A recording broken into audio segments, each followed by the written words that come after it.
is cute. Won't you take me to bed and cheer me up?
I can't wait no more when I see lights in the shadows. One must hide, the sun gets higher.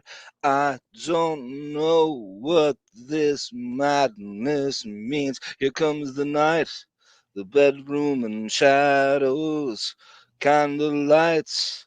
Don't know where it's coming from, but I keep moving on to the darkest thought makes me want to try these wings. Yay, yay. Say hello to the night, lost in the shadows. Say hello to the night, lost in the loneliness. Say hello to the night, lost in the shadows. No one knows. Anyway. Welcome. Your regular Joel Schumacher. Very good. Welcome, everyone. Deafening 188. You wondering where some of the other ones were? They're on our Patreon, and they're called 21 Arm Street. And yes, they count as deafenings because they sometimes are 5 hours, and all we talk about is just two gay guys talking show business and deaf. Right, David? Two gay right, guys, David? two gay guys scissoring over Holly Robinson Pete. Yeah. She has a role in this, right, my queen? Hey, John and Sarah, it's Holly Robinson Pete. How you doing? Lest us, I forget. I would not have that if not for David. Welcome, David, and here's his intro. Here we go.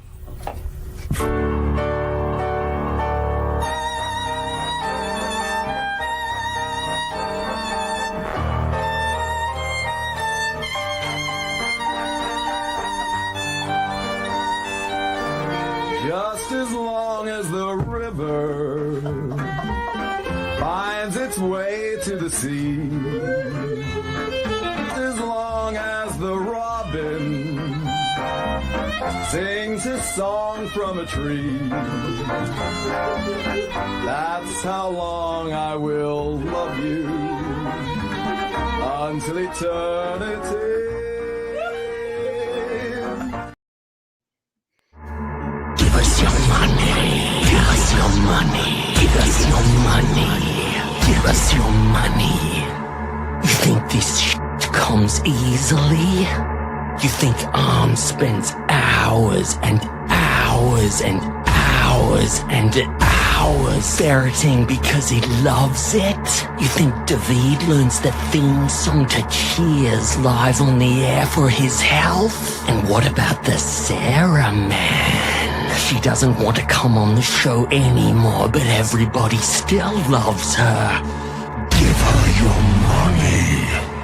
What about Australia? You think it's cheap to broadcast from Australia? It costs hundreds of dollars an hour. Give us your money.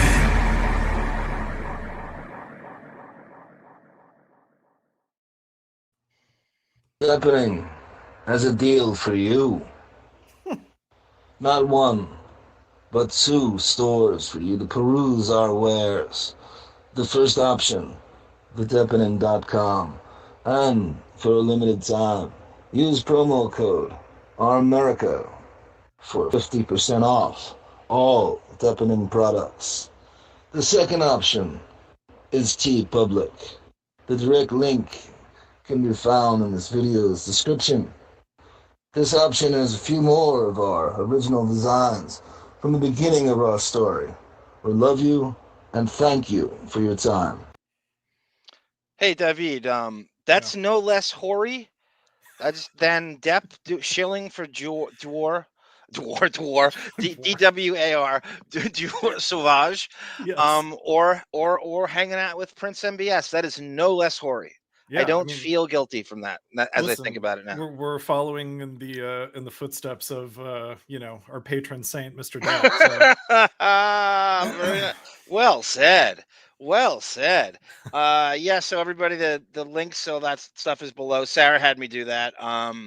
If anybody can donate to the pirate ship, we'd appreciate it. All that stuff is real. That wasn't I mean, that's a joke and it's not a joke, but that stuff is real. Those links are in I just put those in as per Sarah, who had God damn it, where is he in the archive? Like, he kind of stole my thunder. He goes like this. Look at this brilliant thing he writes. And again, I'm going to get to other people in chat too, but if Sarah isn't dragged out for Corey Feldman, nothing will. This is exactly how I was going to start this. Sarah's a very complex individual, and I predicted when she was going to, this can be exhausting. She's working full time, and she's very involved with that great mom of hers. And I just don't. It can get stressed with the production of this. She's a tortured filmmaker, and she wanted to step back and go on a sabbatical. But all of a sudden, executive producer status on this goes to our newbicorn, Black Morticia Addams, because she's the one who messaged me about the Feldman story. Oh, interesting. Okay. So this is like another night. I'm like, oh God, because we were planning on something. This could have been Patreon today. This could have been Lotus Notes, and I go, just gotta get at this. So Sarah doesn't know about it, and I text her the story. And all of a sudden, this galvanizing creative explosion comes over. I'm getting emails at 3 o'clock in the morning, and she asks me to send her links. She's writing full page. This is the email she wrote me. This is 3 o'clock in the morning. I got this email. Look at this. God. I made a video out of it, and now I'm becoming master of AI.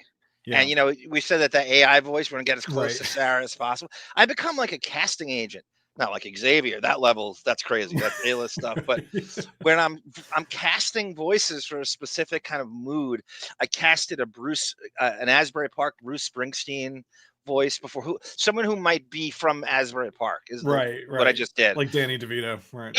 Yeah. And I'm kind of going through it. So this is the email I get from Sarah at 4 o'clock in the morning.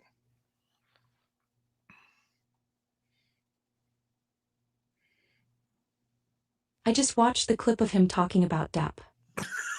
Feldman was a crappy to mediocre actor, and no way would he have brought anything of worth to the DiCaprio character. Depp was correct.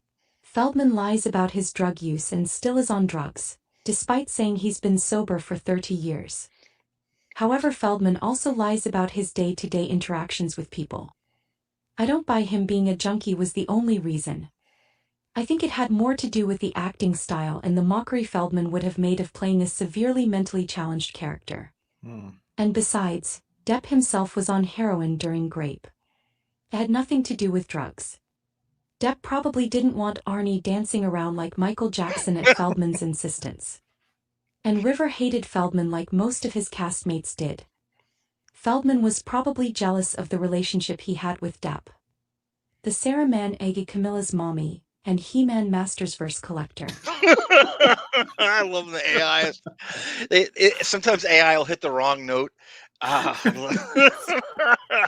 Let's hear them again. Hit the wrong note.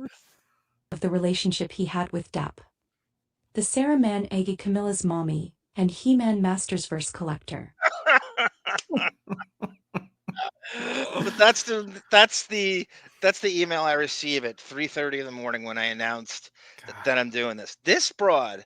That's a good point, though. Yeah. Oh, it is. It's a good point. I mean, we're getting into Feldman is going to be the way we close this, but because there's two other stories we're going to go into. But right. It's impossible. I told you before this how frustrating the show is because I have too much in my head, especially when you throw it together at the last second. You can never just stay on one thing. You have to. The music part always cockblocks me, and I get so irritated by the musical side of him that I have to cover it. Yeah, and we have to do a Depp video at least every 6 weeks to keep the license for the name of the channel. They'll lose the right. But I think I crowbar him into every Lotus Note so much that I think that might qualify, and then combine it with the Patreon, and totally, yeah. That's really funny though. That's really funny. So she's all of a sudden has this renaissance, and I don't know. When Sarah, if she comes on later, and I don't know, I have no idea what's going to happen with her. But what do you dream about Corey? What is it? She obviously is goofing on him, right? Right. But it's past the point. It's almost how we are with Stern or this dabbler community where it's this punching down, this gaggle of punching down dabbler community with John, and then the guy from I forget Steel Toe, and they just keep bouncing from one punching down half hard to the next. Right. And now Corey Feldman is on everybody's radar, and they all, sort of cannibalized each other's punching downdom on these people, and they draft onto each other. It's just a strange ass. And so somehow Corey Feldman is now on all these people's radar. I mean, at least the guy made it at some point. Yeah. I think 95% of these people wish they had Corey Feldman, a taste of what he had a taste of in the 80s and early 90s. Right. I can hear Sarah making a Charlie Sheen joke when you said taste what he tasted.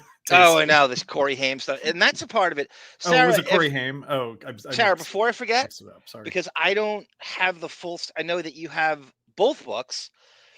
Because we could tie this into Depp like 100 times. It's crazy. You have got to tell us later what the deal with, even if to write it out, even if I have to make an AI of an email, you have to tell us the deal with Corey Feldman and Marilyn Manson, because like a lot of people, like Conan O'Brien's story, and Billy Corgan did the Conan O'Brien interview with Manson. Oh, yeah. That's right. And Billy Corgan's the guy who conducted the Feldman interview that got this story from the Smashing Pumpkins. God. Tonight. 1979, like you, Black Morticia Addams and you, that's the year that you say that you're 20 years old. Like that's the year that you wish you were in college. No, actually for you, Jesus, for you, that's middle age. I was retired by then. Yeah, you were retired by 79. And Autobot says, Autobot, how do you listen to all this stuff? Brother, how do you watch all these shows and listen to all? There's no doubt. There's Autobot. Do you listen to 3 podcasts at the same time? Like, do you just put on? There's no way there's enough time in a day to take in the pop culture this guy takes in. You must have it on every podcast on 200 speed or something. That goes easy on him. I have no life. Nobody has a life, Autobot. That's arbitrary. That doesn't mean that's even, I consider that as having a life. But I want to know how there's enough time in each day that you could consume. We said this about Howard all the time. Like he would, how do you have, he's more free time than 10 people I know in a row to watch 16 hours of transvestite TV a day, and these horrible network shows that are still on. Right, The Bachelor. Yes. And the Voice, and American Idol and all that shit. So I don't think, if I had to guess, I would say Autobot watches more TV and listens to more podcasts than any, including me, way more than anybody in our midst. Anybody. That's why I'm so glad he's on our side, you know. Yes, Like, that's what you say about info, right? Welcome, Hooper. What's up, bitches? I hope everyone's splendid. Happy spring. Let's go Mets and Phillies. I'm actually thinking about starting a Major League Baseball fantasy league just to see if I can master it again, because I'm more out of touch than Hall and Oates, and I have this morbid curiosity if I could just jump in again, and through fantasy baseball, could I master it?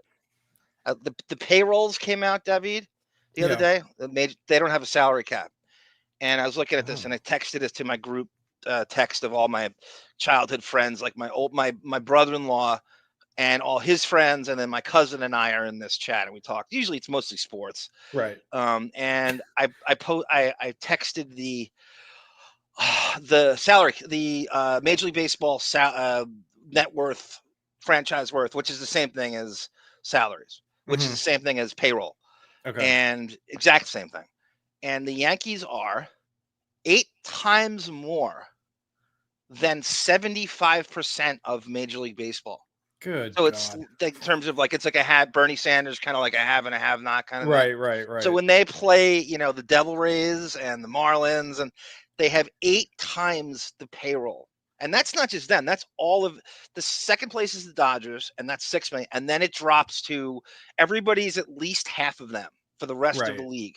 The next 28 teams. It's like the American military being 1,000 times bigger than the second. Yeah, that's a brilliantly perfect comparison.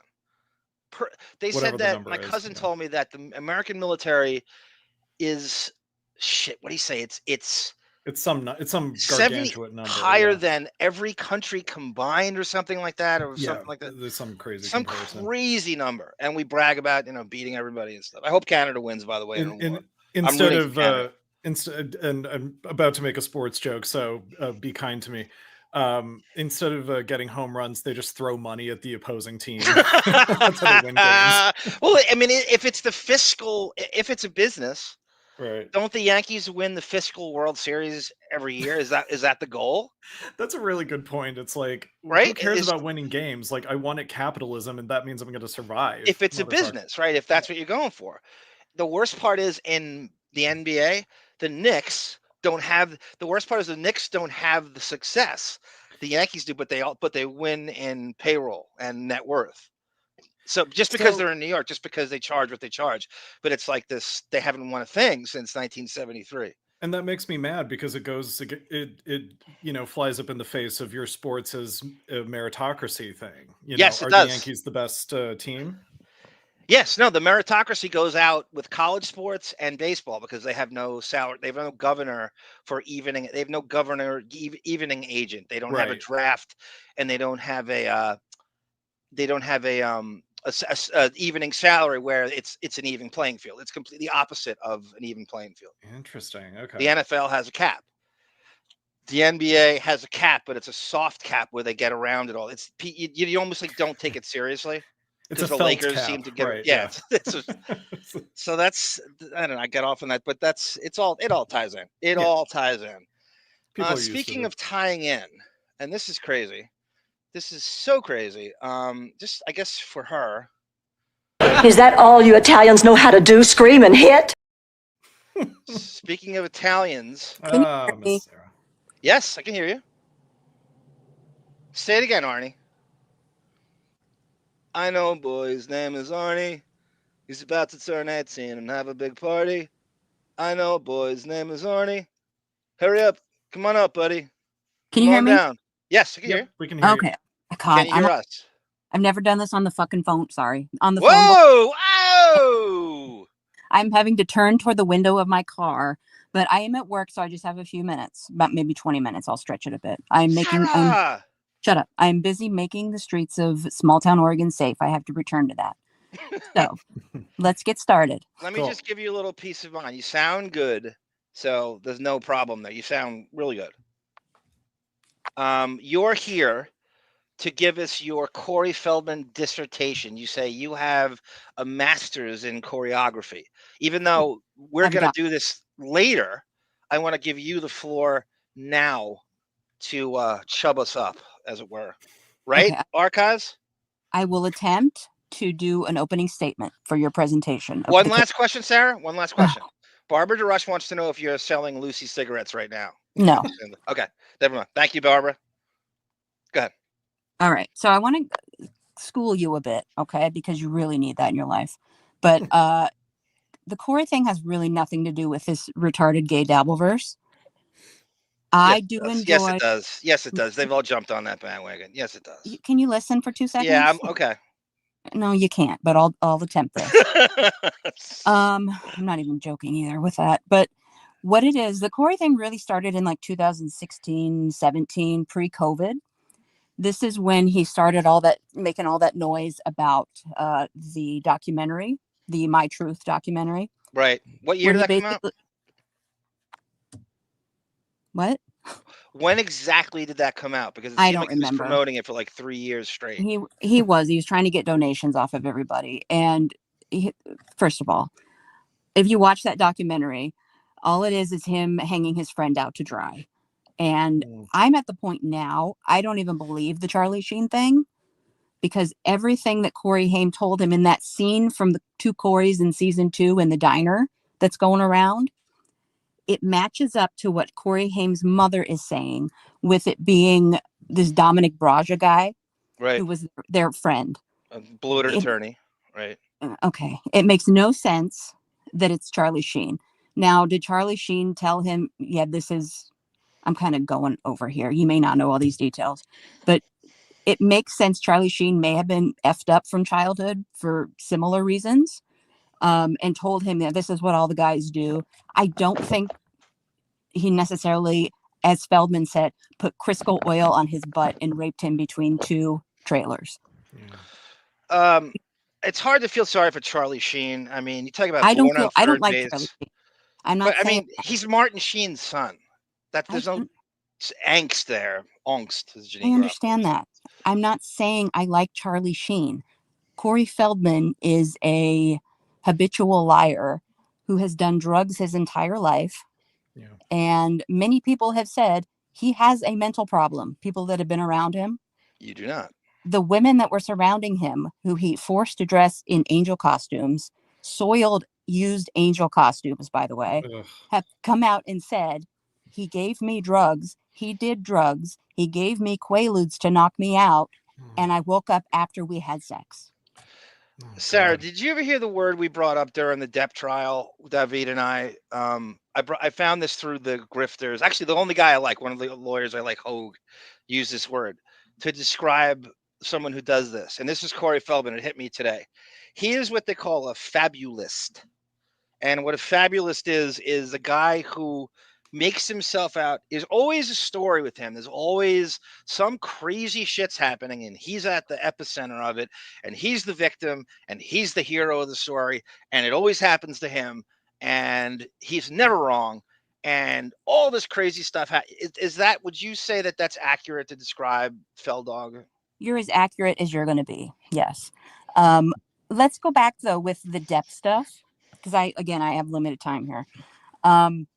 Let's go back. Make sure you get to the Manson thing before you leave. You have to do that. Okay, that's fine. Okay. Full context. I don't really have a lot on the Manson thing. My opinion, I'll get that out of the way. My opinion on that is Manson used Feldman, who was a joke at the time, as like a piñata to walk around with Feldman saying, look who I have here. It's the kid from the Lost Boys crap. It's gimmick sidekick, just like a washed up, kid sidekick. Right. Exactly. That's all I really got on that. I did read Manson's book because I was obsessed with him in '96, so I read the book. That's really all it was. He just mocked him the entire time. I thought he physically bullied him, like the thing with Conan O'Brien that we played. That I don't know too much about, so I can't say. All right, okay. But it's in his book, Choreography, and it's in Manson's book as well. He brags about it in his book. Okay. Yes. Great guy, great people you hang out with, Depp. That's well, yeah. Good choices. I've rethought that opinion, but still has some good songs. Anyway, but with let's go to 93, okay, when Gilbert Grape was filming. Full context, I would say early 93, because that's probably when pre-production and crap was going on, right? Yeah, yes. I have no doubt there was a Temu version of that script in the very Temu!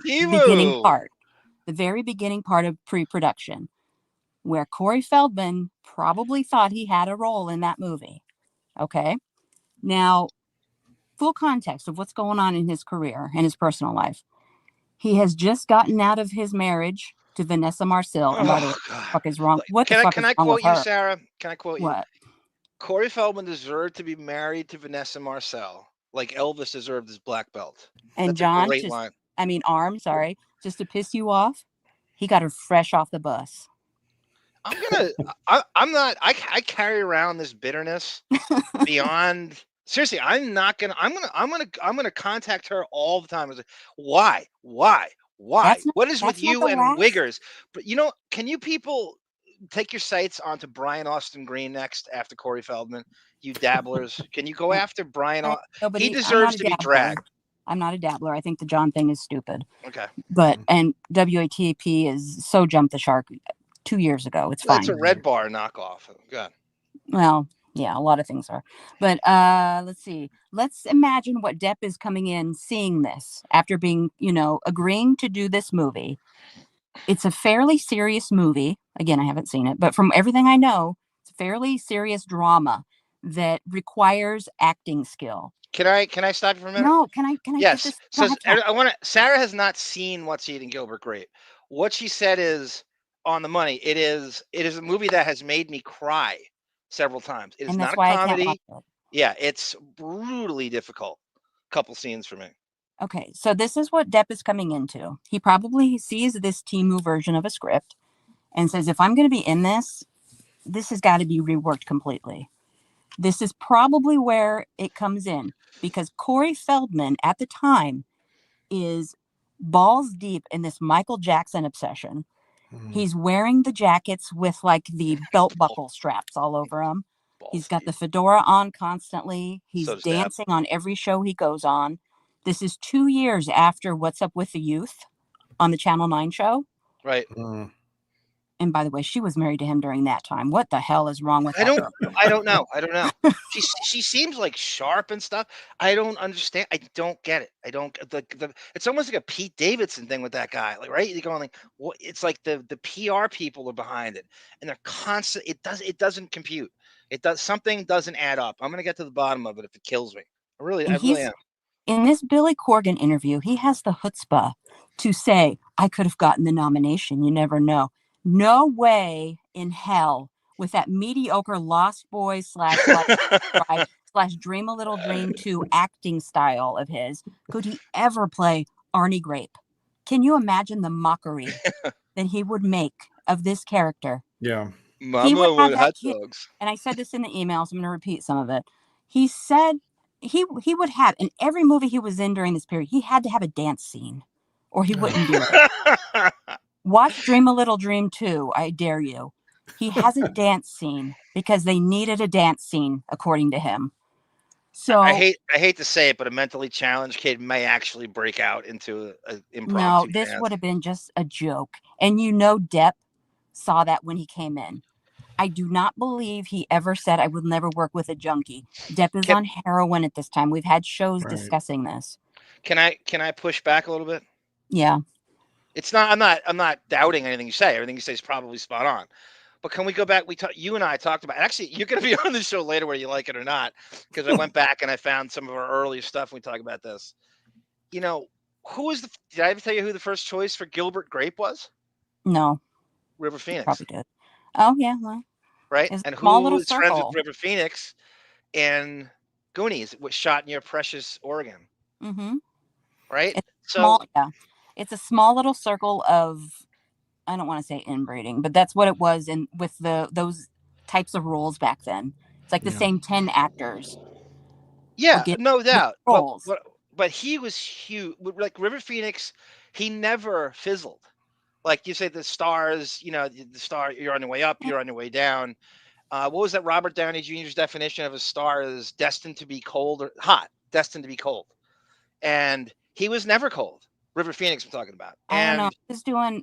I don't know that he did My Own Private Idaho because he really wanted to at the end.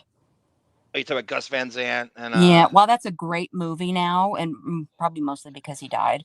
But I don't know that he was trying to do that. And I don't even know that much about River Phoenix to tell you one way or the other. But I don't know. I got the impression at the time he was kind of on the downslide. I mean, who knows? He could have come back.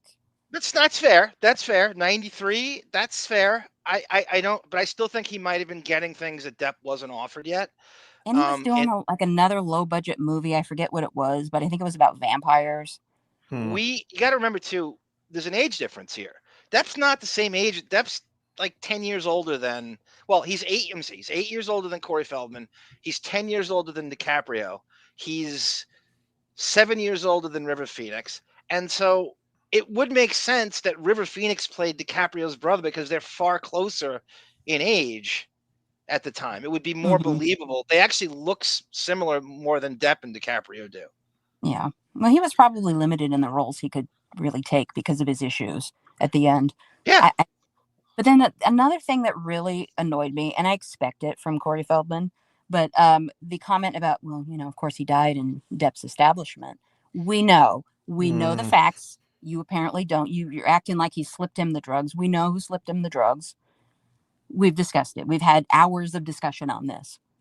So if I go die at the local Sizzler from injecting a speedball in the women's room, should everybody blame the owner of La Sizzler? No. Well, all you can eat speedballs. I know. That'd be great. Yeah, I'm hungry right now. I'd take it.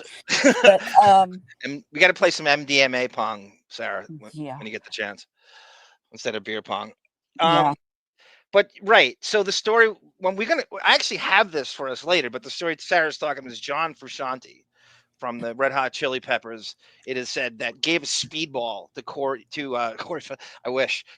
River Phoenix. He passes out on the sidewalk. His brother Joaquin reports it, and then Depp's team, the Viper Room's literally just opened, and the rumor has it that they're so terrified of blowing up his world.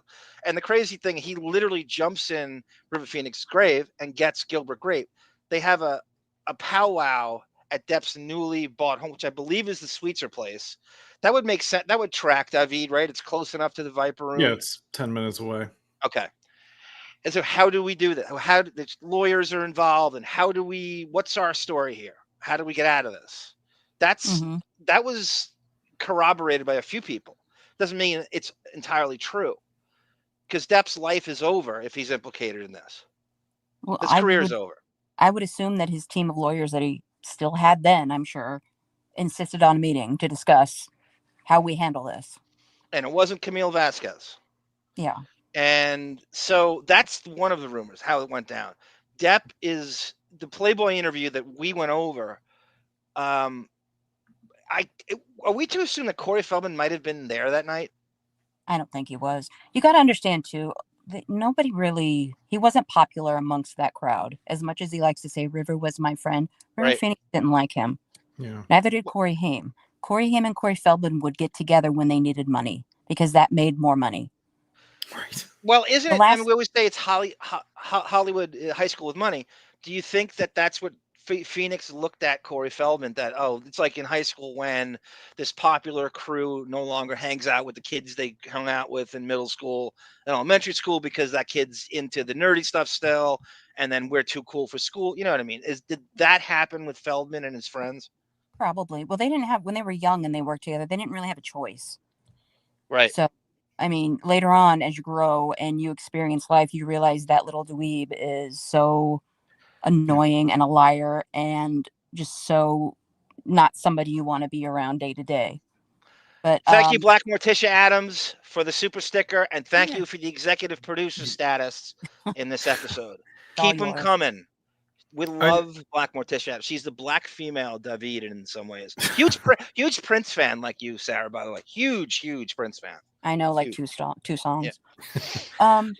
The other thing I want to get off my chest, not really my chest, I don't care that much, but Melvin just finished. Okay. I miss Melvin. But he can quote that too. But what I want to kind of give a little more context into the character of Corey Feldman. Okay, he didn't talk to Corey Haim. I think it was the last at least year before he died. The time of Corey Haim's death, he's living in an apartment with his mother because he's broke, dead ass broke. He's extremely overweight and he's got severe pneumonia. That's how he died. He took too much cold and flu medication. It didn't work well with his antidepressant medication. I didn't know he was Canadian. Yeah, he is. He's buried. I had no idea when you sent me that link. I had no idea he was Canadian. You never heard him talk? No, not really. Not where a boat. I don't know what it was a boat. Not that. That's exactly what it is. Okay. But no, he didn't talk. So Corey Haim dies. That afternoon, Corey Feldman is at Mrs. Haim's apartment. The body's still cold. He says, I will pay you $250,000. He's broke. I don't know where he got that money to film his funeral so we can put it on. We can edit it into season 2 of the Two Coreys. I don't know where anybody gets any money, Sarah, in this business. And we can replay it and get residuals off of that. Oh yeah, that's yeah. So let me ask you a question. How come Mrs. Haim isn't ready for interviews? How come we never see her? He's doing interviews. You missed him. She goes out and says he's a liar. She wants him to be quiet so her son can rest. He's lying about Charlie Sheen. Her son's real abuser was Dominic Braja. Her son told her this. Never said a word about Charlie Sheen on the set of Lucas. She says, and of course, some kids don't tell their parents everything. Yeah. But she says, my son would have told me. I can only go by what she's saying. David, it just keeps coming. We can keep connecting these dots.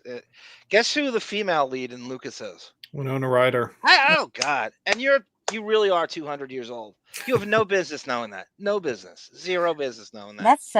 I know it has a happy ending somewhat in that movie, but that is such a sad movie. It is. Yeah, I agree. Sad tone to it. Sarah, has Chaz commented on this in any way, shape, or form? Well, I think he embarrassed himself in 2010 and he never recovered from that. So he's out of the spotlight.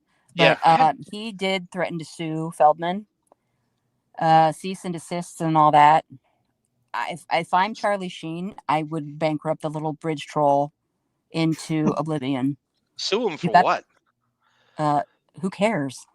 Just like I told you, if Amber Heard accused me of that, I'm going in there and I'm selling her baby's furniture.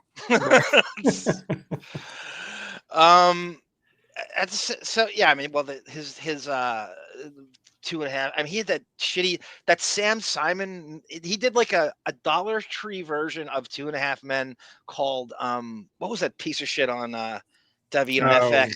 Right. It was like I forget. It was called the money grab before I had right. It's even lazier than 2.5 Men if that were possible. My cousin told me that it took Charlie Sheen 2.5 hours to shoot an episode of 2.5 Men. Of 2.5 Men. He said it should be called 2.5 hours because that's how long it takes to shoot an episode.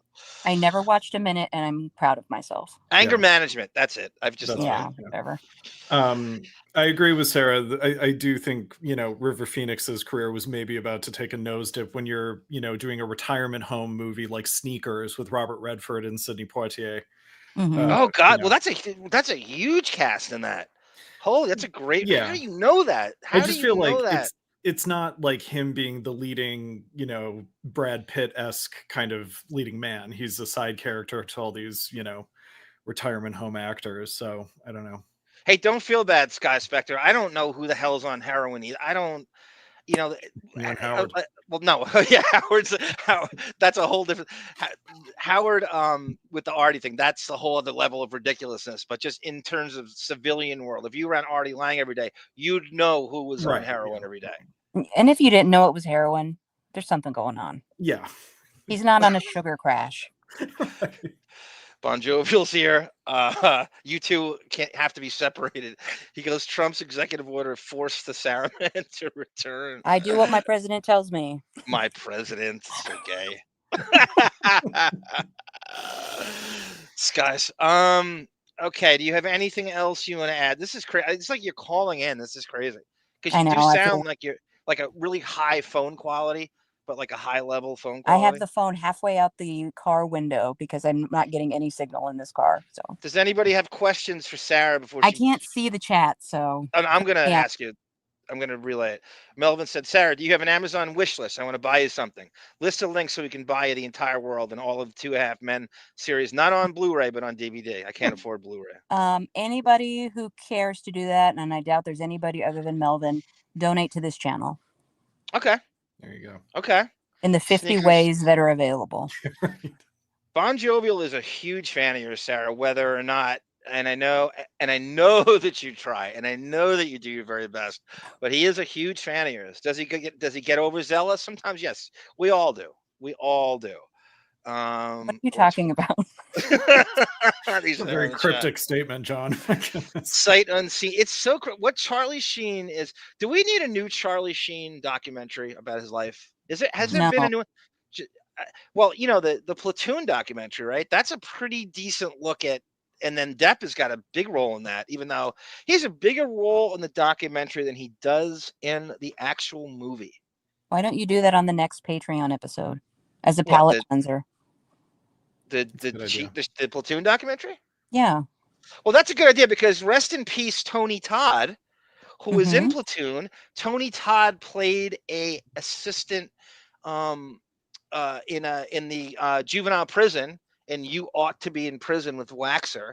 He plays the assistant warden who gets spit on, and he bitch slaps Waxer in front of everybody, then takes him into the thing. He goes, get used to it. You're going to be bunking 2 to a cell, Waxer. And it's like Waxer versus the Candyman. We love Tony Todd. Apparently, Depp lived with Tony Todd right after the filming of Platoon. Everybody was like couch surfing from that cast. Who did he not live with? Yeah. You. I know. Rub it in, John. 12-year-old me would have let him move into my bedroom. My dad would have said otherwise, but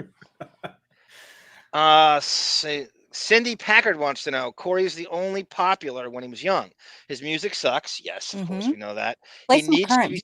Did you upload those current things I sent you? Well, music-wise, I mean, I haven't. There's so much to do on this. Okay. I'm not going to go into his choreography. No. But what music's worse?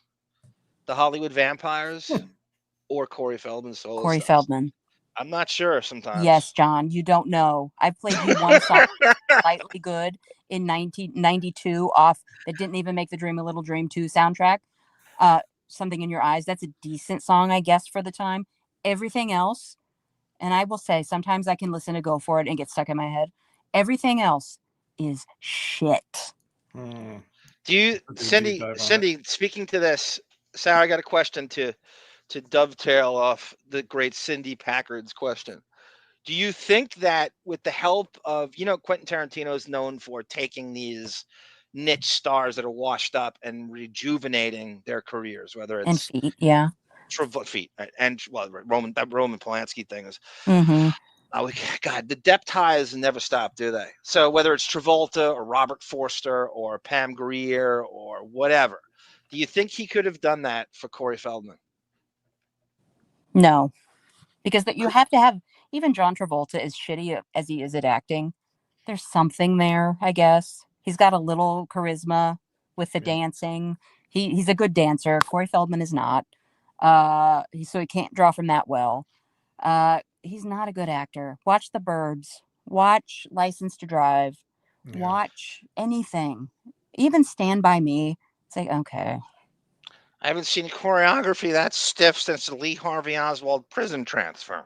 See, that's perfect because you can work in choreography into an old hackneyed Dennis Miller line. And he's made himself such a joke with we grew up dancing together. That's why I dance like Michael Jackson. Right. He's made himself into such a joke. He's never going to recover from it. And this incessant need to make music is wrecked him. I dance like Jermaine Jackson. That's my first choice. You have the hairline of Jermaine Jackson. I wish. You Sarah, have Bon Jovi. Right, David, as soon as I'm done with this, really quick. Yeah, go Bon Jovi wants to know, for insane super chats, will you let him interview you on the show? Yes. Okay. Wow. Okay. We're going to set that up. Go ahead, Debbie. I'm sorry. The other show, why not? Yeah.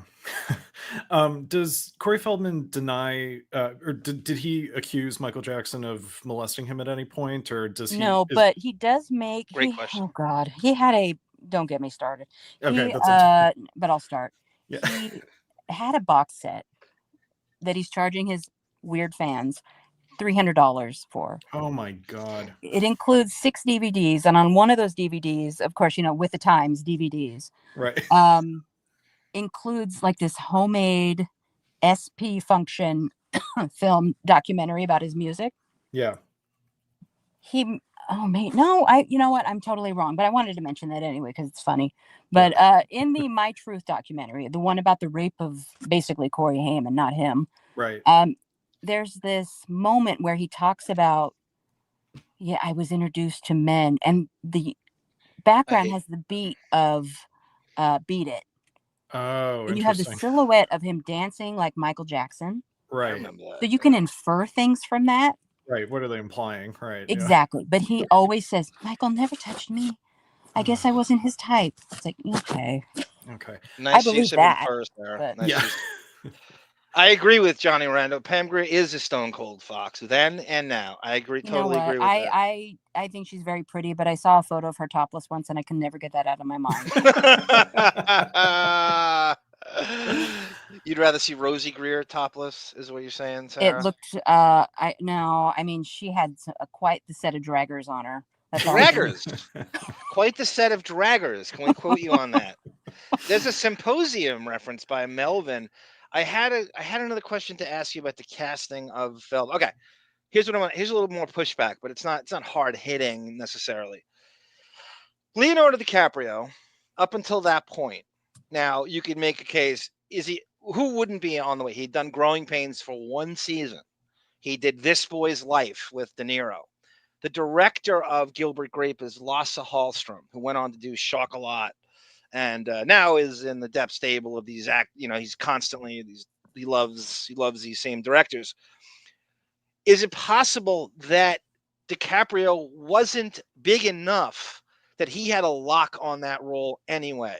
That you could make a case that Corey Feldman's name did come up, and it was a risk at the time to play a mentally challenged kid, in the sense that we don't know what this movie is going to do. It's not like it's meant to make a lot of money. It's not like it. I saw it in the theater, I might say, 6 times. Every time I went up to the box, I did the same joke, but I changed the name. So I went my cousin a couple times. I said, "Can I have one?" I bought him a ticket too. Can I have 1 or 2 for?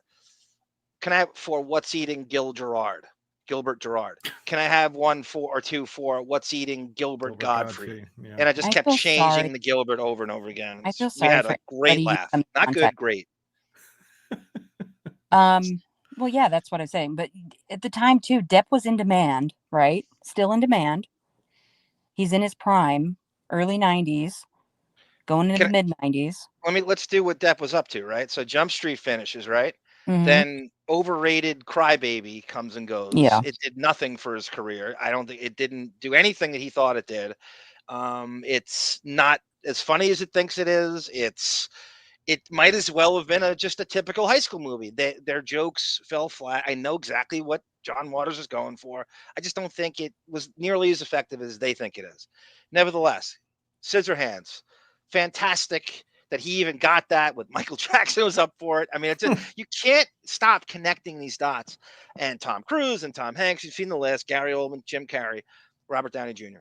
And does well enough. Now oh my God, this is a legitimate movie actor. He does Arizona Dream, which is also the same cast as Tom Petty's Into the Great Wide Open. Arizona Dream does nothing. It doesn't even come out in a theater. Like, you had to go to New York City in the West Village to see this movie. You had to rent it from the director himself to see it. Emir Kusturica, by the way, who's good friends with Vlade Divac. But with the pull he had at the time, I got to wrap it up for me anyway. But with the pull he had at the time, he could very easily come in and make any changes he wanted to be a part of that film. So I suspect, and I know I'm right. Can I just say this before you? Of course you can. You always do. Juliette Lewis was a bigger star than Depp was on screen.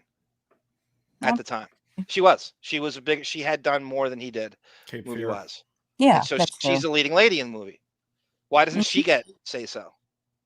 Well, it's Johnny Depp. He had more Yeah. power, though. Rightfully so. Look at him.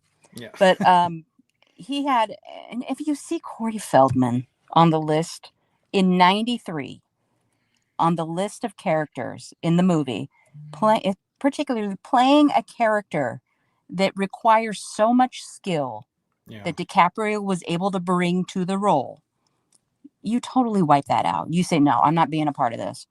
And Feldman can lie and lie and lie and say, oh, it's because he didn't want to work with druggies. I don't buy that. Yeah. It's an odd movie to grab at, though. One thing I will say is that Feldman knows DiCaprio's never going to comment on this. Like, that guy, you can't. Depp's never going to comment. Depp's not going to comment on this, right? Depp probably said yesterday when he heard about it, who the fuck is Corey Feldman? I don't think he's told. How about that? I think that Depp is insulated from all this. Yeah. I think that his people, I think that he is in such a what's the word, David, for vacuum, echo chamber, that even with fans, that this is probably the most negative thing that he would ever have to hear, really, just because I'm calling it like I see it. But they're never gonna, DiCaprio will never do it. That guy, I mean, the last time I saw him interviewed was on Mark Maron's podcast with Brad Pitt, and it was very short, and you don't see him. And so he knows DiCaprio's not going to push back on it. I would be shocked if Lasse Hallström pushed back on it. Juliette Lewis, on the other hand, is a bit of a loose cannon. She might. She actually might. Well, all I can say, and I'm going to go, but all I can say is read through the comments of that episode, the Billy Corgan episode. Depp was made, that trial, right or not, was made into more of a pop culture hero. And if you read through the comments, everybody is totally taking Depp's side and saying, oh, Depp was right. He won before the trial started, Sarah. We knew that. You didn't even have to. We didn't know that because we were just coming off the UK trial. I was nervous. I shouldn't even be involved in this emotionally. But I was nervous after that ruling came down. So I didn't know what was going to happen. I wasn't nervous because he'd already won. The court of public opinion had already cast him the winner. No, he hadn't, because before the trial started. We knew the evidence. The layman, and I don't mean that offensively, I consider myself a layman about 99% of life's issues. But the layman didn't know the evidence. And we just had to wait for it to come out in Virginia, and it did. So I got to go. All right. Bye, Sarah. Bye. Thank you, Sarah. That was quite a delight. Can we cut that up and put it at the end of this when we circle back to? I like that randomness, though, that she's able to come in like that. I didn't think it was going to be that quick. I wasn't ready. I see her pop up on the bottom of the screen. I'm like, what? Not now. I love it. And we're like a real radio show now with call-ins. That's what it felt like. That's what it felt like. It felt like that, and it felt like it's almost like on the level of why this gravitas. Like we just got Richard Grieco on as a guest or something, right? She's tough booking, Sarah. Yeah, right. She's literally in the avatar. She's in the thumbnail, and it's like we're booking on this crazy guest. Like what? Right. The hottest chick we've ever had up here. Look at Bon Jovi. He's a mental patient with the comments. Let's just watch the chat and not do anything. Let's just watch him and how many things he'll write in a row before he wants this. And he wants you to click on every one of them, and he wants you to say back to. He wants to talk to every single comment. Let's invite. If you're going to do this, Bon Jovi, why don't you come on? I bet he'll blow this off. And don't come on with this. If you want to, I got a strict agenda tonight. There's too much to do. The pattern of the shows with Bon playing songs and doing stuff at the beginning of the show, and then he calms down for a little bit, and then it's been a funny pattern. That's true. Sky Spectre goes, Johnny got to play with Jeff Beck after, so yeah, that Scott, don't get me started on that, Sky Spectre. If all these people, if you're his legal team, W, right? Yeah. And you're sitting there and you've put yourself on, and all these assistants and all these people going to the wall for you.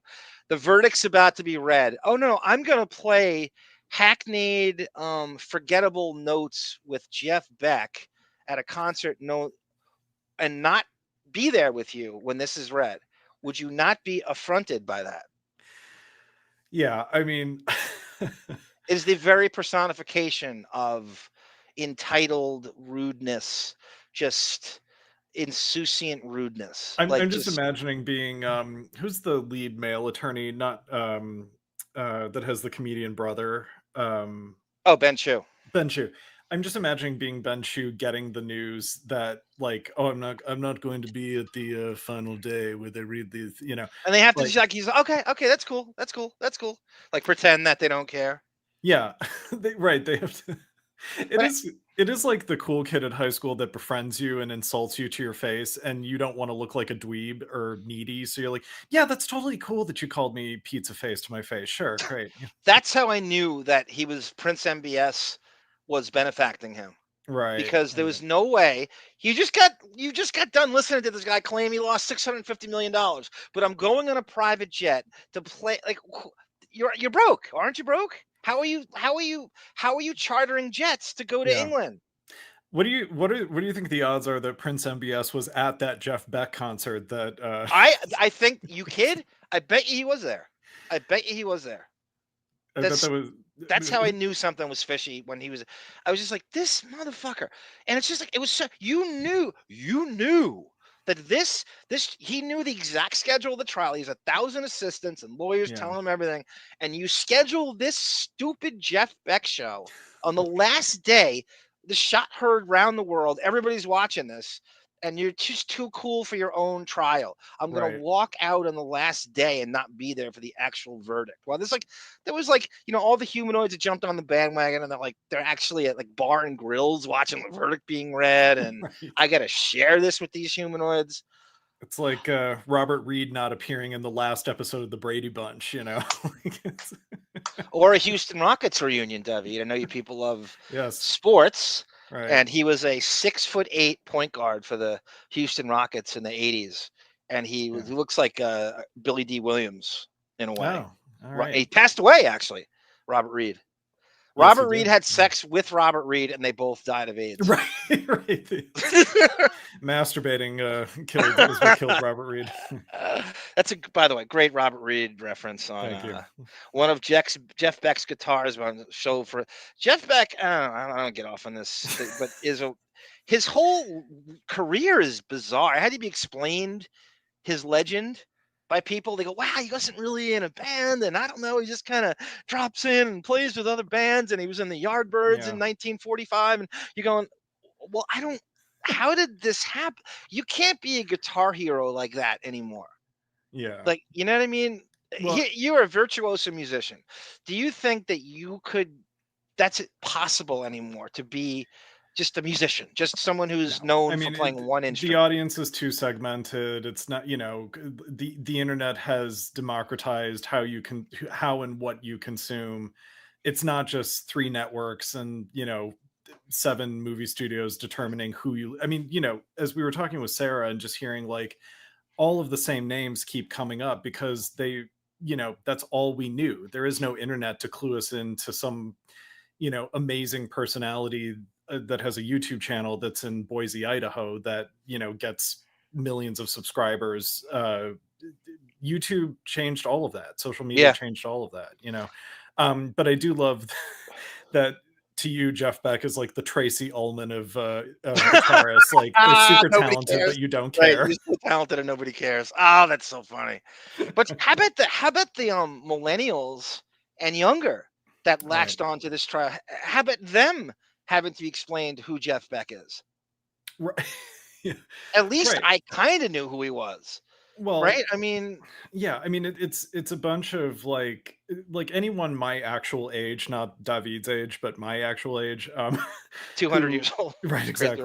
I'm in real life, I am 36. So as a middle millennial and younger, you go back and you discover, because there is sort of like an emo cachet to Edward Scissorhands. That's true. And that's true. You fall in love with Johnny Depp there, and then you fall in love with him as like a 40-year-old pirate, and then you don't know anything else about him. You just know those 2 sort of iconographic performances, and then he comes with all this baggage of these dinosaur-rockers that he's trying to foist on you when you dig in a little deeper. That's so beautifully, poetically said. I sat there, as soon as you said iconographic, I sort of flatline. I'm sitting there thinking about it, and I'm thinking about the spelling of it, and I'm thinking about if I've ever seen it written out. And then I had to like refocus back to the rest of what you just said after Iconographic got in there. I just hear like a high pitch like beep on the other end of the microphone. Well, it's funny because I was thinking about you and music and Depp and music and how different. Like, it'd be like for you in order to the trajectory you have to go on, like you have to. No one knows, so you have to go in and you have to bring a product. You have to bring the sound. You have to bring. Right. He's bringing his filmography. First, second, third, and fourth, and fifth before he does anything musically to be able to sniff, to get on stage with these musicians. But Right. in order for you to do that, it has to be all about the sound. Do you really think Alice Cooper and Joe Perry give a flying fuck about the C minor chord he's playing, not playing or not plugged in? That's the difference. Well, yeah, I mean, you know, I always, I stupidly went into music thinking that it was about sound and not optics. Yeah. Which, you know, apparently I could learn something from Johnny Depp that, no, it's about swagger and not giving a fuck and visually looking like you're not giving a fuck in your face so that it distracts the audience from your hands. Insouciance is his brand. It definitely is. Thank you, Tam Fran. There's Tamara Francois, who is the Pablo Escobar of the pharmaceutical industry. Thank you, Tam Fran. Always a delight. People love her on our show. I had a question for her. I can't remember what it was. We got to. She knows a lot about music. She knows a ton about music. Yeah. We got to set her up in a getaway car at the bottom of Sweetser. There's Joni. I don't know which show it is. I'm not sure what she's talking about. It's a Deppening today. Not the old. No, I think she's talking about an old thing we did with it. We're going to be flashing back to a lot of them today. So let's get into this. There's just too much to do. So before we get back, we circle back to Corey Feldman. And I've been meaning to do this in a while. There is maybe the worst, and this is when Depp wades back into and how out of touch he is with cinema as a creative, as a director. He has a production company, lest us forget, called Infinitum Nihil, where he's supposed to be greenlighting projects. And so he decides to direct Kiss Al Pacino's ass, Modigliani, which is a Italian art, some backstory with him. I don't care. I don't give a shit. And either is Black Morticia Addams. I don't think he has any idea what. I think the industry has passed by ideas like this. I don't think there is a market for this anymore, unless Prince MBS is benefacting you. What do you think about that, David? I think you said this similar thing. Well, yeah. I mean, you're talking about like, is it kind of a period piece? This movie? Modi. Let me just pause for 1 second. Oh, sure. Yes. So it's a period piece about an Italian artist in the 1800s. I know you were born in the 1800s, but even for you. I mean, for me, that's right. That's antiquated, That's like the hills for me. But no. But one last thing. I'm sorry to cut you off. One last thing. Yes, Bon Jovi. Yes, I know. We sometime next week. I haven't decided what it's going to be, but if you want to come, my nephew is going to be sitting in on a 21 Jump Street watch along, the football episode called Coach of the Year in season 3, and we may also get Casey Armstrong for this. Oh my gosh, how fun! I'm going to try to get Grieco, but I know that's out of who's stars in the episode. If you do next week, I'm good Tuesday. I probably can't do Monday, but okay. Again, don't worry about me. We'll try to. My nephew has free time next week to do this, and I asked him as a lark, and he's like, "Yeah, I'll totally do it."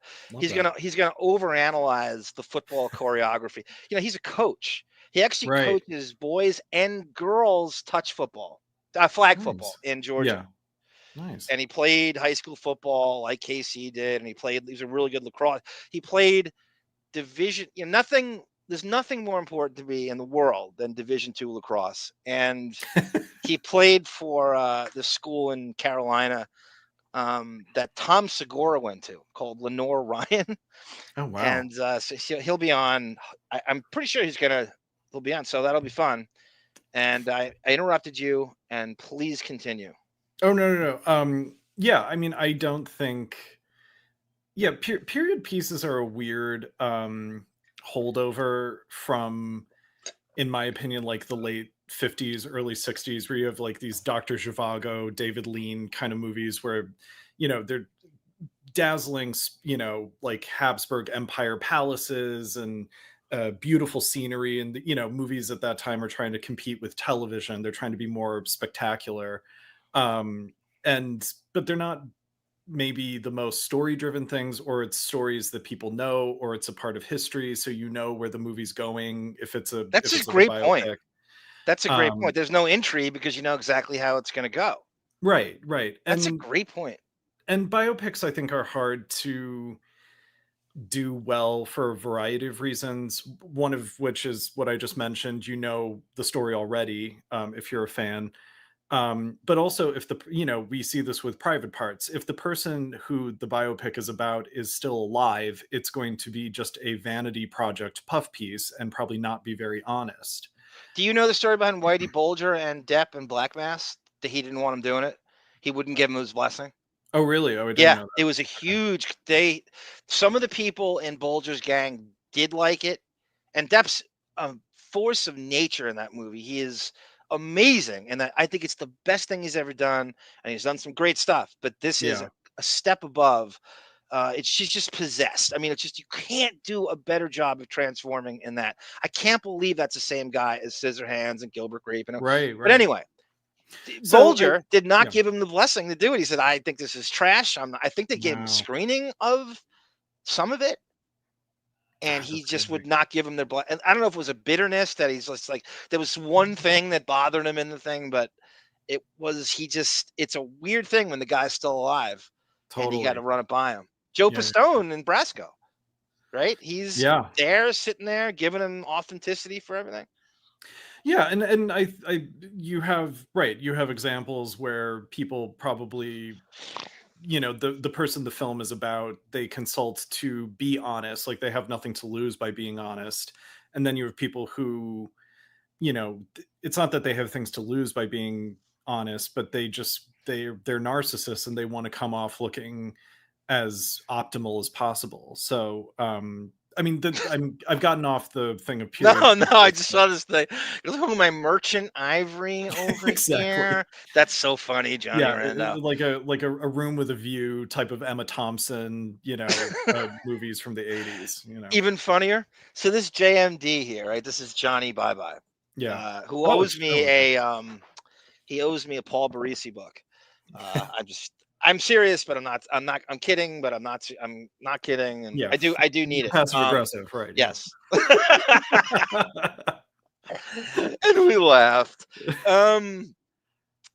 So I don't know how this motherfucker caught this. I thought there's not a shot in hell anyone on the face of the earth is going to catch this. There's a left-wing progressive podcast, and I don't even know. It's Tara Setmeyer from the Lincoln Project teamed up with JoJo from Jersey, who's like this Twitter maniac who she just eviscerates things, and she's become like a bit of a mini celebrity on it. And then he's like, so Julie Roginski, and there's another broad on there. And so I saw this, and I like all the people on there. I'm like, let me listen. And it was really good. It was like an hour and 20 minutes. I think it just started. And so I was in there as Squabble Lane.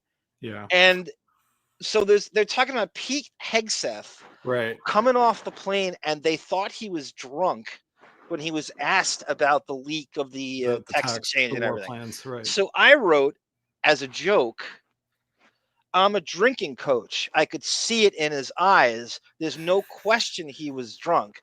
I could spot it a mile away. And then Tara Setmeyer read it, but I don't think they read any other from the chat. He goes, whoa, guys, this guy's a drinking coach. He verifies it. He said it, and she's serious with it. It's so funny. I gotta clip it for next time. Oh, I can't wait to see that. That's hilarious. Oh my so God. She's part of the Lincoln with like Rick Wilson and stuff. They did the billboard of Jared and Ivanka in Times Square. That's my background on my computer. It's the funniest thing in the world. And America's sweethearts. Right. She goes, guys, stop for a second. This guy, he's a drinking coach. He verifies it. He said there's no question he's drunk. He said that he could spot it. He's an expert. He's a drinking coach. I cannot believe he saw that. How did you see that? Oh, it's crazy. It's amazing.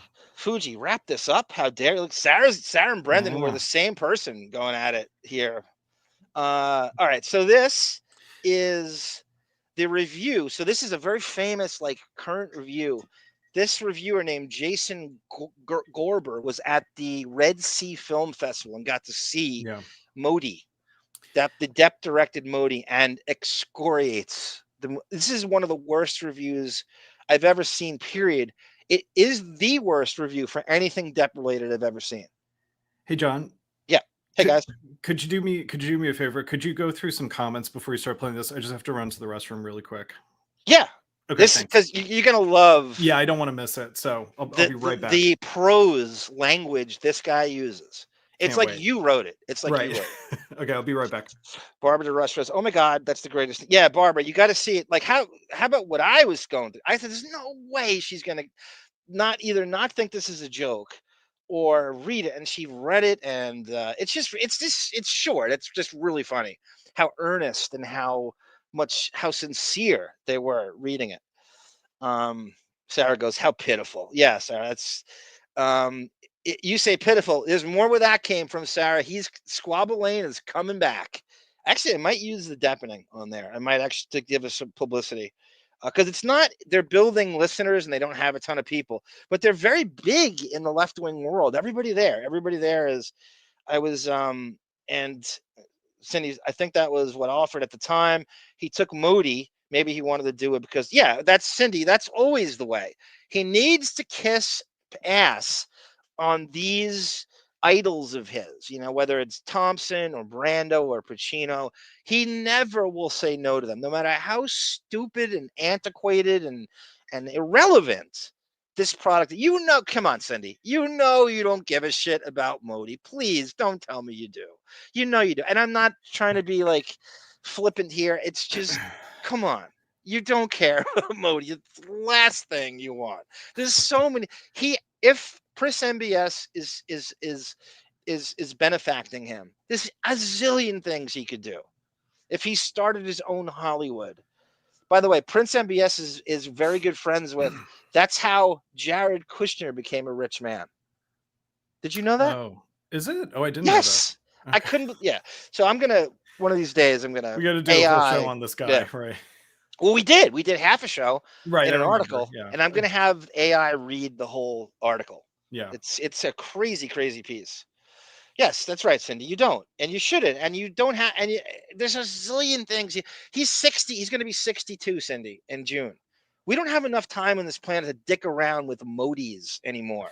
Get to a good fucking film. We don't have time for this, right, David? Right. You're 200 years old, for Christ's sake. Yeah. We don't even have time for Nick of Time anymore. Holy shit. I mean, you're making movie reference joke. This is how you have been through osmosis. This is just, what we got was an expensive boondoggle and the makings of a I'm so proud of you. I am so proud of you for that reference. So anyway, this is the review of Modi by Jason one of the guys who got a screening of it at the Red Sea Film Festival. It is the worst Depp review I've ever heard in my life. Anything he's ever been associated with. 3 days on. Bon, stop talking about your fucking comments. You got to stop jerking off to your own comments. Gotta play this. I don't have time to read every fucking syllable you write in that chat. You gotta stop. You gotta stop jerking off to your own comments in there. The Wing of Madness review. Johnny Depp's return to directing is worse than you can imagine. Oof. By Jason Gorber. So I chose this voice deliberately because he sounds like what he really sounds like? He sounds like fucking Judy Tenuta. Oh, yeah. From the gunk world. So he has that sort of spindly nerd voice kind of thing. But he sounds like a millennial that would be shitting on this. Like a new millennial reviewer. Like an egghead millennial reviewer who would be reviewing this. Right. Who would hate this. I don't know why this voice struck me as the way to go for this. How this reviewer would sound. It's very Dave Foley. Published kind of December voice. 16th, 2024. Johnny Depp's dull portrait of Amedeo Modigliani. Of all the films that Johnny Depp was to return to the director's chair for, this darkly comic story of a highly intoxicated, mildly sociopathic, yet intensely charismatic creative feels more than a bit fitting. A movie that's been decades in the making, drawing legendary talents to tell the tale of a few days in the life of an irascible, self-destructive artist. So we have an irascible, Yeah. and we don't say tumultuous coming up. Tumult. There was promise here for something extraordinary to emerge from the tumult, something to be celebrated both for its tenacity, but also its supreme qualities. This is not that film, despite one electric scene that makes the rest of the film feel more risible. Modi, 3 Days on the Easy Wing to of make Madness laugh. is a plotting, pretentious mess that is easily one of the worst productions of the year. If it was a total failure, then Modi would almost be of interest to those irascible few that seek out such masochism, drawn to be delighted in the campness of it all. Instead, this dreary piece feels utterly disposable, so forgettable that it's not even worth the time to be embraced with scurrilous irony. Messy. Yes, David. Did you ghostwrite this? Scurrilous irony. That's something you would string together. I flew across the ocean to pose as a movie reviewer to write this to get your attention on the Deppening. We love you, Bond, but I gotta get to this. I can't jerk off to every syllable you write in the chat. We gotta get to this. With scurrilous irony. Messy and meandering. Depp's film drains all the life. Sarah's got a point here if she's to push back. Like, how does this guy know what bad direction is? Right. Unless you're there. Right? Do you really know what's been directed? It seems like this film churned out like in a week. It seemed like the whole thing was filmed in a week. Right. It certainly did. Out of its wild and crazy subject, and instead presents us with the worst cliches of such narratives. For those unaware, Amedeo Modigliani was a boorish wild man of an artist at a time when Paris was littered with such countercultural characters. One need only watch the absinthe-soaked psychedelia of Baz Luhrmann's Moulin Rouge to get a sense of such seductive salaciousness. And it's within this milieu that this... It's in this milieu. Right. It's in this... We have absinthe-soaked psychedelia. You're the only one I know that would come out of. I like the alliteration of sense of such seductive salaciousness. Alliteration is very important in these. It just gives you, it really does, like, it gives you like an oomph. Yeah, It's very important. I know some writer nerds who say alliteration is lazy and I don't agree. If you can do it, if you can get a reaction, it's like the comedian who's like Seinfeld says it's cursing is. Right. I don't give a shit. Whatever makes it more effective. I have to stand behind it. That's my real name is alliterative, so the most tortured of tortured artists managed to leave his mark. Riccardo Scamarcio, best known to international audiences for his role in John Wick. Chapter 2 is a fine actor as the titular character, but here he's prompted to play the decade-younger artist with... David's laughing how AI will not... Sometimes it butchers something with like a note or a pause, and then it says, John Wick. Pause. Chapter 2. Right. And then he fucks up like... reading a book. Right, yeah. The swagger of a pirate. Attempting to find the kind of intoxicated charm that Depp's own franchise successes milked for billions at the box office. Modi is surrounded by a retinue of reprobate artists, including a... There we go with their alliteration again. Yeah. A retinue of reprobate artists, this guy. I mean, how long?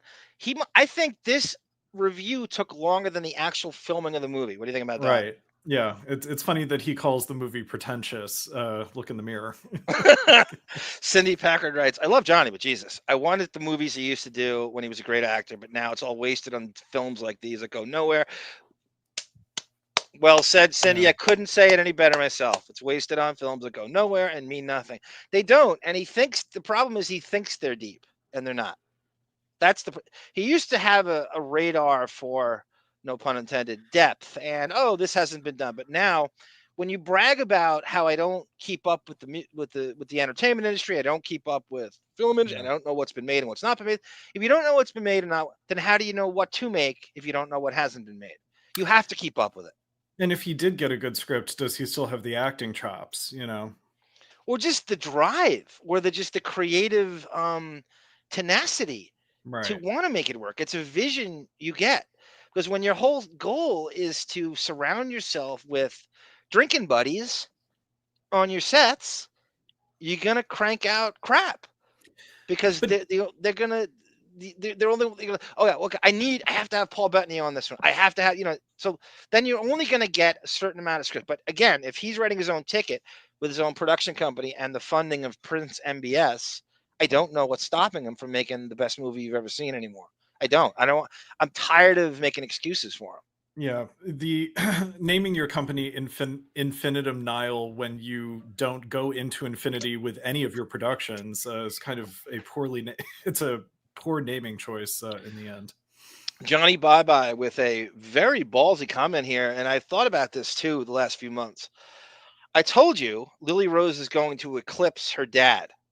She has a weird lesbo girl. Yeah, I know. And who's actually a high school basketball star named Shake, who is a combo guard in New Jersey. Well, she's there's videos of her, and I'm like, what kind of combo guard chain smokes? I wrote her on I'm like, I can't look at this.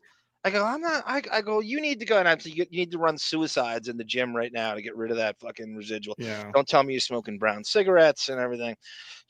And her tight body gets nude and everything. And that's JMD. That what pissed me off was the hypocrisy during the trial again, and we can never get away from that damn trial, where Depp goes, Amber, maybe if you don't have to fucking show your tits every time, you'd have something to offer these producers.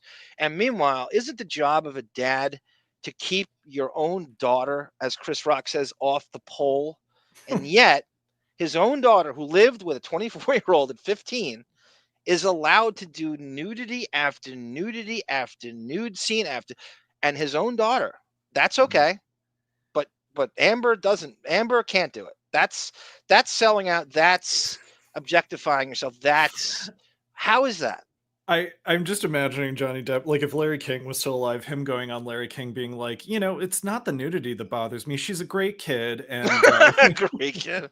He has said great kid. He has said great kid. Has he? Okay. And his own kids, lest I remind everybody, were not at his trial, just like he was. And they are supposedly the ones that have all to gain, right? From this is for the integrity of my kids. Well, I wonder during the trial if even the kids knew that our real daddy is Prince MBS. Sugar daddy. Yes. Or Saudi sugar daddy. We have a new daddy now. Baron Munchausen-like gaunt figure named Maurice Utrillo, as well as an Andy Kaufman-like turn by Ryan McParland as Haim Soutine, an artist consumed with filth and rot, whose disturbing yet compelling still life paintings of hanging meats are perhaps his most famous artistic legacy. Set during... Thank you, Bon. I'll ignore that last one. I'm gonna ignore the last one if you explain yourself. Everyone give thumbs up for Arm doing a great show. And on a Friday. Thank you, Bon. Thank you. Yes, everyone, like and subscribe, please. I don't know the next. The next one's definitely going to be there's going to be a Lotus Note somewhere in there, and then Jump Street, 21 Arm Street, Coach of the Year, with my nephew and maybe Casey Armstrong is in there too. And then imagine David talking football is the greatest thing ever. That's going to be great. Yeah, that's I'm gonna. I'll try to make my sassy outfit jokes like about Thesaurus Bot 5,000 says Johnny Rando. That's great. Modigliani's final burst of creative flair. He's the epitome of the artist refusing to conform while perpetually engaged in acts of self-sabotage that... So what he writes here, he's the artist who won't he refusing to conform. So that's what Depp sees himself as, but it's not the case anymore. That's what you saw him as in the 90s, but he's conforming like Plastic Man now. He's conforming like Copperhead now. Yeah. He's conforming in when you're doing Dior commercials. That is, there's nothing more conforming than that. You've turned into cling wrap, yeah. Right. Cling wrap. Sarah, that is gross. Lily Rose, in fact, is built like a 12-year-old, and that's why I think she does qualify for the 21 Jump Street reboot, with Officer Tom Hansen coming back as the captain, and Lily Rose is the one going undercover in the high schools. What do you think about that? As a nepo baby, his daughter, in the actual reboot. She's Hansen's daughter. Yeah, she's Lily Hansen. Yes, yes. And she has to use Lily, right? Because you have to respond to your last name. Right. David and I saw something, and I don't have time for it today. I don't know when I'm gonna do it. Probably the Weintraub segment. That this killed me. That 21 Jump Street is actually a knockoff. I'm fearful that it is. I found a one-season show called David Cassidy, Man Undercover from 1978. Right. And the entire thing is exactly what 21... The pilot episode is a movie, and David Cassidy basically plays Hansen. And it's from 1978. I think the Jump Street producers looked at this and said, no one's going to know this and remember this. Let's do this, and we will do what they did and whatever. But it's called David Cassidy, Man Undercover, and it is exactly what 21 Jump Street is, but 1978. And David Cassidy at 27 is the Hansen role in this. Yeah. It's bizarre. And it's actually good. It's actually, I was surprised it was well done. And there's a lot of exposition that we don't get on Jump Street about the undercover work. Yeah, I feel like I just watched the opening with you, but it feels like the setup is a little bit more, they detailed. Cover their bases. Yeah. Right. They said they have decoy houses. So if a kid follows you home, they have a decoy. You never saw that on Jump Street. Right. And all sorts of backstage. It was real. I couldn't. I mean, wow, this is my heart stopped. I couldn't. I'm like, did they rip this off? Because there's almost like frame for frame, like when you see when they come into the chapel, when I showed you the scene when David Cassidy walks into their operation. It's the same thing. He walks right into the. And didn't it have like a cute name like the chapel did? Yeah, they called the back. I think they called the back cave. Okay. I think it was just like a just threw that out just there. A cute nickname. That for some are part of his allure, while for others simply the manifestation of his obvious narcissism and intoxicant-addled brain. In Depp's telling, there's obviously sympathy here for the garrulous character. Garrulous. The supposedly deep philosophizing about art as destruction, taking on the kind of existentialist ennui that was flourishing during this mid-war period. Stylistically, Depp's film bounces between broad attempts at comedy and murky moments of fatalistic seriousness. The hoary convention of the blood-expectorating doomed individual is fully employed here, without a shadow of reluctance. The constancy of coughing, yet another exemplar of how deeply cliché this telling truly is. As crazy much of an egghead this guy, the reviewer, is, and it's funny to read it and stuff, and he knows his shit. He's obviously like a film nerd. He's watched the movie clearly. He has his receipts. He tells you why. He gives it's not like he's just saying, "Oh, it sucks." He writes one paragraph. This thing is long, and he's telling you why. It's not if ever someone covers their own bases, it's this. Right, yeah. The flourishes of filmic experimentation, from bursts of black and white undercranked silent film whimsy, through to the anachronistic use of... Did you just hear whimsy, David? Yes. Did you just hear... Maze and an emphatic stroke of Byzantine whimsy. You did write this. I wonder if he's a David fan. I wonder if he's a Deppening listener who's like a David fan. Like, I gotta... Thank you, A. Smith. Thank you, A. Smith. Thank you, A. Smith. Look at JMD. He's like he really knows his Depp stuff, as much of a hater as he is. I don't think Depp has ever dated a woman over 100 pounds. I know it's all the waifs. I mean, he has a gaggle of waifs. Yeah. We did that. I put a collage up once, Johnny Bye Bye, and it was a combined weight of like 450 pounds of 7 broads. It's true though. Garcelle Beauvoir is the only one over 100 pounds. Like even like Sherilyn Fenn, like back in, she was a tiny skeletal, and they're always really pale, and it's the same. He has a type. Tom Waits. Tom Traubert's blues Bobby Burrs, I'm rarely telling you. coalesce. Often the boorishness of Scamarcio's take is paused with moments of gape-mouthed delusions. The boorishness of Scamarcio's. This is what he just said. Is this George Will? Have you ever read a George Will column? The boorishness. The feeling that you described to me of like flatlining, I am having that now. Like I can't believe you didn't write this. I want to sit down. I want Depp to read this. Could you imagine him going through all these prose and massive vocabulary words and stuff? He would get like, he would probably like get lost. Not that he can't. I think his vocabulary is very good. I just think he would get lost in the, his attention span wouldn't be able to take it. I have to go back to 9th grade and like diagram these sentences. Like, I don't know where's the subject, where's the predicate? Yeah. I don't know what's referring to what. Yeah.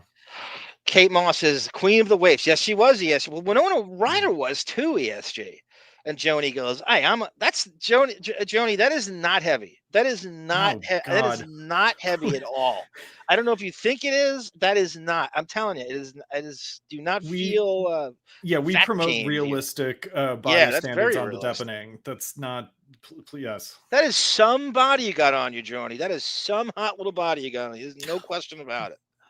That is some hot Mick body you have on you. To Theodore Dreyer's The Passion of Joan of Arc.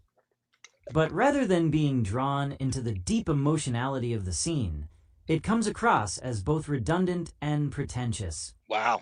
This mix between the physical humor and the darker elements of this character. Now, let me ask you, for a while, let me tell you, this is the only review available. And I don't know if stuff has come in since, but for a while, this is the only thing you could read about the movie. This probably really hurt it. So people who have Johnny Depp Google alerts like, oh, a new movie came out, let's read the reviews, and there's just this one. Right. Yes, it's only this one. So JM goes, he's right. Movie reviewer is right. They're all overcomplicated bullshit because they have an inferiority complex. They wish they could write movies and say, I agree with that, Johnny, but sometimes, you know what? You don't, the opportunities are so, the Hollywood food chain and the pipeline of who they say that every busboy, you're there all the time, has a screenplay under his arm and stuff. Right. But maybe that's true. And there are some great guys, brilliant minds who never get a shot. And it's a horribly unfair business. It's not merit based. So maybe this guy is a good film. Maybe he is a good screenwriter. Maybe I always thought that if you're going to review a movie, review it by its parts, like the acting versus the cinematography versus the thing, and get other people who are actually in the business to do the reviews. Like a ghostwriter who's in the business and he won't put his name on it. No, I'm saying like have Steven Spielberg review a Martin Scorsese movie as Steven Spielberg, because then it's sort of like, you're not going to think that he's just jealous. But you're also going to see it from like, well, that sounds like you get a sense of what Spielberg's priorities are in a movie versus Scorsese's and vice versa. I'm not explaining it well, but you are. I'm just saying, I think they would be more willing to be transparent. G Canada loves the word transparent more so than just as much as he loves testicular prominence. Tendrils, by the way, that is 5'10", 118 pounds is model-esque. I mean, that's like Uma Thurman-esque almost. Like that is, but she's in LA, right? So that's the place where everyone, the hottest chick in your town, looks at themselves and I'm going here. So like that physique, which should be like statuesque, is thought of as like, it's Howard, right? Oh my God, you got 10 pounds, right? That's fucking ridiculous. That is some body you got on your tendrils. That is some tendril you got on you. We all agree. And Barbara DeRush says Sherilyn Fenn was actually accused of anorexia. I didn't even realize that in the 80s and 90s. I did not know that. That's a sensitive accusation to make. Well, they're all anorexic. I mean, that's the business. Right. They're all trying to not eat each other, right? Isn't that the game? Who are we kidding? They're all afraid to eat, and this Ozempic now has taken the place of that. Yeah. So this is bullshit. They're all that. It's when you call someone anorexic, and some chicks take that as a backward compliment. When you say I'm shocked Depp didn't go after like Callista Flockhart and her. I know. You know. I think I thought that at the time. Like, who's next? It's because you talk. I mean, I can't. That collage was ridiculous. Yeah. It was, like I said, a combined weight of 450 pounds, and it was like 7 of them on there. The poster board that you put it on weighed more than all of them combined. You know. Character was always going to require a great deal of both narrative and directorial dexterity to pull off. Okay, this is great. Look at this, David. So I have the the limit is 5 minutes. So what I do here, by the way, you talk about Depp traveling in a charter jet. I went from the Netherlands to France in 2 seconds right here. So I changed my VPN. I'm not in the Netherlands anymore. I'm in France. And then it resets, and I have to get the next 5 minutes. The trial's over. So now you're on late internet. Now I'm on, right. yeah. Suffice it to say that Depp's attempt to walk this tightrope is a complete failure. Vinny, you're right here too. I was thinking exactly what you thought today in the shower. As again, it was in the shower while I was my next eBay auction. I do all my eBay auctions in the shower now. After the trial, says Vinny, do you think Depp's efforts to revive his career fit? Yes, they have, Vinny. Yes, I don't think he was ever planning on reviving his. I don't think there's nothing about this that's enhanced from 16 to 2020. There's nothing here that he couldn't have done then. Yeah. You know, even like Minamata is better than that. And Minamata is like a noble attempt. He's good at Minamata. He's really good in Minamata. It's kind of boring. I know we all think about mercury poisoning all the time. I know I do. I do nothing but think about mercury poisoning, and that's so. But he's really good in that. So far, in my opinion, it's failed miserably. The trial was kind of a farewell tour in some ways. You know, it's like, well, I said to you 1,000 times during that, I'm like, what's going to happen is no matter what set he goes on, no matter who he runs into, it's not going to be about the work anymore. It's going to be about this trial, and this is going to be tattooed on him like Betty Sue for the rest of his life. He's not going to be able to go anywhere. And if you think these people on these sets, by these people I don't mean gay people, on these sets, we're going to say they all talk. They all, through his agent, who is probably running around blackballing from every set, no matter, they'll never say it to his face. Do you really think this $150 million production wants to deal with that he could drop dead from a drug overdose in the middle of filming, or what they know about the tardiness and wasting money on, that's just not going to happen anymore. And so whether they admit to it or not, he's never going to, those opportunities are not going to be there unless Prince MBS is paying for it. Yeah, the trial was like a public, like, employee review of him as a movie star. Wasn't it? But that's the stuff you would never ever hear about, right? And ever. A lot of that stuff was leaked by Amber's team as gossip pieces that would make it into, like, not just like the Post, but like, Crazy Days and Nights. Yeah. And shit like that. And they were all, it turned out to be real. Well, so you think, oh, they make the stuff up, it's all fake. Those were real things. Those were that they used. Yeah. Take Stephen Graham's turn as Leopold Zborowski, Modi's ostensive yet ineffectual art dealer. Yeah, Vanessa Paradis as well is, like Joni's right. She's got to be 5'7", 5'8", 96 pounds. Yeah. Is one of the great actors of his generation. Imagine if she had a tooth in front of her. I was going to say, like, yeah, that gap takes like 10 pounds off of her. It would round it off to 95 pounds if she had that one tooth. Electric in nearly every role he's made. a talent deserving of a big screen canvas that he's too rarely afforded. Yet here, his sniveling reading and underbaked accent provide little in the way of engagement, a role as two-dimensional as the paintings that litter his office.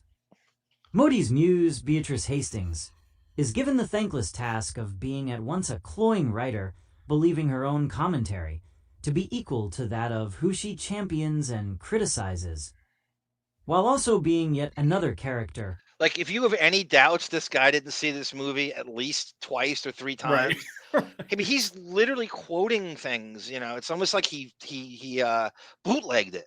Yeah, he knows. I mean, he's telling you the whole damn thing. He's 50% of the box office thus far. Who must tell the audience over and over just what a great artist Modi is. Modigliani is as famous for the paintings and sculptures he destroyed as much as those that survive. Like a hotel room, right? In 1994, the Mark Hotel with Kate Moss.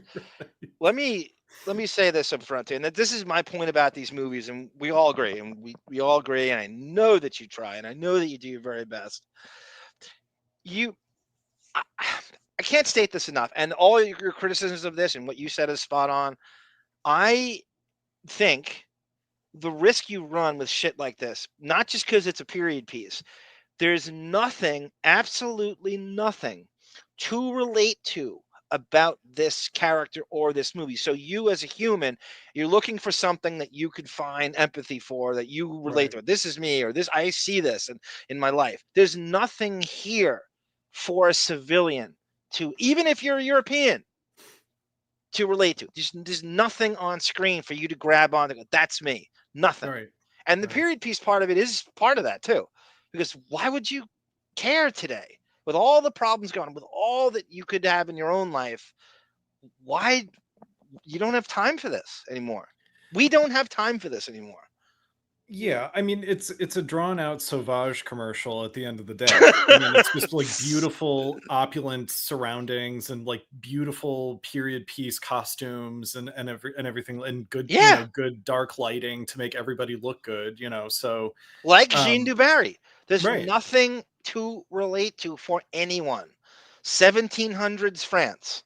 What demographic is that? Who's your audience? I'm begging you. Tell me who's your audience? Castle managers. I don't know. Yeah, well, I mean, you go into castle manager, Igor. Yeah, you go into it like you're supposed to do like a focus group. You'd go like, well, who is this for? Right? Who is this for? Tell me. And I would love to hear them explain who their audience is, because they can't. And at the end of the day, it's like period pieces about rich people is even worse, because it's like they have nothing to prove, you know. They're sitting on top, you know. Yep. Tendrils, I couldn't agree more. Depp's playing with, knowing Prince MBS is that's, I know some people. Who was I talking to the other day? My cousin wrote me back, who's pure as a driven snow. I trust him implicitly about everything opinion he has, especially with people.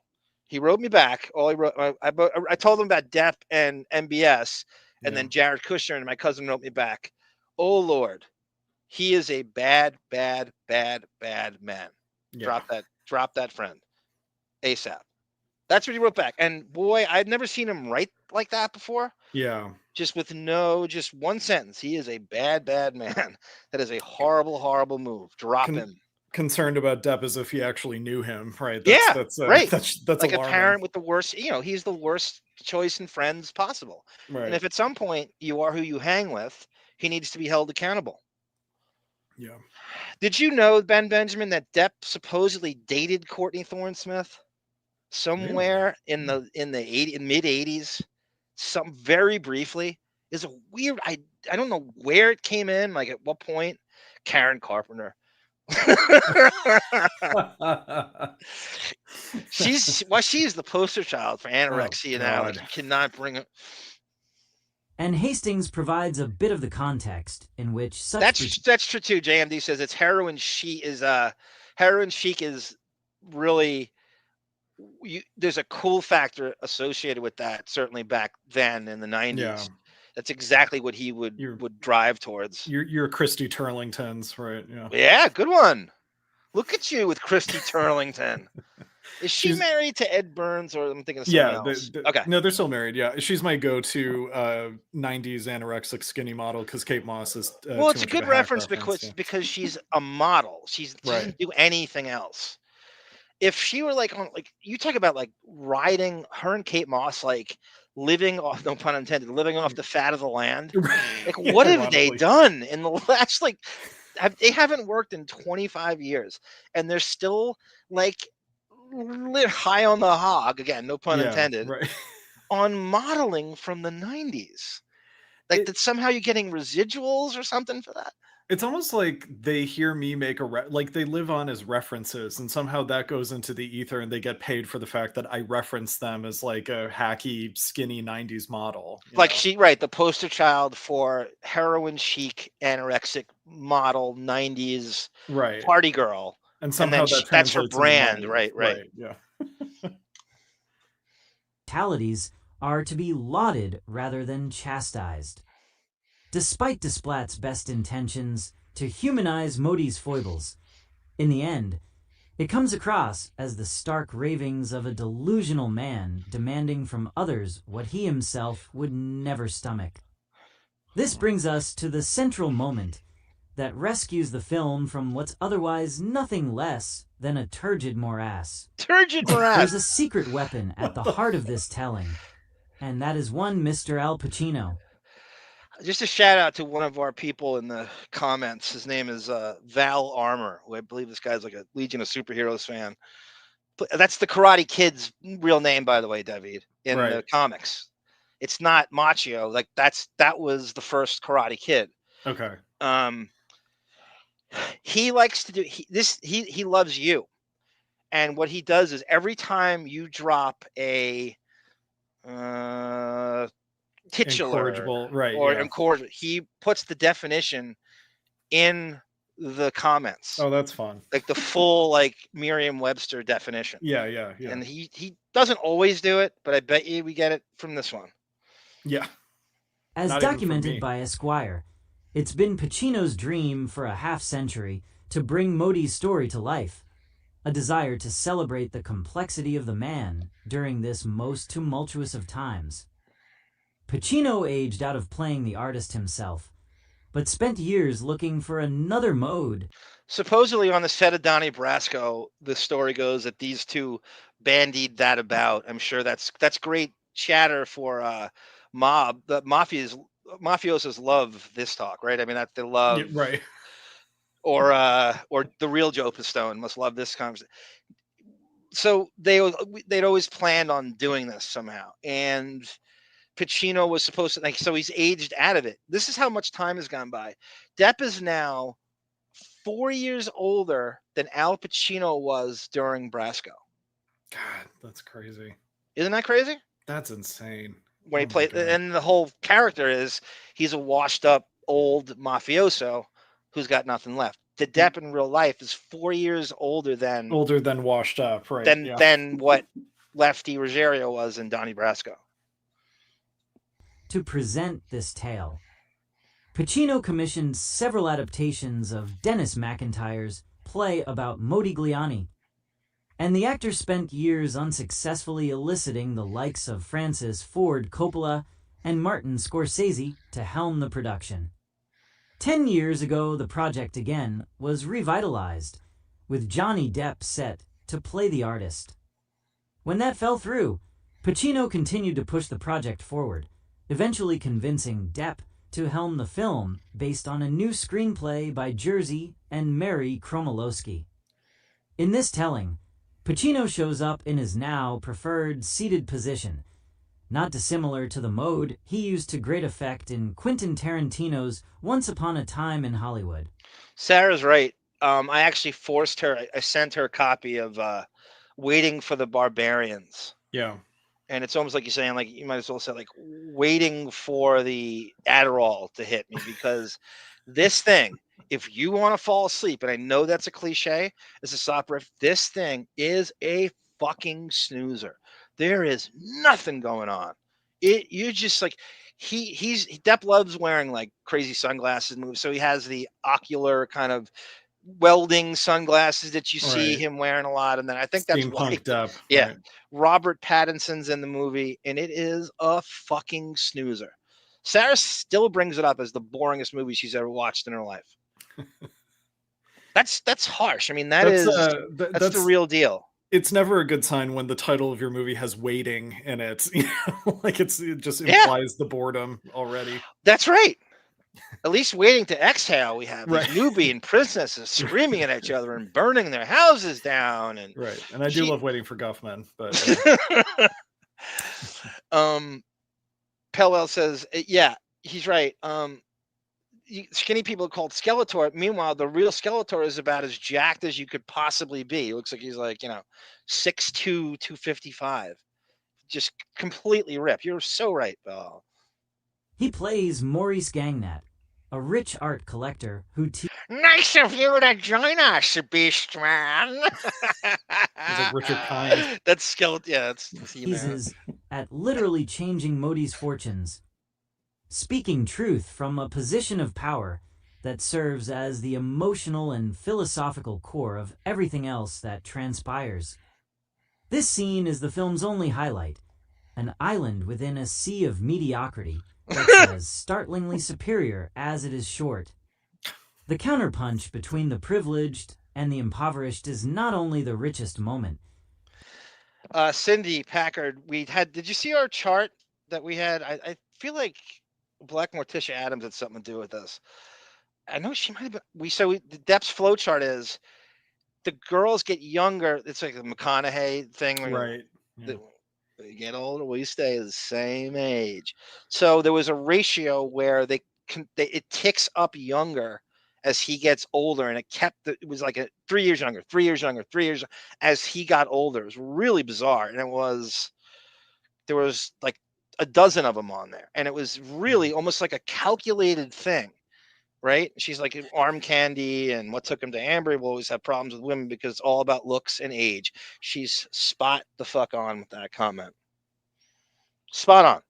But one can literally feel everything. Go ahead. I'm sorry, David. We should start a third series on the Deppening channel called Arm Candy, and it's just about all of your celebrity crushes. That's funny.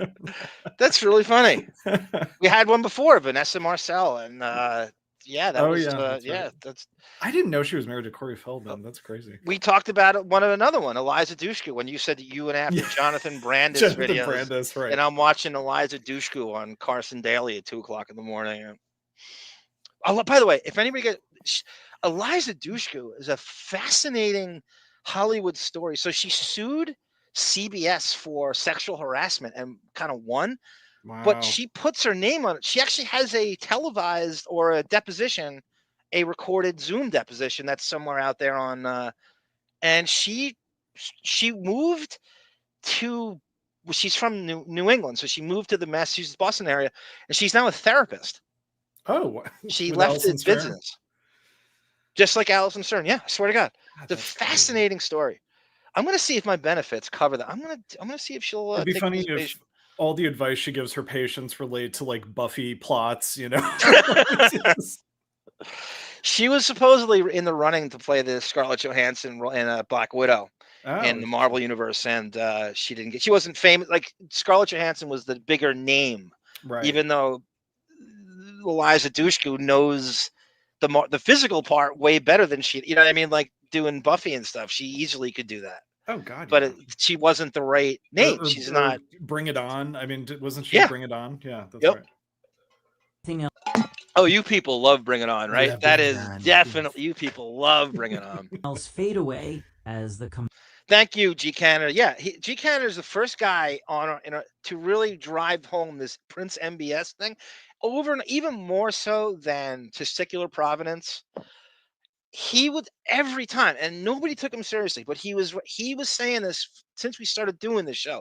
He's like, you don't understand how wealthy this guy is, over and over again. And we looked at it, and you can't state this enough. Prince MBS can throw money at any problem Depp has. How do you think $650 million miraculously just vanishes? Debt vanishes. Yeah. And now he's taking private jets to go from Cincinnati to Kentucky. He dedicated an oil rig in Johnny Depp's name, and his money problems went away. That's how that can go away. That's how that goes away.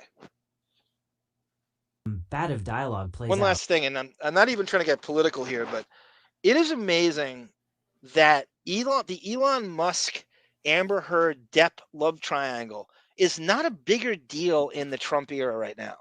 Yeah. That they don't show footage of him at the Eastern Columbia building. It was a massive story. And what a pussy Elon Musk is, what a yellow belly, fucking spineless jellyfish he is, how he doesn't commit to, how he bails on everything, and how he ducked the trial, and how, like, I can't believe that's not a bigger deal. I'm just imagining him having to retrieve a cell phone that was thrown off the Eastern Columbia building. Oh my God, right. The metadata. It demonstrates a kind Somebody of used the perfect word on him the other day, skittish. He's an overrated, skittish suit. He's not even a pseudo-intellectual. I don't think he's smart at all. I think he knows one thing. When I hear him speak, he can't speak. I've never heard someone sound stupider than him. I want to punch him in the hair. I want to punch him in the face. He can't complete a sentence. I hate him so much with all my heart and soul. And to block me on Twitter, to suspend me on Twitter. Oh my God. The calm fist of rage, right? Purity, where the creator refused to succumb Bill to Burr's temptation angry at him. and sell his art Laminated short. face. But it's also Laminated a petulant reaction spawned by a man who exploits the generosity of others, only to spit in the face when the time may finally come. Robert Burrs goes, I honestly don't think Depp really cares about this much like you and I would. Yeah, but Bobby Burrs, then quit, then just get out of the business. Then don't do anything. Then just go on that island that you're inspired by Brandon to do, and then just don't do anything. If this business is beneath you, and why? Look, this guy, do you know how many opportunities he gets? Do you know this? He has no excuses. Yeah. Right, David? If you're running the show on these movies, everything artistic is whatever you want it to be. Right? If you said you could control the musical soundtrack, the script, the actors, what else do you want? Could you be more spoiled? Yeah, and there's a way for him to, I think, post-trial, like, you know, try to come back firing on all cylinders in terms of his taste. It's like, if you having control over the taste of how the movies that you either produce or are in are made, I think there's a way to kind of like not be lazy and sort of like, yeah, you got to kind of because I just see sort of a laziness post-trial, you know. And I think that's kind of the main that's kind of the main problem. It's not that he doesn't have the talent or the taste. You know, he's sitting on a gold mine. He just doesn't want to utilize it. He'd rather depend on someone else's gold mine. Even with Prince MBS funding him. Right. There's nothing he can't do in terms of creatively. There's no opportunity. There's nothing from the ground up. There's just no excuses anymore. Depp could say to me, like, this was, if honestly, he could get me like in a private conversation. Look, if you take out Elon, take him out for good. If you promise to do that for me, I will do the 21 Jump Street reboot that you're pining for. Right. I would do it. I would do it. If I had to watch from a prison cell, I would do it. I absolutely would do that. I would figure it out. For him to reciprocate such favors. Pacino's affectations and expletives are as anachronistic as anything, but it's his calling of bullshit to Modi's face that's so effective, given the building tension for at least someone to do so after such a lengthy runtime. Seen in isolation, the moment may appear overwrought, but given how long it takes for even this modicum of movie magic to rear its head, when it finally arrives, the catharsis is palpable. Good enough. So that's just a great, huge vocabulary-laced paragraph to end that on. And it goes on and on and on, and it gets worse and worse and worse. It is the worst review I've ever seen anything Depp be associated with. I mean, it gets worse. There's another 10 minutes of eviscerating that goes on in that. Yeah, it's probably the Depp review that also has the most SAT words that you'll ever find. Oh yeah, by far, by far.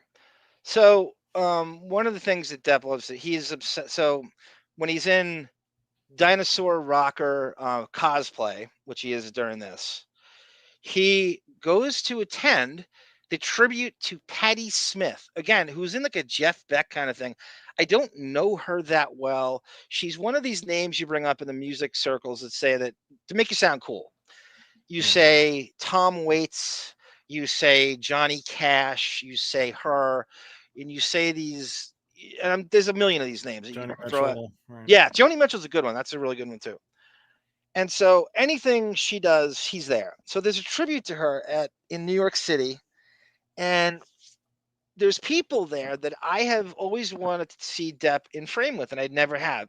As much as he dry humps the dinosaur-rocker, I have never seen him with Bruce Springsteen. I have Googled pictures of the two of them and can't find anything until now. So Bruce Springsteen actually covered Because the Night, the Patti Smith song, and did it. I actually knew this song from Natalie Merchant and the 10,000 Maniacs first.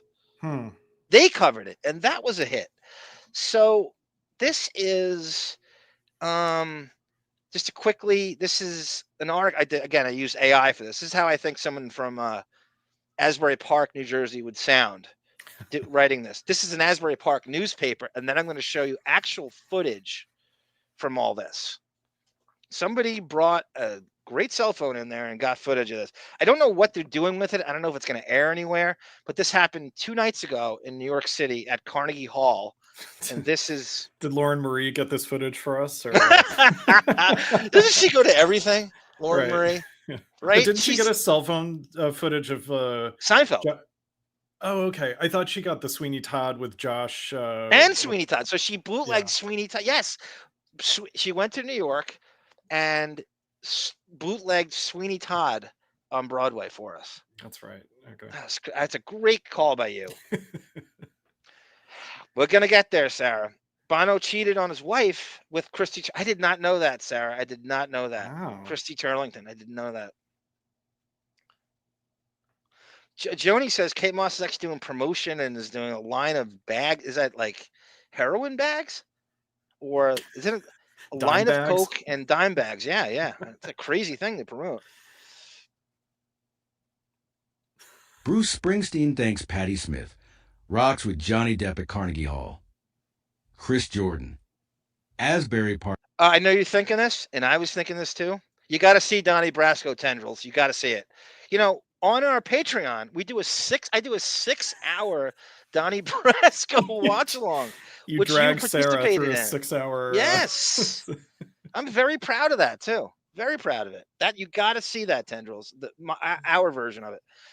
The hell, I know you're thinking this, Debbie. So Steve Jordan, you say, oh, what race is he? And he is in fact a black guy. So I'm seeing that name, and I flatlined. I'm reading this and go, that's a name. They say that he's the Stones drummer now, and I'm like, that name, man. I hope he's a black guy, and sure enough, he is. When I go, and thank to you. the video. I was wondering. Thank you. Yeah, I know you were wondering that. How do you get to Carnegie Hall? You gotta rock and roll. Bruce Springsteen joined a tribute to fellow New Jersey rocker Patti Smith that included Michael Stipe, Johnny Depp, Flea, Sean Penn, Karen O, Scarlett Johansson, Michael Shannon. Jimmy Jarmusch and more marched 26th at Carnegie Hall in New York City. The evening was called People Have the Power, a celebration of Patti Smith. The boss thanked Smith for collaborating with him on because the night which he performed. Okay, good enough. That's a good sort of outline for what that is. Brendan, thank you. Very passable. That's the greatest compliment you can ever get from Brendan. A very passable Skeletor. That's as far as he'll go. Wow. That's as far as he'll go. That's a love letter from Brendan. Yeah. Pellel says barbarians can be replaced with paint on dry. I know, it's like making a movie like Exhibit Patience, the movie. Robert Burrs goes, this is how my history teacher talked in high school. The dude could just put you to sleep. I know these voices. Alan Oppenheimer, right? Autobot. That's the voice of Skeletor. and he's on a ton of stuff. Okay, ready this. Okay, I'm gonna get rid of this, and this is now they got two things for you: the ending, and then Depp is okay. Depp sings something called "Dancing Barefoot" by Patti Smith. So this dude, I wish I could give him his props because he did a Lauren Marie and bootlegged it. Yeah.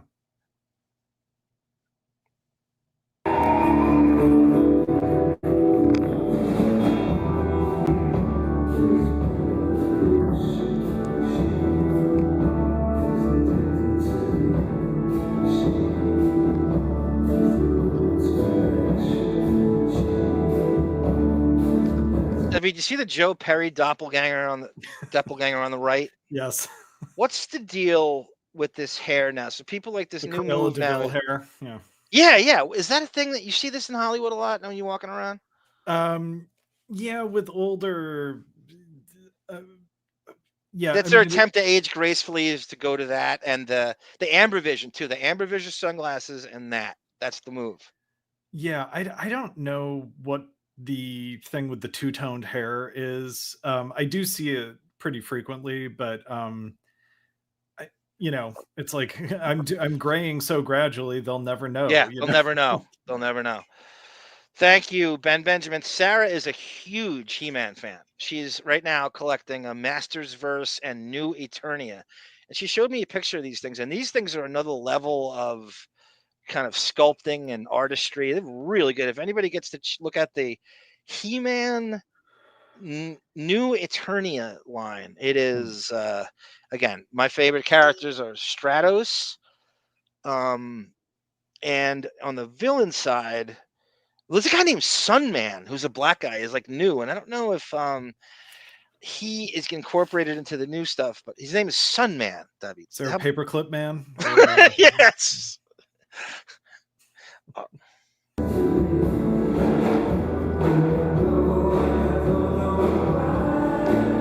It's a good song. Good choice. Good song. This is a great song. And he's doing a good job on it so far. I wish it was louder.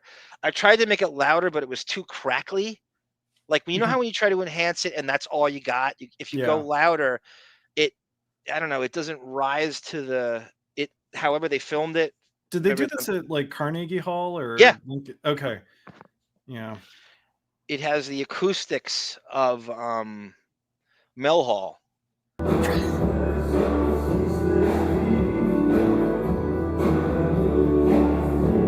Good call, Autobot.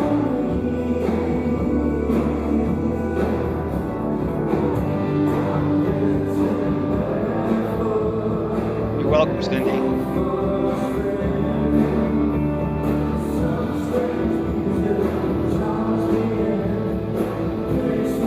But that's Flea on drums from the Chili Peppers in the back right.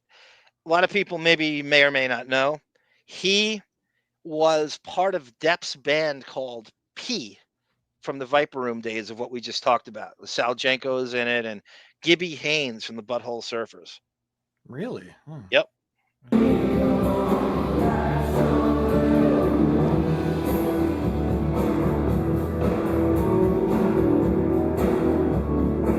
Saudi blood money, that's right, Benny.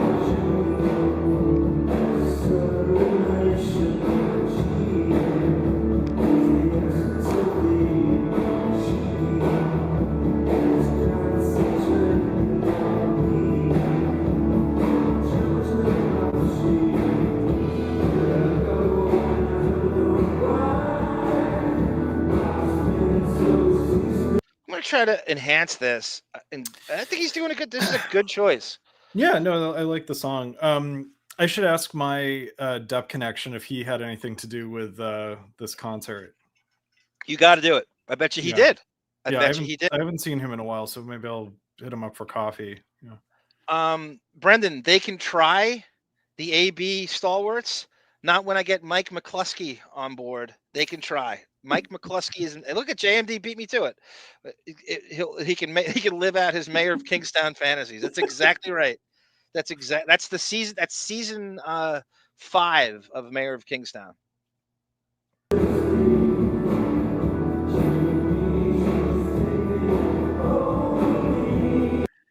Elon has a touch of Asperger's. Or that's Pellel. You know what? You're absolutely right. But I hate how people excuse that as an dismissed for genius. David's a genius to me. He's not. That's some bullshit. I'm tired of every time. Oh, he's so tortured and so. No, David's a genius. He's not. He's just a nepo baby. I want to recreate that Howard's 60th birthday party from behind, where he's leaning over the console to look like a tortured artist. That's. He does that every time too. That torch. Oh my God, now. I know.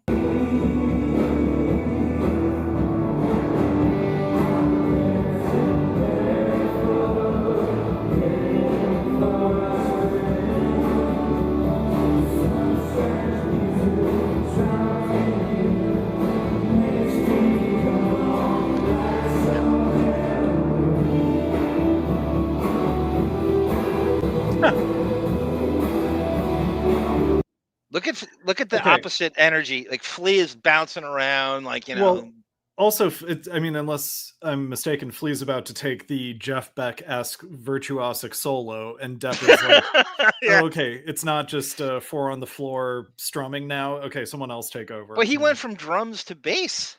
That too, yeah. In the same song. They did a little swap out.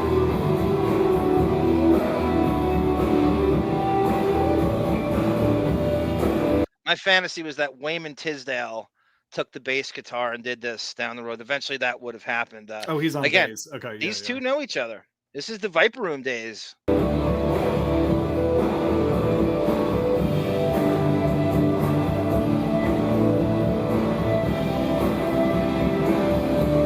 Who's playing the guitar solo, David? Gordon Ramsay. Where did it come?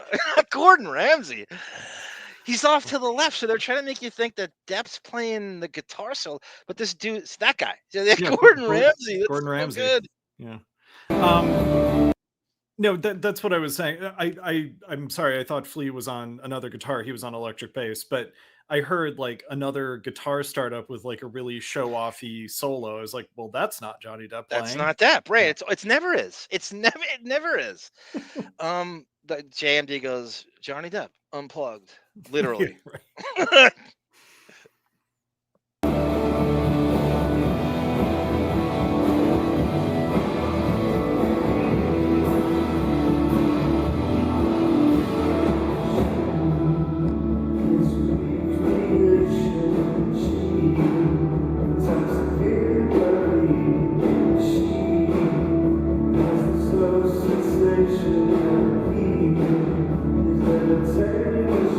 Patti Smith's like, why do I have a British accent during that song?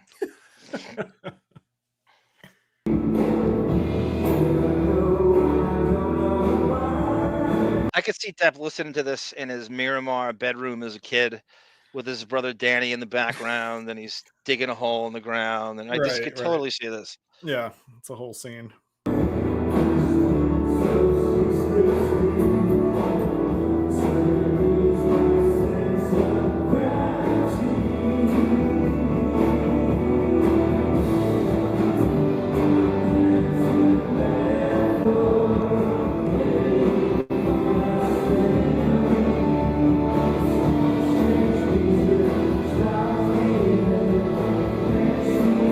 Yeah, Rogue, Autobot Rogue from the X-Men, who's Gatgirl's favorite superhero, and Rasheed Wallace from the NBA had that same thing. That's what I was synonymous with it. And who's the SHIELD agent? Vanessa.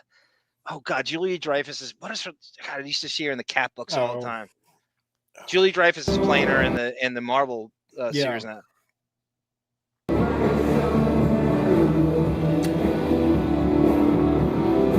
The scarf is ridiculous, JMD. You're so right. It's just what a cliche, a parody of yourself, but that's what this is. I mean, he's dressed up as 2012 Johnny Depp tonight. Yeah, 2012 Depp.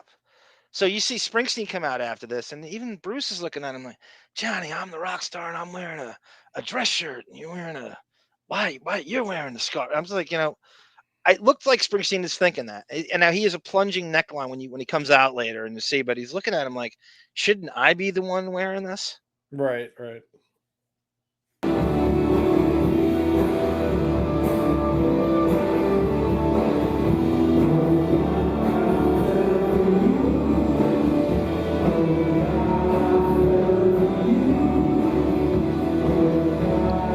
Johnny Bye-Bye says, I bet you He-Man plays better guitar than Depp does. Oh, God.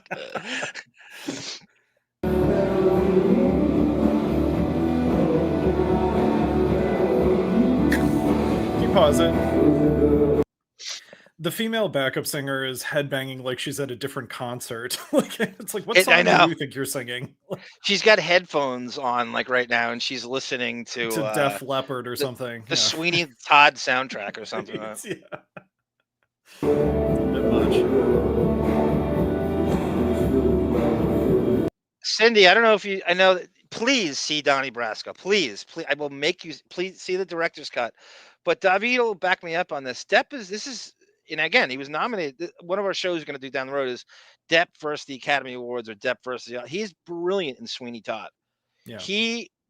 That I would way rather watch him sing, and he nailed. David, you are obsessed with all things Sondheim, yeah. And Sweeney. What do you think of Depp and Sweeney Todd? No, I love the movie. I think, it's a difficult show to wrangle down to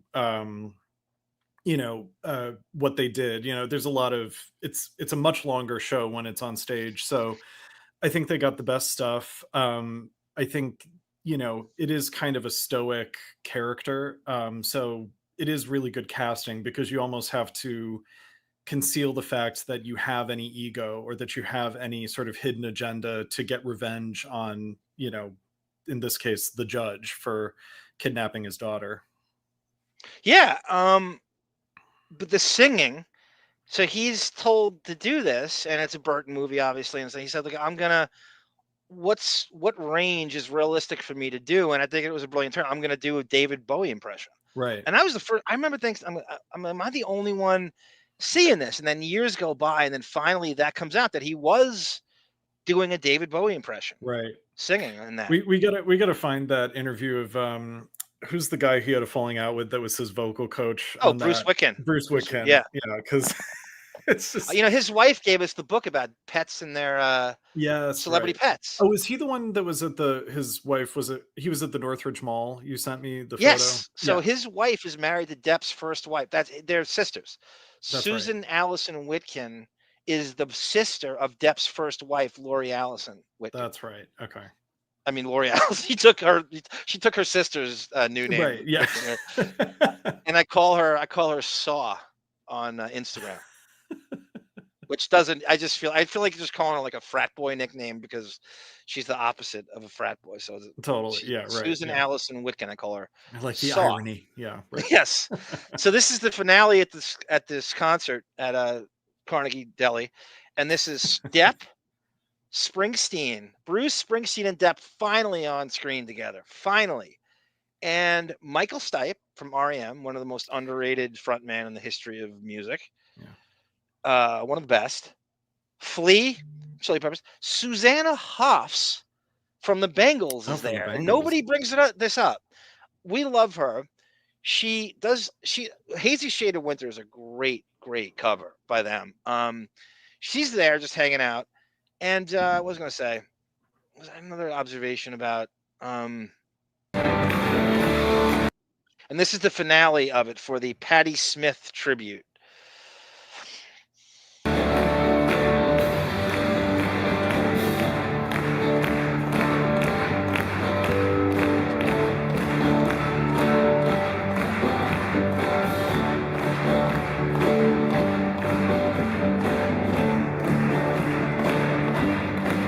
According to Tendrils, she backs you up. Look at Patti Smith. Does she look like Suzanne Muldowney, the underdog lady singing and stuff? She has the pigtails and right. Tendrils goes, I lived 10-minute walk to Sweetser from WeHo adjacent. I know it isn't as fancy as Depp's Sweetser. That's all true, David, right? And then down the street is the Nightmare on Elm Street one. Yes, house? Exactly. And south of Sunset Boulevard is all the Comedy Store. Well, and the Vanderpump establishment. Okay. Yeah. I'm looking forward to your video too. Whenever I know it's coming. I promise. Welcome, Chubby Pickle. Welcome, sir. Great to see you, sir. Welcome, War Machine. James Rhodes, sir.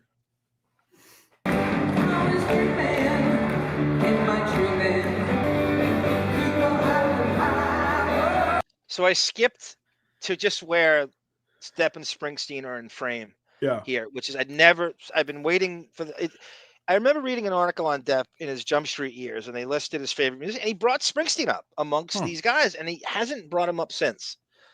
Until like it's something, and he dry humps these dinosaur rockers like it's Jurassic Park, and and I've always wondered, why is Springsteen never there in these things? So finally, by the way, and he's also with Steven Van Zandt when they did the Jeff Beck thing at Sirius. Right. You remember that, Steven Van Zandt? I do. Yeah. Depp had to wait a long time to get tickets from Ross Zapin in order to see Bruce Springsteen for the first time. You kid, that could be true.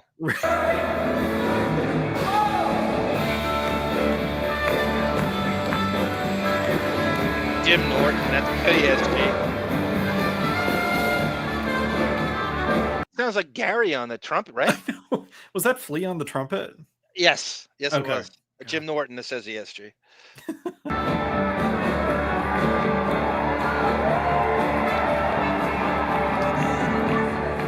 Can you pause it?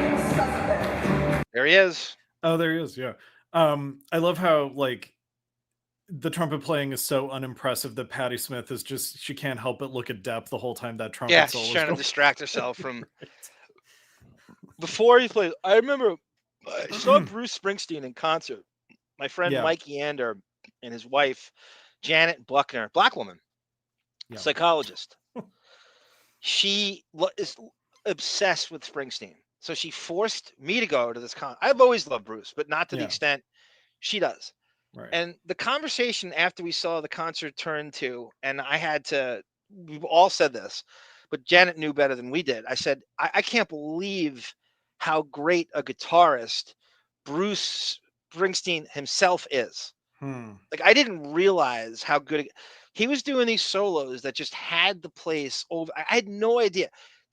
I'd seen him play guitar, but I thought it was almost like a prop. Right. He is as good a guitarist as I've ever seen live. He was doing these solos, and this is at Madison Square Garden, and it had the place it was spine-chilling solos. That's great. Oh my gosh. And as Springsteen was interviewed and by Howard, and they said, "What is it you love?" He himself said, "I'm an underrated guitarist. I wish people would appreciate me more for the guitarist that I am. It seems like nobody knows I play guitar." Right. And he's trying to play it modest, but I couldn't agree. And Mike drove to the Garden from Brooklyn, which doesn't. And the whole ride home was about how great a guitarist Springsteen was. Mike didn't quite realize it either, but Janet knew this, and she's like, what's wrong with you guys? He's one of the greatest guitarists. Like, I didn't know. You don't think of him. You just think of him as the front man. Right. His gravelly working class hero voice overshadows the guitar work, apparently.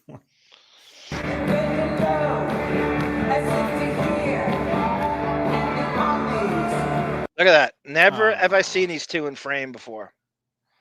Ever. Very cute. There's a lot of je ne sais quoi here. This is like, if there's a depth of music, it would be Springsteen with that sort of charisma. He's probably the most charismatic lead, I think, in all of music, in my opinion. And you couldn't be more arbitrary than that, right? Charisma. Give me the metrics on that one. Yeah, right. Where's the meritocracy for charisma? I lead the NBA in charisma.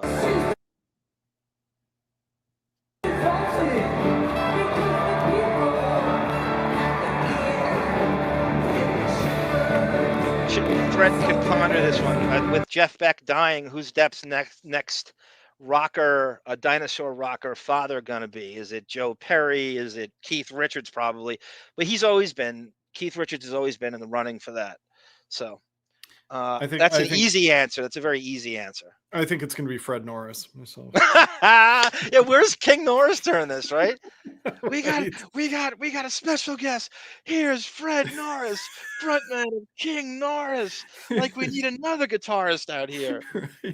For our 10th guitarist on stage at the same time. The poor man's 7 Mary 3. Brilliant Fred Norris reference, David. Brilliant.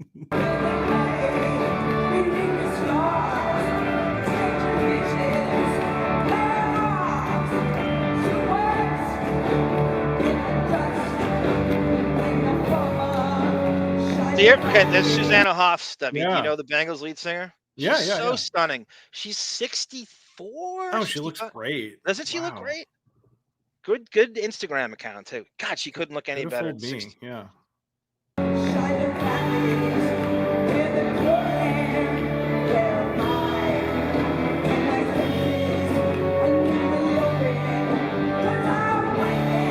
There's Autobot. I knew he would do this. I knew it. Valentina Allegra DeFontaine. That's who Dreyfus plays in the Marvel Cinematic Universe, and she's a Shield agent. I couldn't think of the last name. Going around asking Ant-Man if he thinks he's sponge-worthy. Right? Nice Seinfeld work in there, David.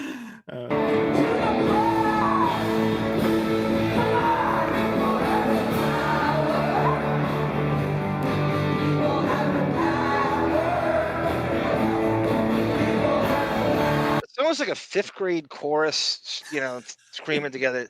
They don't care how it sounds. They have to say it's Depp was now. I think he's great. That's so funny. Oh my right? God, it's so true. Yeah. For the Christmas show, they all get together at unison. You see their parents like at the front of the stage, like trying to keep them from walking off stage. Like that's exactly that you kid. Michael Stipe just looks like he does not want to be there. He doesn't even know where he is. Yeah. Right. He does not want to be there. I don't think he wants to be on stage with other. I think, like someone like him, who's kind of done it all and seen it all. He might be against this, kind of group singing at the same time. Like it just doesn't work. Maybe he just. I mean, he is so cavalier. The stage managers are like blocking the doors. Like, no, honey, you need to finish the concert, okay? I want the conversation between Depp and Michael Stipe to be the fact that the Depp's band, the Kids in South Florida, opened for REM apparently at one point. Oh. I want that to come up, and I bet it doesn't. Maybe it does. No, I bet it doesn't. And number 2, REM sold a lot of albums based on their 21 Jump Street soundtrack in season 3, which we're going to get to in an episode called AWOL soon. And that made me a super fan of the song. I think the song Orange Crush is my favorite rock song ever. It's about Agent Orange in Vietnam. Oh, okay. And it's something about the arrangement about it. There's something about it is such a good. That song is an A+ rock song. I think it's even though it was kind of a modest hit, I still think it's underrated. Yeah. And that's played all throughout that Jump Street episode. Okay, cool. I'll and check it's that used really well. Let me see if I can. Hold on a second. I'm sorry. I went full screen. Hold on a second.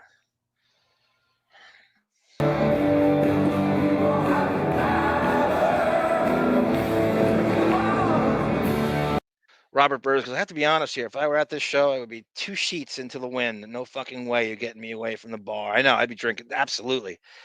It probably is an open bar. Wouldn't it have to be? At this isn't for civilians. I don't think. I mean, I don't know.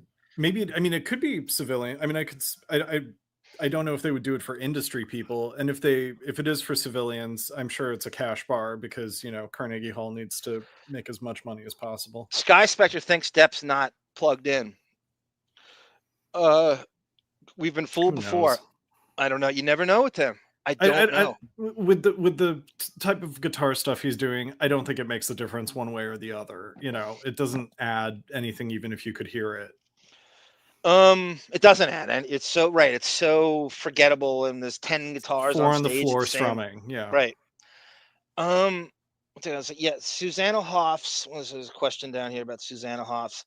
He's aging better. The Go-Go's, Belinda Carlisle, or I would say Susanna Hoffs easily. I don't think it's close. Eternal Flame is a great song, Autobot. I agree.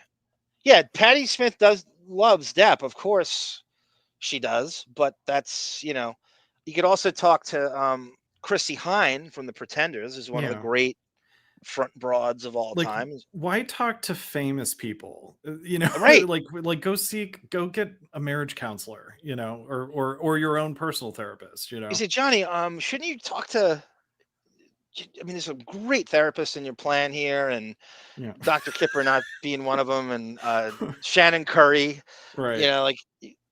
No. I confide in Patti Smith, someone I talk to when is that because she's famous. I mean, at the same time, she's iconic rocker. She knows Patti where I'm going. Smith, LFMT. Where's Beachy Colkey on this stage? By the way? I forgot about Beachy. Who is the therapist? Right. Holy shit! You know he's here.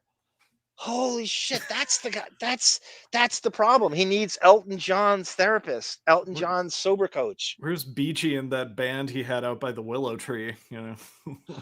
We should have a sober coach versus a drinking coach, like me versus Beachy off. Yeah. Me versus Beachy Colkley, and see who comes out. Well, I will extol what should happen, and I bet you I win. I bet you I could destroy him. Oh, easily.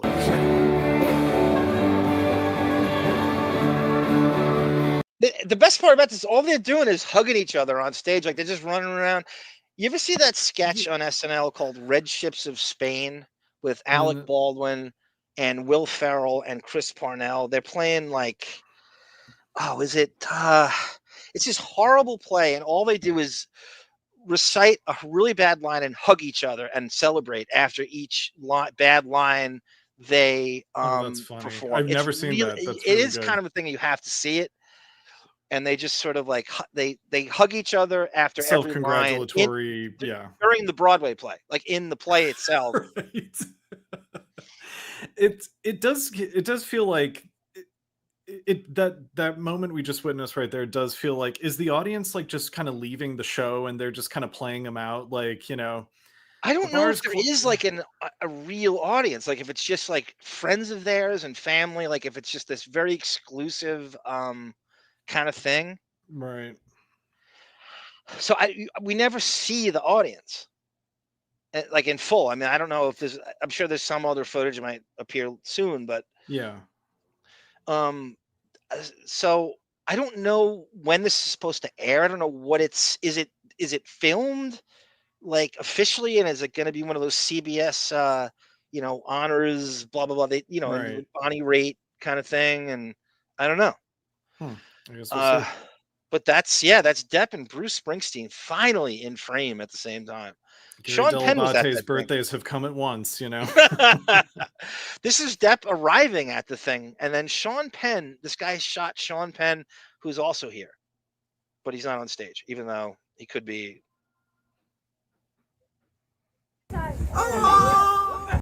Joni, that's a good point. So Joni says that REM and Oasis were enemies in the 90s. Depp was really good friends with the Gallagher brothers. There's nobody he has. So he played apparently on their album Oasis, and he's friends with the Gallagher brothers through Kate Moss, who dated one of I think Liam. And so I didn't realize that Michael Stipe was feuding with them, and that makes sense.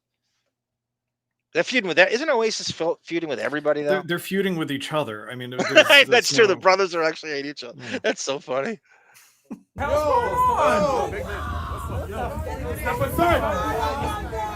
So there's the security, Sean Bett, and Mark MAGA Gibbs. I can't believe that Twitter of his. He's like an election denier and QAnon kook, I can't believe they let him. There he is with his hockey hairs in the background.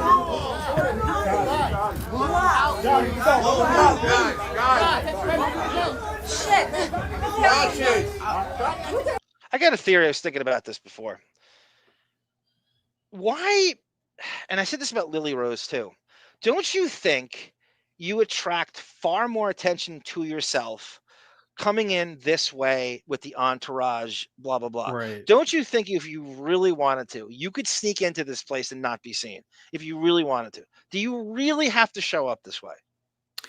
Well, I mean, isn't that the thing about New York City is like people famous, well, also, but famous people are walking around all the time and no one gives a fuck. Like, but you're jaded, right? There's the jaded New York residents aren't going to bother Johnny Depp if he just showed up like out of an Uber act, right? Like a decoy. But he's bringing this entourage circus with him, right? So they're waiting for this shit. And are they even there to protect him, or are they there to do things that regular civilians do? Well, can't do. They're there to do the performance the circus performance behavior of attracting paparazzi. Right. You know, so please, there's nothing to see here. Let us get through. Good cop, you know? bad cop, right? So they do this all the time. Like he runs over to and he's great with his fans. There's no question about it, coming in and out, and goes over and signs for a half hour, and they have to pull him away and play good cop, bad cop. Johnny, come on, you gotta go. No, come on, let me do like 20 more. Just give me 20 more, and they pull him away. It's like they're rehearsing in the limo, like, okay, so you make it seem like I'm too big a deal to sign people's autographs, and then I'll rebuke you and sign people's autographs so I look like the bad guy and that I hired a really, mean security force that won't let me be in touch with the people, Is there any question, though, he attracts more attention to himself in this way?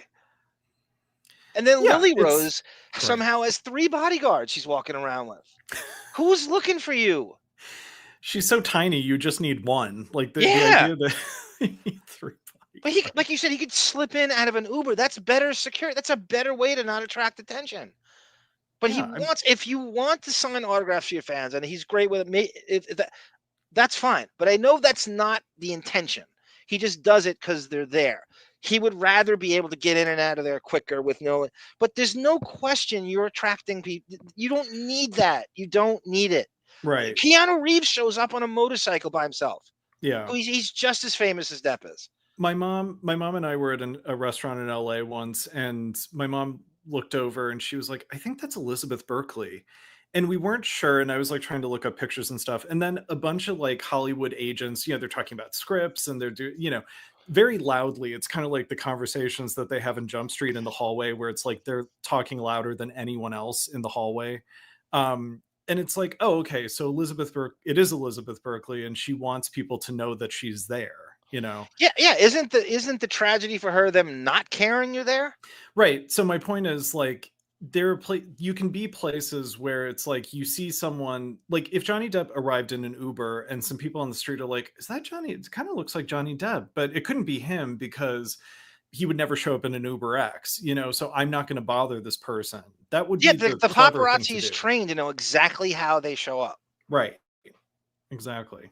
And that's what they come to expect. The black Lincoln Navigator with the tinted windows, Sean Bett and Mark Magga Gibbs fucking pile out with the fucking hockey hair they're recognizable at the same time. So paparazzi are looking for clown cars, Yeah. looking for Ubers with, right.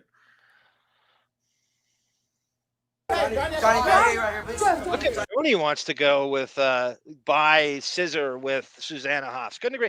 And Susanna Hoffs, same last name as Holly Robinson's character in Jump Street. That's even better. Yo, not over my head, my man. Sean Penn. So let himself go fully gray, which does no problem. This way, folks.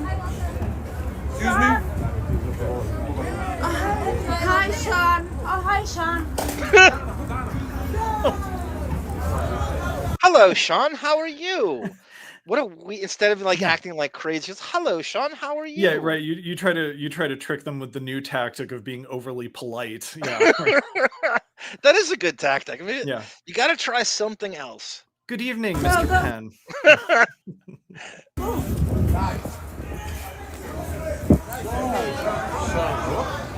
Yeah, good call, Autobot. That's exactly what the song was. Fade in, fade out. I remember reading that in Us Magazine. I'm like, what the fuck is that?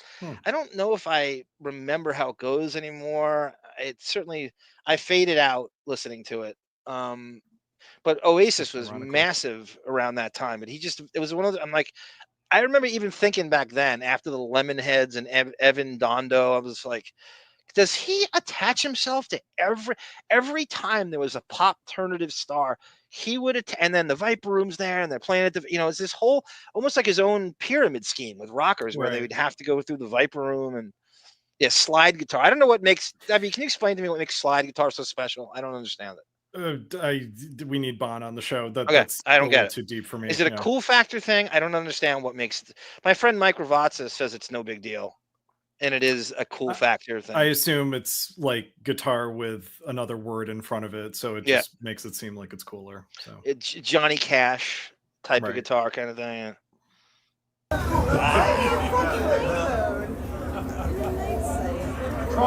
So I guess that's the entrance to Carnegie Hall. This is another angle of him coming out of the, I guess.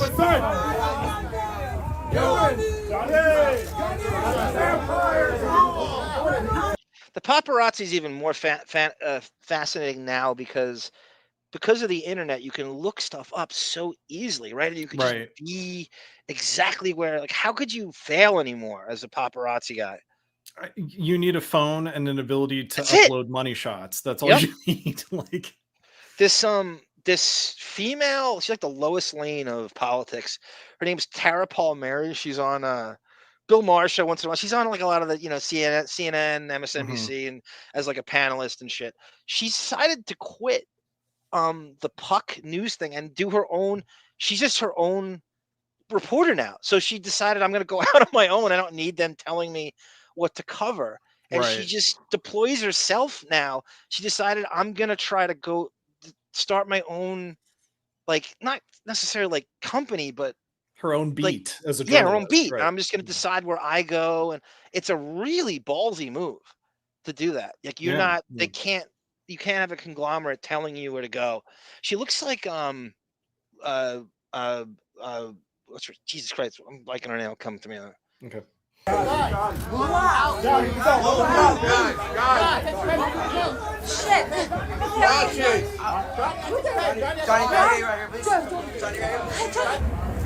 almost like the shaky cam, the Christopher Nolan shaky cam. Yeah, the Cloverfield camera on Johnny Depp. Cloverfield, very nice. Very nice. Well, but nice top, David. So on to Corey Feldman, our main event. All right. As you heard Sarah before, this is her cause celebre. Her biggest passion in life is He-Man, Masterverse, New Eternia, and Corey Feldman. Her raison d'etre. Is that French? Raison? How do you say raison d'etre? Yeah, raison d'etre. Yeah. This is what all the hubbub is about. Corey Feldman on the Billy Corgan podcast talking about how he was literally signed, he says, offered Gilbert Grape before DiCaprio to play the role of Arnie Grape, the mentally challenged younger brother of Gilbert Grape. I had heard that River Phoenix was offered the Gilbert Grape role before Depp. And this, where is it? Sarah Zutat, Tracy Jacobs, Sarah's Corey Feldman rant. Don't tell me I got to go fishing for this. Please don't tell. I know I copied it last night. I can go right to the Michael Madsen, Leonardo, Modi, River Phoenix, Bad Influence. This is, shit. Do I really have to go? I know I saw it in my folder. I swear to you, I did. In the meantime, before I get to, I have other things I can play before. Yeah. Or do I? This is a good filler. This is ARM. This is ARM pranking Jackie Martling on the Ron Bennington show as Johnny Depp. And they believe that I'm him. Okay. So I'm going to play this just to kill time. Cool. I read that book 3,000 nights one time. Johnny in Florida, go ahead, buddy. We love you over at Dog Shed, Jackie. I don't think you realize how worshipped you are over there. But I wanted to ask you a question. I don't know if you realize this, but Howard's daughter Emily is inspired by your wife Nancy and came out with her own album. And she actually has a modest hit called Zoo Za Zoo. Howard won't bring it up, but she brings it up in interviews sort of separate from his show. And she says she's completely inspired by your wife Nancy. I mean, literally. Hold on a second. Now, RON FEZ. Chris, you got to understand that whenever and I love you, my friend, and I appreciate what you're saying. Well, no, all true, man. Anytime there's a caller like this, even when the joke hunt, I always was standing there waiting for the shoe to drop. Right. Believe me, Nancy.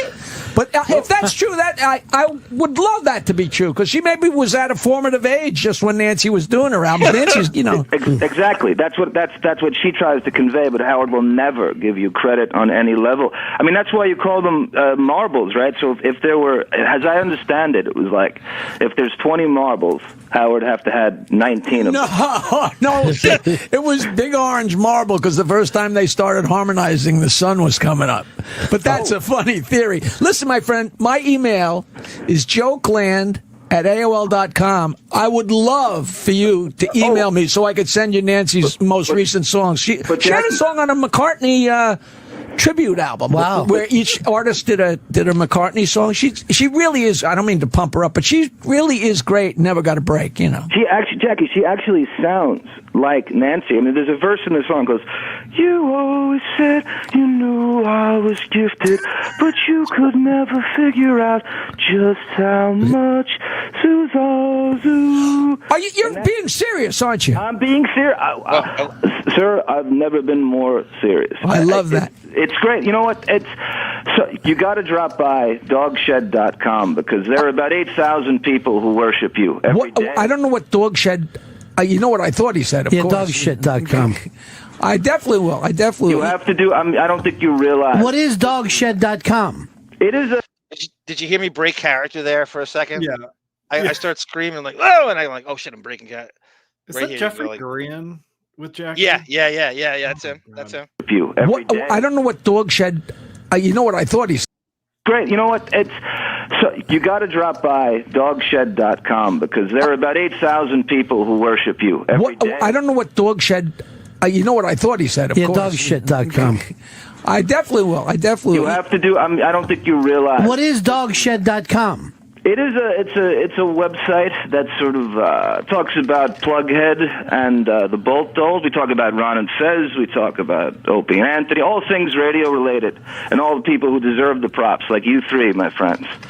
So it's sort of like there's some hate in there, there's some bashing, but you have to, you have to have your street cred in order to get worshipped, and Mr. Martling does. Currently, Stuttering John is a thread, and I think there's literally the things like 600 pages on it. He's on it. He's actually on the site. All right, Johnny, thanks. Thank you, my friend. Gentlemen. The band. So a caller calls in and thinks it's Depp. Well, it's nothing to do with this. Oh my God. He's playing Who to Thunk. Here's Ian in Jersey. Go ahead, Ian. Hey. Here's Andy in Boston. Go ahead, Andy. Hey, what's up, guys? Ronnie, listen to the playback after. I'm telling you, 100%. The guy that called in about dogshed.com praising Jackie and Nancy, that was Johnny Depp. I'm telling you. You got to play it back. That was Johnny Depp who just called us as somebody from Florida. All right. Johnny Depp is the guy that calls up with phony phone calls? No. He's actually acting like it was the real Johnny Depp, who's a big fan of yours. Now I'm confused. Now, see, if I wasn't confused, but could I borrow some anxiety? How much you want? What a crazy call that is. So some guy just calls in and goes, "That's the real him." I had nothing to do with that. I have no idea who. Somebody from Boston, in fact. By the way, I'm just picturing Emily Stern listening to the Scoldies as an impressionable 15-year-old, like actual inspiration. She is Nancy 40 something now. This is crazy that the mystery of where this video went. That because I used a screen recorder, and to get it, and it just vanished from my folder. But anyway, this is it. Okay. I think her name was Bonnie Tyler. Total Eclipse of the Heart. Yes. Total Eclipse of the Heart. Yes, we saw her at a hotel. It was like, oh my God, it's that woman. Like, we didn't even like the song. Right.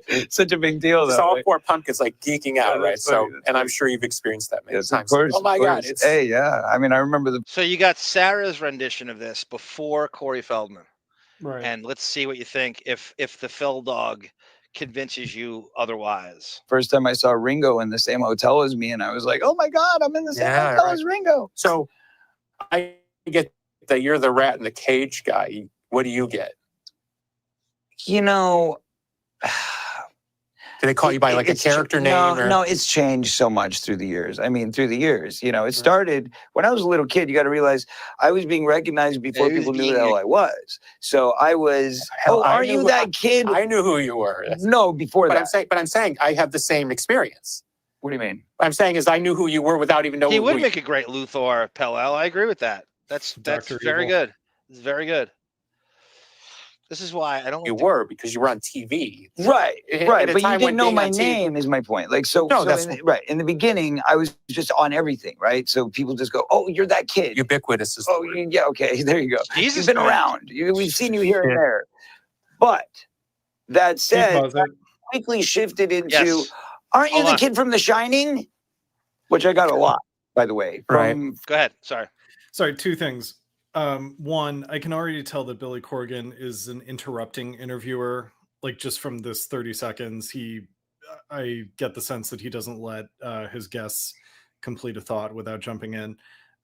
Secondly, with Corey Feldman, I don't always trust people who have rhinestones on the brim of their baseball cap. So I don't know if I'm gonna totally side. Isn't that what you people would do if you had a softball team? If I had West Hollywood.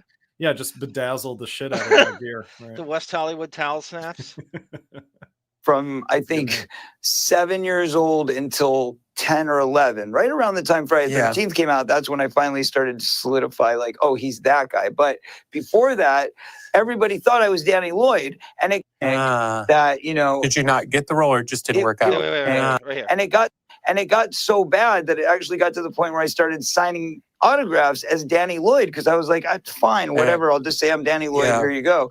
But that's because they didn't know who the hell I was, and I didn't even know how to sign my own name, and wasn't really sure if my name was my name yet. So, I was only 7. But that said, I did actually sign autographs as Danny Lloyd because it happened so concurrently. And the other thing about that is I was up for that role. So it was very ironic that, Did you not get the role, or it just didn't work out? It was down to the two of us. Okay. Yeah. So it was supposed to be me originally. I had the offer. But then on second thought, they were like, he's just a little bit young, because I was like a year younger than him. Same haircut, same big wheel, same everything, but just a little bit. Did you audition for small. Kubrick? I must have. I would have to have, yeah. You don't remember? I don't remember. I mean, I would have been 5. Okay, right. That's pretty young. Yeah. Yeah. But the point is that I almost got it. It was supposed to be mine. I was a little bit too small, a little bit too young. So then 2 years later, this movie comes out, and it's like the biggest thing ever. And then within that year, that's when it started. Hey, aren't you the kid from The Shining? Aren't you the kid from The Shining? I mean, I heard it every day. There was a rumor at one point that I was the kid from the Wonder Years. Yeah, I remember that. Which kid was it? I don't know. Because I never watched the show. Right. Tell me some movies that you could have done. Okay. That Wonder Years rumor, that's actually Marilyn Manson who got that. But Billy Corgan's saying that he got it too. That's Marilyn Manson there was a rumor that Marilyn Manson was on the Wonder Years. And those two are constantly, sort of woven together. So he's not lying. He's just the people who said that about him are just confused. It's like he deliberately conflated a story, but that story I heard about Marilyn Manson, I bet you people in the chat remember that there was this rumor that Marilyn Manson was on the Wonder Years, but it wasn't Billy Corgan. Should have done, didn't do. Okay, so I think the worst one, if we're going to go right to the heart of the matter, and this is probably going to piss off some people, but hey, sometimes you got to do it. But have you ever pissed off anyone? A lot of people, a lot of times. Honesty is never really a welcomed trait in most circles. I find it admirable. Yeah. Well, thank you. I appreciate it. It's ballsy. It's risky, but I have no choice. You've gone too far. No, it's not even that. It's that, honestly, Billy, when I decided to be sober, when I got clean back in 1989, 1990, when I, kind of made the identification of this is who I am, this is a life choice. And even though I had a relapse in 93, that was... the sober thing is really exhausting. Like, does he have to start every story he tells? It has to start with, I've been sober for... Can you ever just move on? Does you have to define yourself by you can't handle alcohol and drugs? Does it have to be? Can you ever just put it away? Do you have to humble brag or brag every time you start a story with the drugs and alcohol? Can you ever just not bring it up? I dare you to not bring it up. Well, I wonder if he thinks it's the only thing that the public will find admirable about It's him. his brand, I guess. Right. It's a terrible brand to have. As a civilian, as a consumer of pop culture, I don't care. That's your fight. It doesn't help me. I'm a drinking coach. I have my own methods that aren't yours. I don't get a cut from your sobriety. I don't get a percentage of you being sober. I don't care. I want you to drink. I want you to. I don't hear it.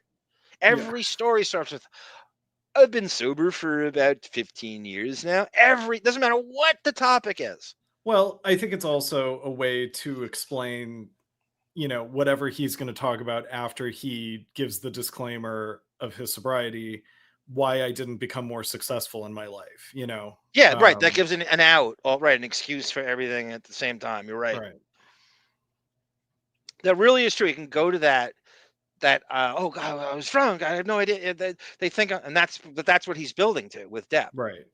Short-lived, but I still kind of made that solemn oath to myself that if I'm going to be able to do this, the only way to be able to stay sober, to stay clean, to be okay inside is to literally create a constitution, which is that I am going to be continuously honest in all of my dealings. I have to be. I have no choice but to be forthcoming, because if I don't, then what is any of it worth? We're only as good as our word. And if all of a sudden you're one of those people that, oh, well, I can go back to this interview and you said exactly the opposite, you won't find that with me. What's fascinating about that is you're a person who's very skilled at artifice. Right? I don't know. Explain that. Well, isn't that the mettle of being an actor? I guess. At a very young age, somebody identified you could act. Right. But they didn't. I don't think they knew that. I think that it was the voice. They heard my voice. At least this is the way it was told to me, was that I was in the rooms while my sister was in the Mickey Mouse Club at Disney.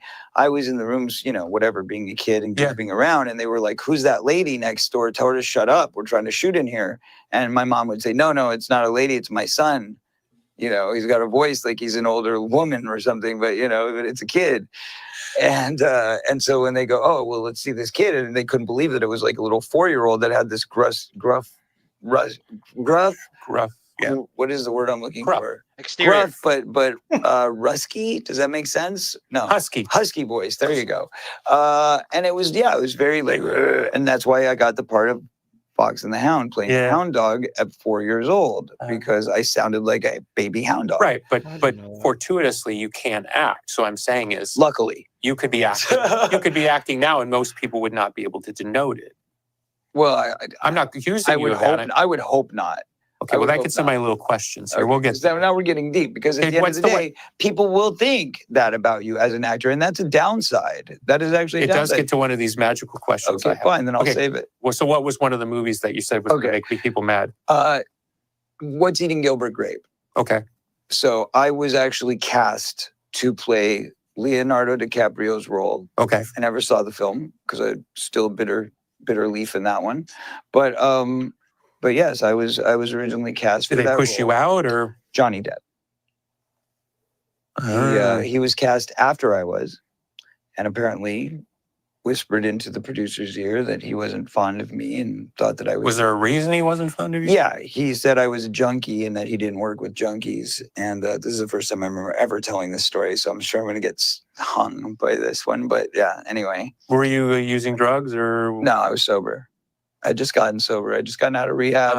I turned my life around, and in fact, was trying to help River at the time, right? Who he was running with. I'm starting to get this is about as damning a thing as you're supposed to. Now think about this, right? So now he's accusing Depp.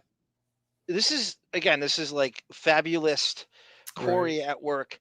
He's accusing Depp of having been pushed out of a film as he claims to be on the sober comeback trail while he's doing this. And at the same time, he's sort of innuendoing that he is responsible for the death of his good friend River. Right. Depp was not really good friends with River Phoenix at all. He just kind of knew him going in out of the Viper Room. They weren't buddies in any way, shape, or form. Yeah, there's a very accusatory tone to the phrase running around with. Yeah. When you refer very condescending when you say that, right? It can't possibly be taken positively. Right, like it's a mistake around to socialize with them running around because you're not doing good things when you're quote running around with someone. Right. Exactly. And it's like saying that Depp is responsible for maybe making him relapse, that if he only got the role of Arnie Grape, he would have been on the rocket ship to Tarantino type fame because it wouldn't have. And Depp, of all people, should be empathetic to my plight because, as you will find out, Depp goes on to have a heroin tryst ironically on the set of this very movie. Right. So you're saying you don't have empathy for a fellow addict of the shit I'm going through, that you're gonna, and at the same time you could also take the tact of, oh well, he's afraid of anyone too close to River Phoenix being on the same movie set as him because that's going to chum up conversation about you're responsible for the death of River Phoenix. Yeah. If provided this is any modicum of truth to this. Right. I wonder, does Corey Feldman know about, like, in this moment, in this interview that he's giving, does he know about Johnny Depp's drug history? Sure. Okay, so it's weird. He definitely does by now. Like here, in modern day, he definitely does. So it's weird that he... Sorry, go ahead. No, you go. Well, it's just weird that he would accuse Depp of saying, I don't hang out with junkies, if he knew that Depp was also drinking, unless he's accusing Depp of being a hypocrite. Maybe we just have... He is, and he's passive aggressively. I mean, it's if you read between the lines, but he's sort of also saying Manson's supposed to... Yeah, thank you, PC23. Manson's supposed to be the nerd Paul, and that was the rumor that had gone around.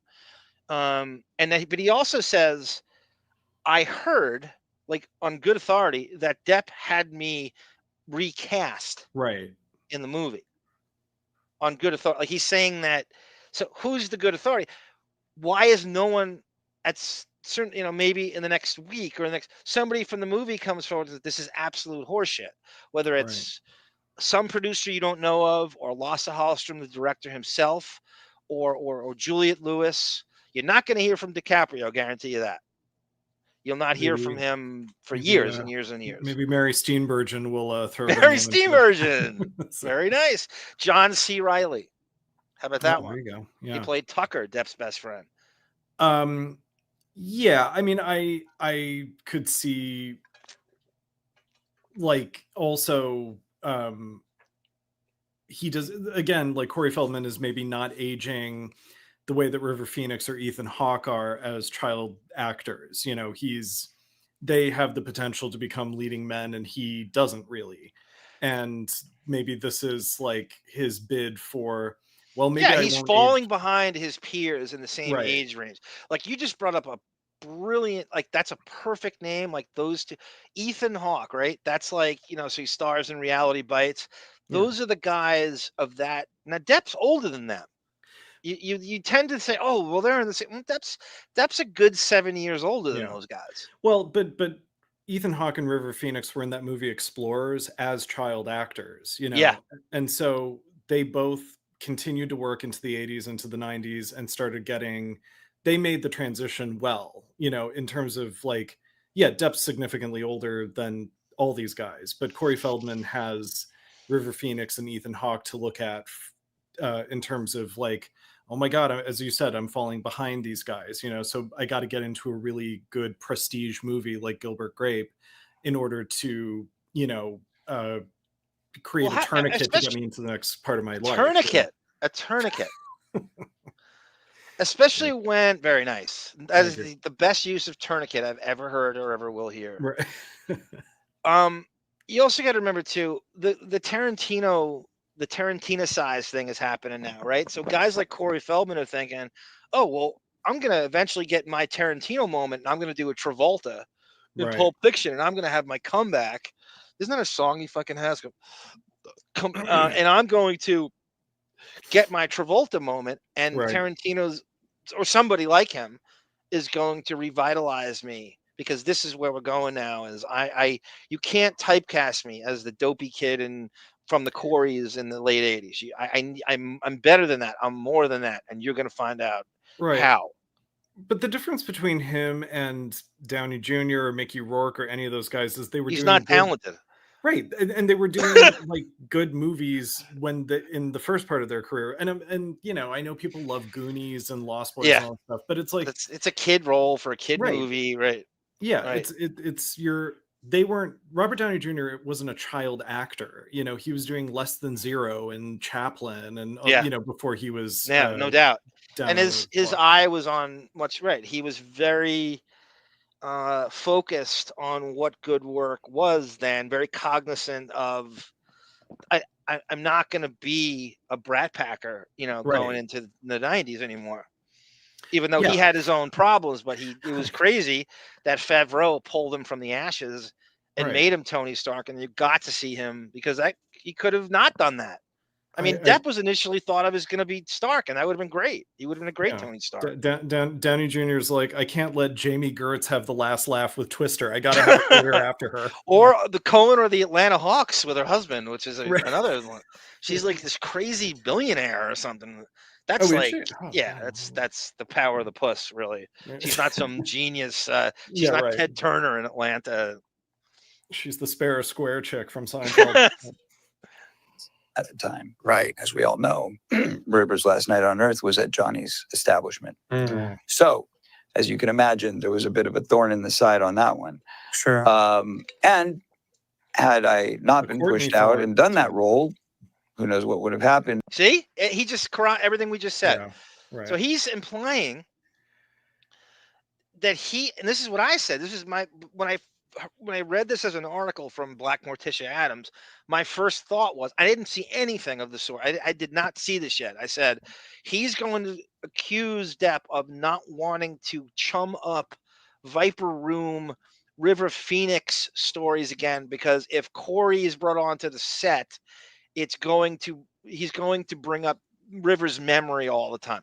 And River, this makes it crazier. Not that he couldn't be lying his ass off as a fabulist, but which he probably is.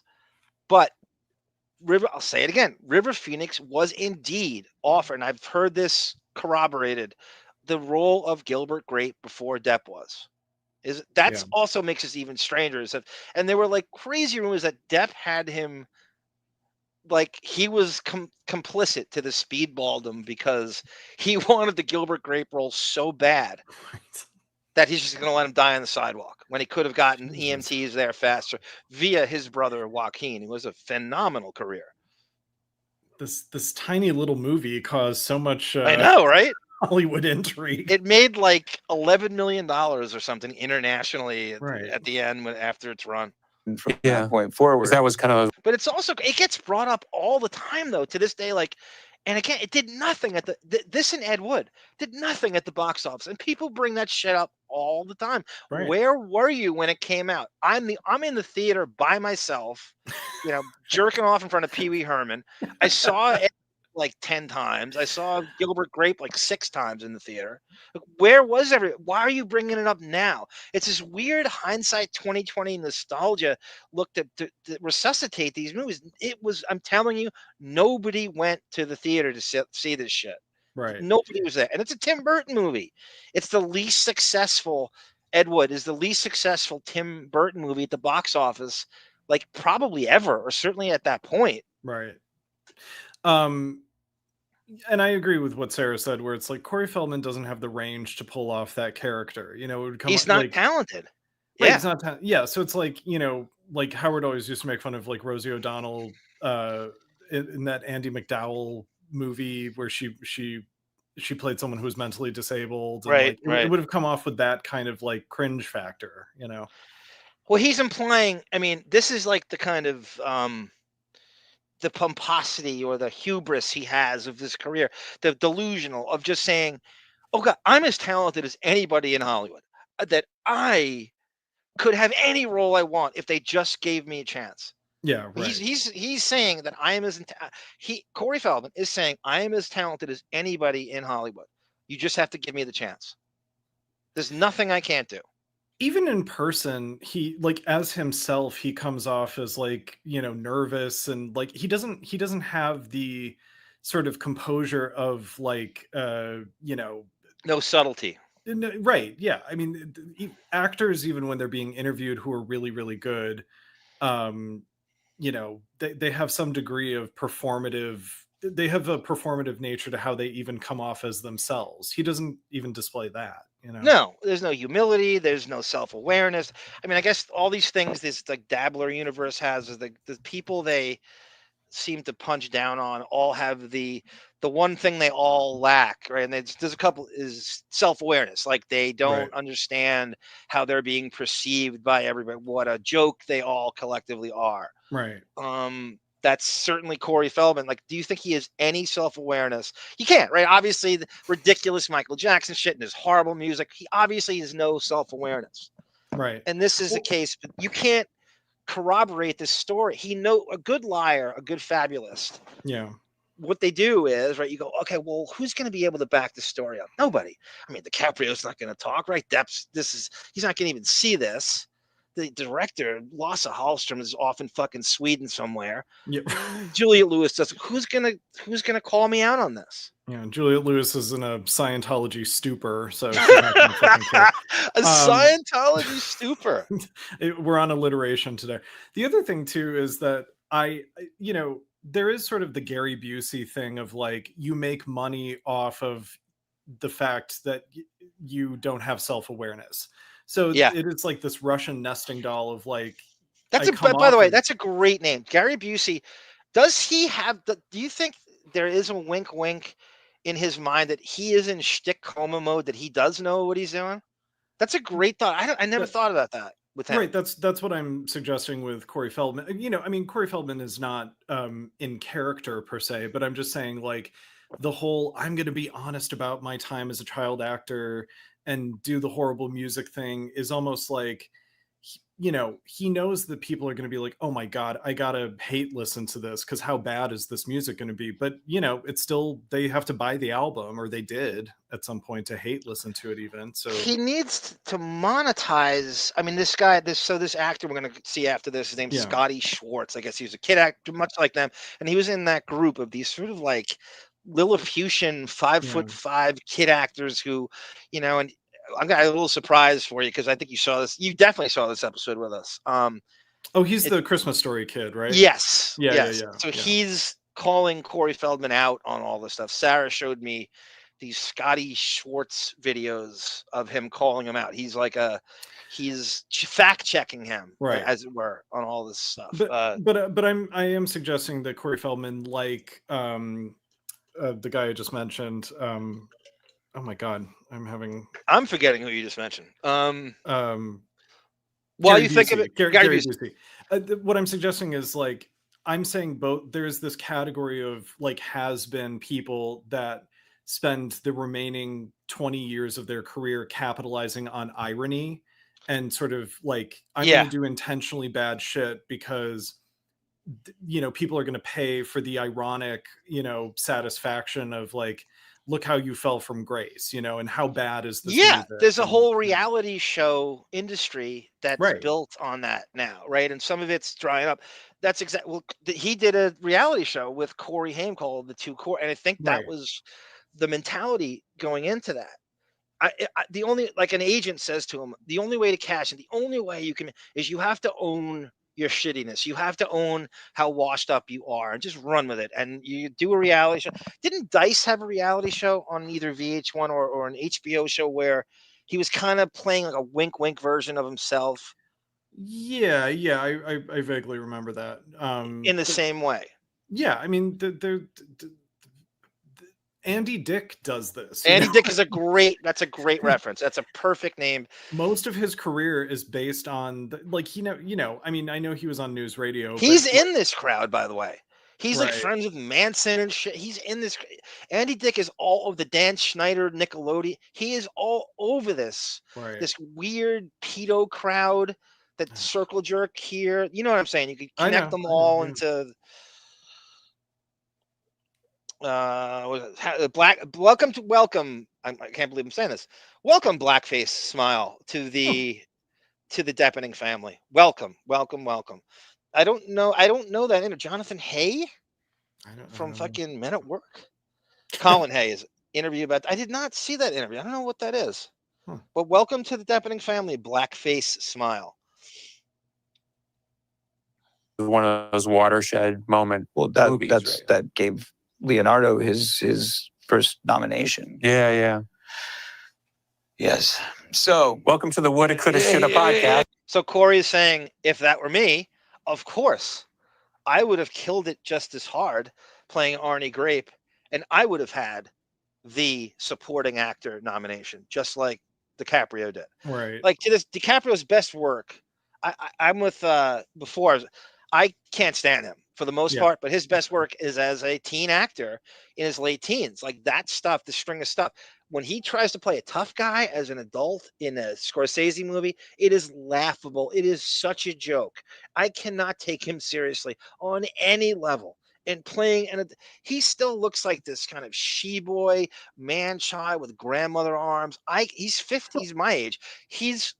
I can't take him serious. To this day, I can't take him serious in anything. And people, he's so brilliantly. First of all, he gets the best scripts too, so he has no choice but to do good. You think every actor gets the same scripts he does? He can be choosy because he gets everything thrown at him.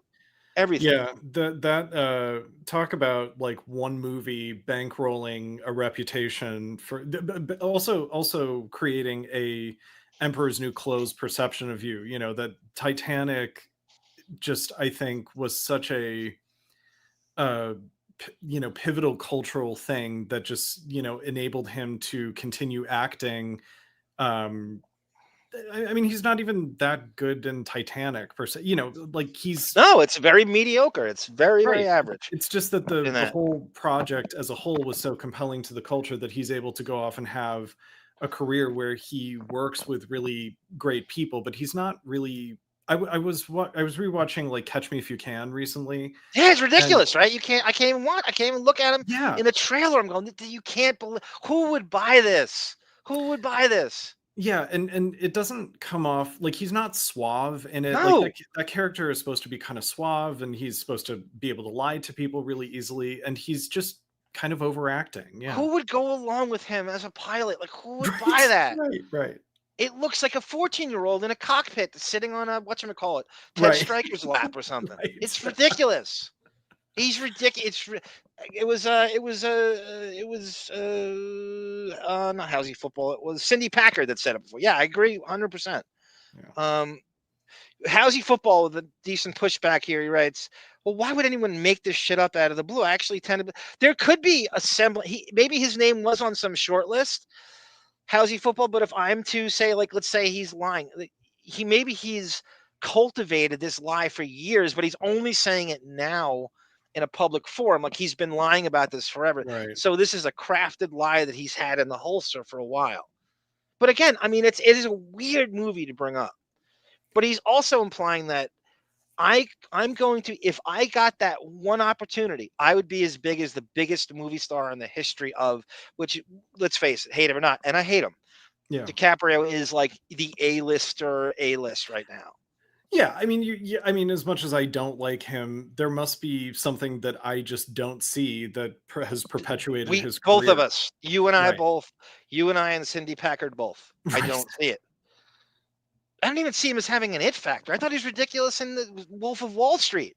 Yeah. I didn't buy him. The accent sucked when he tries to do it. Like, every time I don't get it. I got him as a kid. I got him in Gilbert Grape and This Boy's Life. I don't get him in this. He was ridiculous in Basketball Diaries. An all-city do you understand how competitive 70s, 80s New York City basketball was? It was, and I'm not a New York is everything guy, but back then it was. Like, that was the peak of high school basketball. It was massive. And we're supposed to think he's all New York City. It was ridiculous, him in that one. Yeah. It took me right out of it. I'm so tough on sports movies when an actor has to play an athlete. Yeah, I just can't. It was so bad. I also think he has a movie star name. I think his name is like, it's very Italian, right? So Scorsese thinks looking name, right? Scorsese needs the most Italian sounding name, right, in his credits. So he miscast him all the time, just so the credits look like a Little Italy menu of a fucking Right. Italian restaurant. Castiglione's all over the place, right? It's true. That's how Scorsese thinks. Right. Exactly right. So I mean, there was a bitter tea there. But Yeah, I that hear you. said, you know, I mean, you don't. And ironically, just a couple years later, I also was up for Titanic. So there was kind of a double banger with Leo, but that was okay. Now we're supposed to believe, as his star fades, not even if you want to even call it that, as he becomes more of a joke, as he becomes, you know, bring his name up, is he got trumped out of Bordello of Blood, which is after. Right. We're supposed to believe he is in the running to get the role of Titanic, of Jack in fucking Titanic, Right. in 1997. Like as Sarah said, like Dream a Little Dream 2 is like 7 years in the rearview mirror for him, and he's up for Titanic, right? Now, how's he now it really sounds like bullshit. Like that's not even like that. There's no shit. You don't. The densest among us would be going, oh, now I'm supposed. If you're not even a cinephile, you're like, wait a minute. The fourth lead on Bordello of Blood was offered in the running for the lead in the top money-making movie in the history of motion pictures. Yeah. Titanic. Right. Put that in perspective of what he just said. It's right. And was he like Johnny Depp? Did he labor over the script, sweating too, and that's why he turned? I have down? that. I know you say. I have that in my folder. I know what you're saying. Oh man. Okay, let me just finish this. Sure. Because that one, it wasn't as close. Like I was up for it. I read for it. I know that I was in the contention somewhere. Another one was Lord of the Rings. I was actually up for Sean's role. And that's not as ridiculous because it's such an ensemble. Like the Right. actors in that movie aren't selling the movie. Like it's not about that. You know, And Sean Astin, like after Rudy, like where was he going? You know, it's I could kind of see that one, like, you know, that's way more That's more plausible believable, than Titanic. But when he throws Titanic in, what he's basically saying there too is anything DiCaprio did, either I was offered it or I should have gotten it because I got screwed out of this opportunity. He's implying that he's going to do everything DiCaprio did. Any Scorsese movie, it's him. That. Yeah, right. And I heard I got pretty close on that as well. And then that would have been a perfect movie for you. It would have, although I couldn't have gained the weight. So I'll give him. So Sarah's saying that, nice humble brag, Corey. Sarah's saying that don't let the goblin fool you, that he is lying about, he's been proven to be lying about everything. Yeah. And she has all her receipts and she says why. And we're going to hear this guy, Scott Schwartz, also say it. Yeah. And just wrap this one up. And get he did a great job aesthetically being able to add that weight. It's something I cannot physically do. I wish I had your problem. Even if I stuffed myself with donuts and, you know, ice cream and all the crap you want. Telling this is my dream. I wish I could eat whatever I want. I can teach you. I can teach. He's a diet coach, apparently. That's the next grift. Right, yeah. Dietitian Feldman. Right. Oh God, as if I was gonna say, let me get rid of this top stuff. So funny. And he has the look of like OJ believing his own bullshit, like where but he's trained himself and conditioned himself to lie so much that who knows the tales he's weaving to people that's not filmed. Like, well, also, even if you know he's lying or you think he's lying or you don't think he's lying, who cares? He has so little power in show business that it's like, you know, if like you were saying about anyone commenting from Gilbert Grape about what he said, I bet the reaction will be like, I don't care if that lie is out there unresponded to because it's so not important, you know? Right. And who's gonna this will go nowhere. Responding to it makes it seem like it makes it into a bigger deal than it actually is. You know, Corey's trying to get some press. This is another gentleman who supposedly turned down Titanic, and this was a very big deal because it had not come up. I used to well, let me play it. Yeah. Choices in film are so, and I go, you know what? That's all right. He's taking work. No, he's not. He turns down work. What have you do you turn down like really good, like commercial big movies on purpose? Well, I mean, there's been a couple of just sort of come through, and it just, they just didn't seem like the right thing, That like what? Steve was saying. Okay, so this is for those who haven't heard this. I think I played this something like 1,000 times. This is Johnny Depp on the Howard Stern Show, October of 2001, right after 9/11, promoting From Hell. And he calls in from France. It's 3:00 in the afternoon where he is. It's 8:00 in the morning in New York where I was, and I couldn't get through on the phone as I'm frantically trying to call right now as he's on. And so they're about to.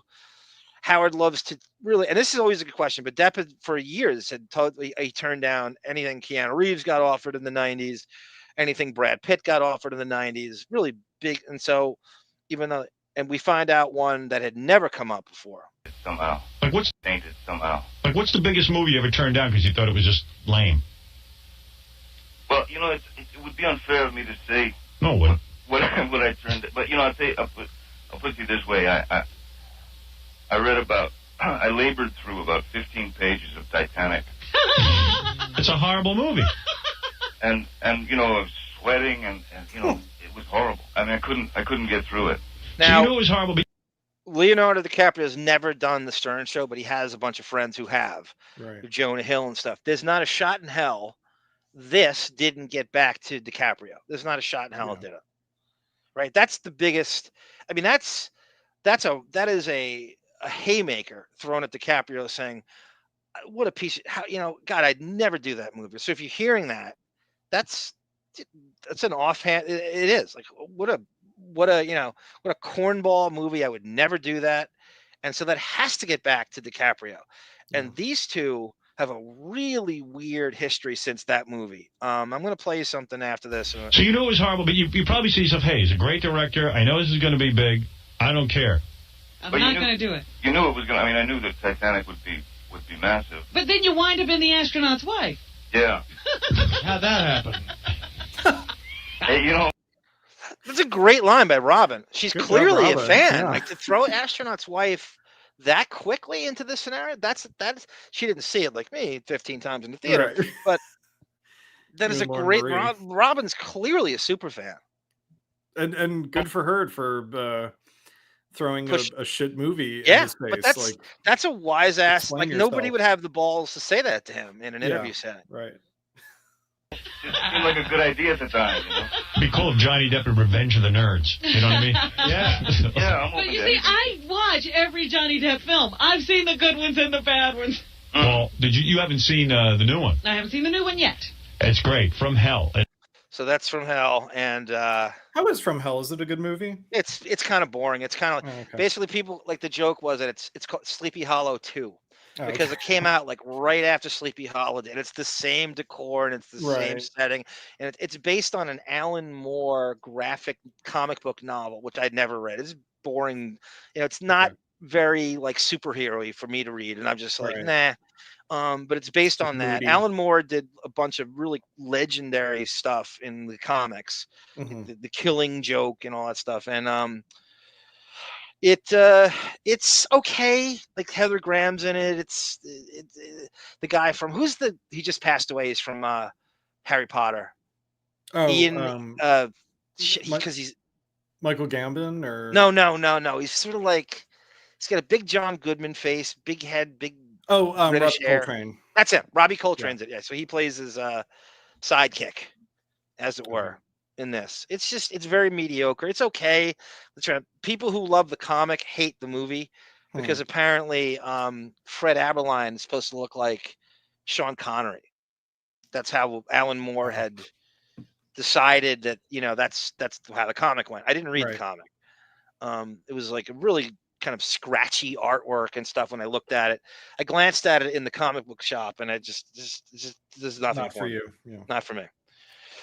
YNW Vinny says the Coreys were used as fleshlights by Hollywood. Wow, that's well said. The biopic of Haim is bottom, And Feldman got abused by his older women, hung out with Mike and his chimp. Robert's role in U.S. Marshals, his first comeback after drugs, and Ally McBeal, PC-23. Robert Downey Jr. was an Ally McBeal. I don't know if you remember that. Was he? Yeah, like one or two seasons, that Fox show. Arm cranked one out to Susanna Hoffs in The All-Nighter. I can't believe she knows that movie. I can't believe you know that movie. They're saying, like, how the hell do you even know who these people are? Like Jamie Gertz and Howsy Football said that. More than Corey Feldman danced like Michael Jackson. Thank you, Sarah. That is true. That I probably did rub a few out too. Yeah. How do you not? How do you not? Yeah. Howsy Football says, I did see Gilbert Grape in the theater, and there were maybe 3. Yeah, me too. Me too, Howsy. There's about 5 people in the whole theater, in a big theater as well.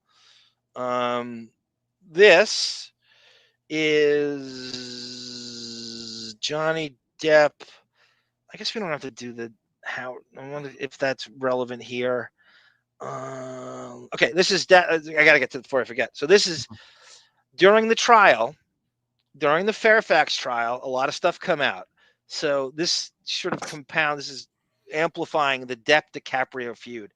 This is Depp hates DiCaprio because he thinks he had an affair with Amber Heard because he interviewed her as a producer for something. And this is an article on that from the UK, some UK publication. And this is the most hard-hitting version of it. And I did AI to read it. Okay.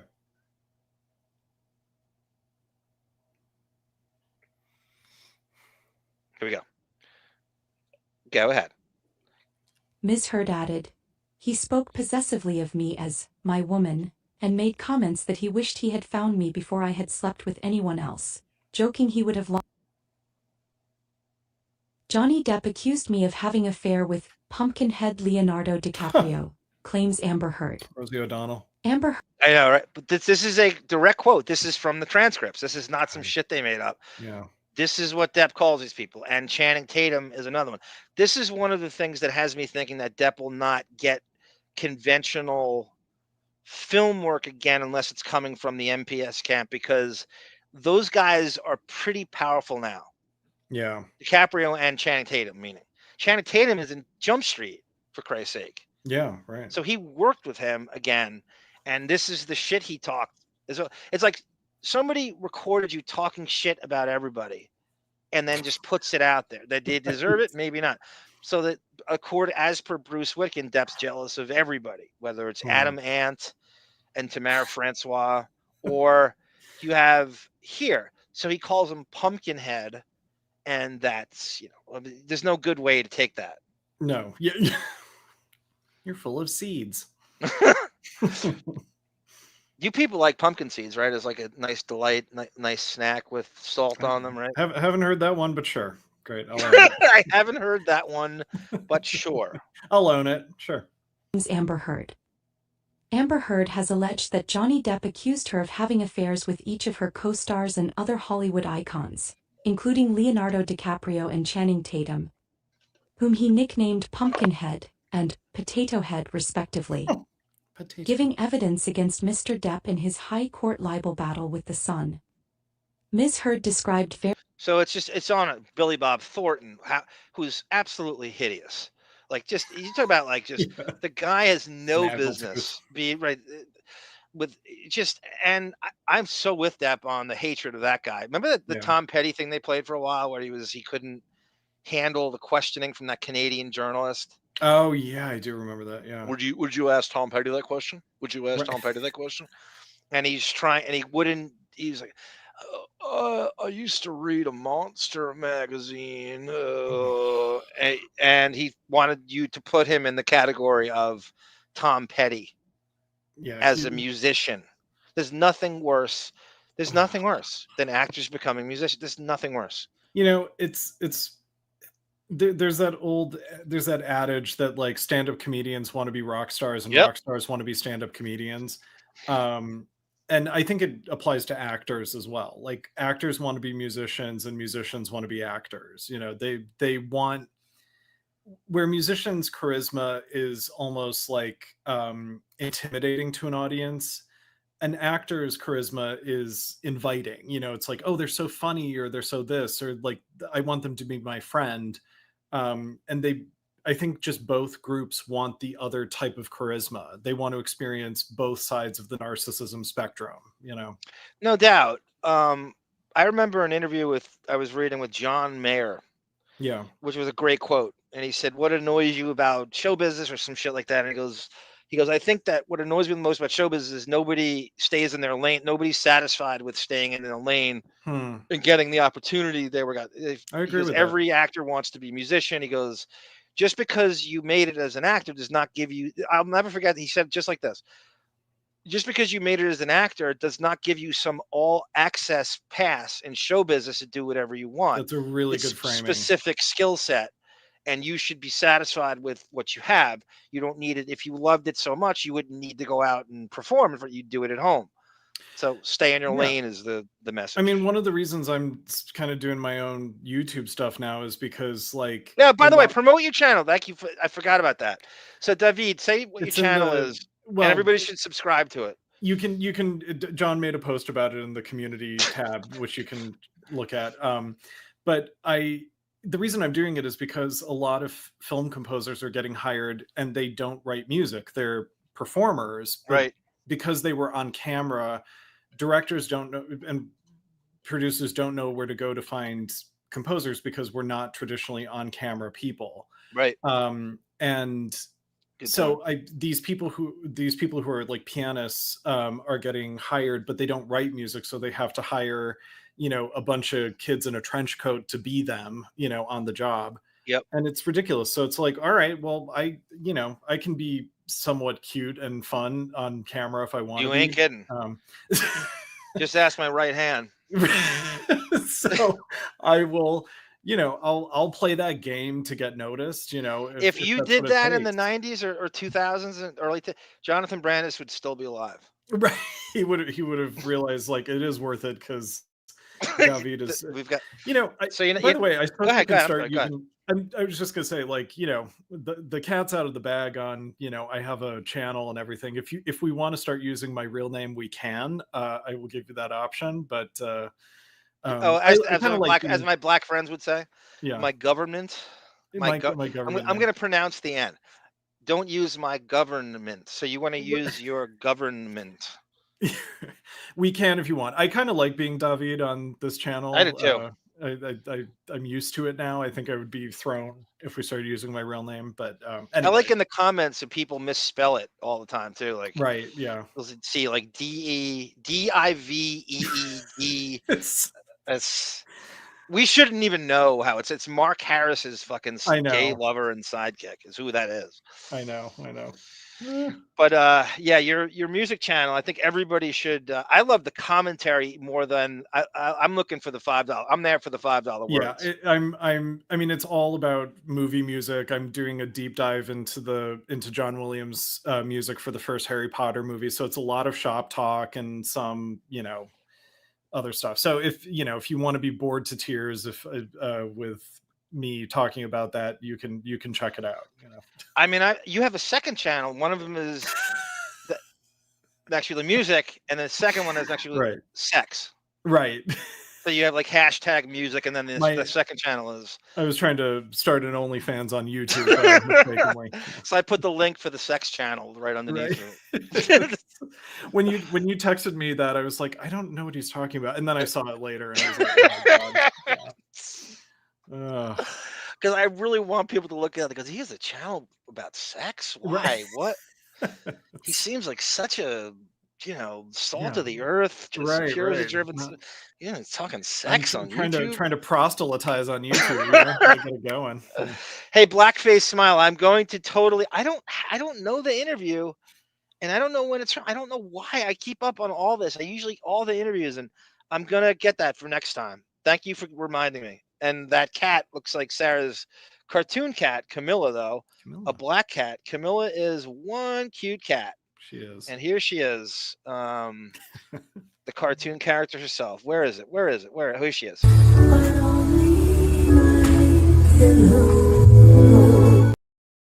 Thank you, Kathy Lee Gifford.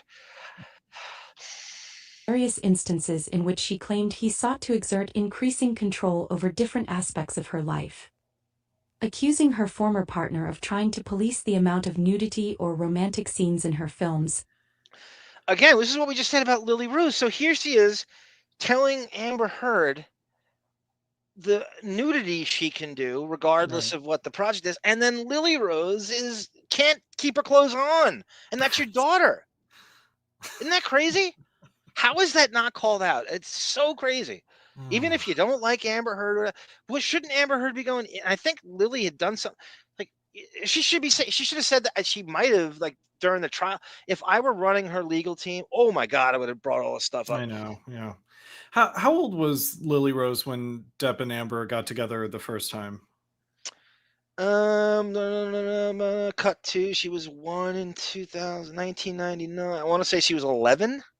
Okay. When they first meet. She lived in the Eastern Columbia building with her 24-year-old boyfriend at 15, while Amber Heard was there with her sister, and they're going, "What the fuck is this?" And then Elon Musk comes in, and it's what a crazy, crazy time that all is with fucking Isaac Baruch. What an insane, the whole thing. And you saw my first Depp tour where I went to the Eastern Columbia building. Like, around it is just like, you know, downtown LA is very dilapidated in some parts, and that's not like the upscale part of downtown LA. So it's just funny that all this, like, you know, these power plays between these, like, you know, world famous people are going on atop that building in that neighborhood. It's crazy. I mean, it's such a. Is it a landmark, or we made it into a landmark? I think we made it. I don't really know many other people who talk about it. I was watching our favorite Vanderpump Rules, and the interstitials they do. They show that shit. They show it all the time. We got to do another one of those. It's a really interesting looking building. I mean, it stands out with its, like, turquoise color and everything. So yeah, it's almost like that's why he chose it. Almost like a superhero headquarters, like the Birds of Prey are up there in a clock tower. Right. And who was in the building again, David? Stamos at some point or another. Stamos. Yeah. And fucking Tom Sizemore.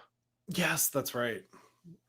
Ms. Heard alleged that he complained about how people can watch. Thank you, Howsy Football. He says, I agree completely. DiCaprio in that movie with Jack Nicholson, absolutely fucking laughable. What a cast! Jesus Christ. It's a Scorsese movie, too. And by the way, Nicholson plays Whitey Bulger, but they don't say it. It's kind of a wink, wink. Look, I'm Whitey Bulger, and Depp goes on to play him after that and does a much better job, like a much like harder job that Depp does, where he just transforms. Nicholson's basically playing himself as Whitey Bulger. Me get fed on camera. He would insist every male actor was trying to sleep with me or that I had had an affair with them, that he'd spoken to people and knew all about it, Ms. Heard said in a witness statement. He would try and catch me out by taking my phone or telling me someone had told him I was having an affair and act as if he had information proving it, when I really hadn't. He accused... I mean, obviously, because sometimes I conflate or confuse, because we did the UK trial, Sarah and I did the transcript of it. Mm-hmm. Does DiCaprio and Tatum ever come up in the Fairfax trial, like, properly articulated, enunciated? Is it ever brought up by, like, Rottenborn or I can't remember anymore, because I don't remember either. I'm trying to think if, like, the because didn't they have the president of Warner Brothers do a video they had a ton of deposition? executives. Yeah. So we gotta go back to. I would love to have you. I would love to watch along with it, because I'd love Sarah to said she wanted to do it again, like on Patreon or something. Because when I did it, I was so new to the streaming, like trying to run it and stuff, and so kind of nervous, and it's not my time of day. Like it's too early for me. Well, it's also 8 hours a day that you work. That's exhausting. So I'd love to do it just like fully in my element now, like in control of with people on it. I would love to join for that. Yeah. Me of having affairs with each of my co-stars, movie after movie. Eddie Redmayne, James Franco, Jim Sturgis, Kevin Costner, Liam Hemsworth, Billy Bob Thornton, Channing Tatum. That's Depp was accusing her of cheating in their relationship with 8 different co-stars. Now, do I think that's delusional? Yeah, at times. I definitely think that's insane. He's jealous, and Witkin admitted to it. Some of that has to be true. What I question is Depp has a lot of friends in the industry, Yeah. and a lot of people really like him. So can't you see there being snitches and rats on these sets telling him this? Telling him what? That Telling Amber's... Depp that his girl's cheating on him with right. Channing Tatum. Don't you think that he must have moles and rats and on these sets that are coming back to him with stuff? Maybe it's an old producer he worked with, or maybe it's a key grip, or maybe it's an actor that just can't. Johnny, your girl's cheating on you with DiCaprio. I hate to break it to you. Yeah, I could see that. What I part of the delusion though is that, you know, I love when cheaters get mad at their person that they cheated on to be with them. Yeah, David's like, you're so. I mean, we lose. This is where Depp like charms you. Like you go, wait a minute. You do realize that Depp cheated on every girl he's ever been with, right? You do realize that he cheated on Vanessa with Amber Heard, and now we're supposed to feel sorry for him because she's supposedly cheating on him. He's cheated on everybody he's ever been with. Yeah, and he cheated on Amber with fucking Rochelle Hathaway. Right. I mean, I'm not trying to be church lady here. I'm just saying, like, no, you're right. If you cheat once, okay, I get it. Like, you know, you made a mistake. You hopefully learn from it. You know, but he didn't. I mean, it's because he doesn't really have consequences. He's in that sort of position of just having, and now with Prince MBS financing, I mean, he doesn't. The no accountability will continue forever and ever and ever. He right. I mean, that's at the end of that whole. I mean, it's completely following him around forever and ever. Wouldn't you love to see if Judge Azcarate could have said to him, "What did you learn from all this?" Right. What is the moral of this? What are we doing in the future what'd you get out of this? That's why Johnny avoided the last day of the trial. He wanted to avoid Azcarate's lecture to him. But that's what I thought judges always did. Right. Aren't judges supposed to have this huge ranting summation at the end with an opinion? Why didn't we get that from Rachel Maddow? Right. I don't know. I wonder. I mean, I always kind of wondered how seriously Azcarate took the trial in terms of like, is this a frivolous lawsuit or is this, you know, a landmark case? Or, you know, she kind of had a very great question. I mean, have we seen her interviewed since then? Have we attempted? Is she just avoiding? She doesn't want to be only known for that for the rest of her life. Have we? I would love to see what she's like. You know, it's the case that prompted Cecily Strong to play you on SNL. So it's like, you know, it is going to be your. How do you remember that? How do you remember that? I remember Cecily. God damn it! That was a lazy sketch. It was such a lazy sketch, and it was so late. They got to it so late. You know how Saturday Night Live, anything political, they'll get to it like a day. You know, pretty much right. With that thing, it took them to. I think that they were afraid of it. I think that they didn't know where to go with it because their first impulse is to go back to broad, and with Depp, it's too big. He's too big for that. You don't know. He blurred the lines of believe all women here. So what do we do with it? Well, it posed the greatest challenge to Lorne Michaels that he's ever faced in his career.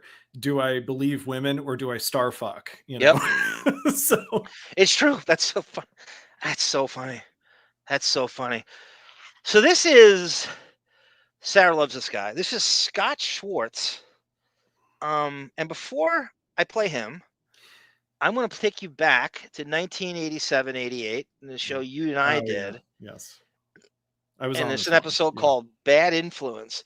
You remember Nadia the Pollock? Yes. Yes. So this is that storyline, but also this is Scotty Schwartz, who we're about to see in 21 Jump Street, season 1. And basically he plays a kid. He plays a kid who, with his best friend, find an abandoned ATM machine money, and they go on a spending spree. And so Hanson and Penhall have to track them down for their parents. The other plot in this one is the teen prostitute one with the break-ins, right? I'm trying to remember if this is the same one. Nadia the Pollock is with the car the auto shop. Yes, the auto shop. Yeah, yeah. right. That's the A story and B story. Right. Okay, so there's my girl. So this is Hanson and Penhall bringing them back to their parents. And this is Scotty Schwartz. Look at Aoki. Aoki and Simple Minds. Yeah. Okay, so this is Hanson and Penhall show up at I own all Stephen Cannell production and shows and Patrick Hasberg shows from the A-Team to Greatest American Hero to, of course, The Rockford Fought and 21 Jump Street. And I own all of this. Silk Stockings, especially my favorite. Rob Estes. How you know that show, I have no idea. So this is Greggy, the father, and they finally find the kids, and they bring them back, and they come back to their house to see how to follow up on it. His dad was kind of funny, if I remember. He was funny. I thought he did a really good job. He reminds me of like Bob Newhart. Yeah, very dry. Come in. You guys want a drink or something? I want to know who this guy is. I want to ask Patrick. I thought he was really funny on this. Yeah, no, on a show that is not supposed to be comedic. Right. Greg Taylor, I believe his name was. No, thanks. We're on duty. Hey, what's going on? This is my lawyer and a couple of movie studio guys. They want to make a picture about those crazy kids' adventures. I thought that was funny when I was a kid. He's so unself-aware. Those crazy kids' adventures. Yeah. Greggy. The phone has been ringing off the hook with offers. How about that, huh? Lots of big numbers being tossed around, Greg. Okay, so they go to the backyard, and Scotty Schwartz is in the backyard they're both getting interviewed for local news, and Hanson and Penhall come back there. This is Trish Jones. So there's Scotty Schwartz sitting in Camilla's princess bed over there. Reporting. Thanks, guys. Yo, Trish. Busy tonight. This kid was good too on this. Yeah. I'll catch you later. Much. Hey, guys. Hey, what's going on? You guys are making out okay, I see. You see it, everyone. Johnny Depp and Scott Schwartz on screen together. This is Yeah, let me tell you, unprecedented. dog. Chicks dig celebrities, huh? Just a fact of life. Look at how small he is. Depp's about 5'10", 5'11". He's towering over the. They're like almost. I'm glad to see probation isn't cramping your style. Nah, we can behave for 6 months, no problem. Yeah, he's a shrimp. What's up? Well, I'll tell you, Jordy. After we returned what was left of the money and added up all your expenses, We still came up about $5,000 short. Johnny Depp literally has to look down at Scott Schwartz. Yeah. Like he is- I love this this Vancouver backyard too, by the way. Right. What about the guys who robbed the machine in the first place? Maybe they spent it. They say they didn't spend a dime. Oh, hey, come on, guys. Well, who are you gonna believe? A couple of lowlifes or us? I thought that was a great retort by that kid. Yeah. To try to, I thought that was. It's really hard to debate that. All right, look here. If you guys should remember what might have Hanson's not buying it though. Look at him. happened to the money, let us know, okay? Oh, certainly, Officer Hanson. See you later, guys. Bye, guys. I love them saying "guys" to each other. It was a very special moment. He is So they- he Isn't makes that me crazy? wanna pull out all my short jokes. Like, how does it feel to be the last one to know it's raining? So this is Scotty Schwartz on The Real Deal with Corey Feldman. Thank you, Housey. So Housey agrees finally. He says, you know what? The Titanic thing completely destroys his credibility. He was going to be Gandalf, says PC23. Corey Feldman. Henry Cavill, Leo Robinson, Pattinson, George Murison in My Giant, Washington Bullets Wizard Center. Oh my God, Billy Crystal and fucking George Murison. I was gonna be Kristen Stewart in Twilight until she got. I labored through about 15 pages of Titanic.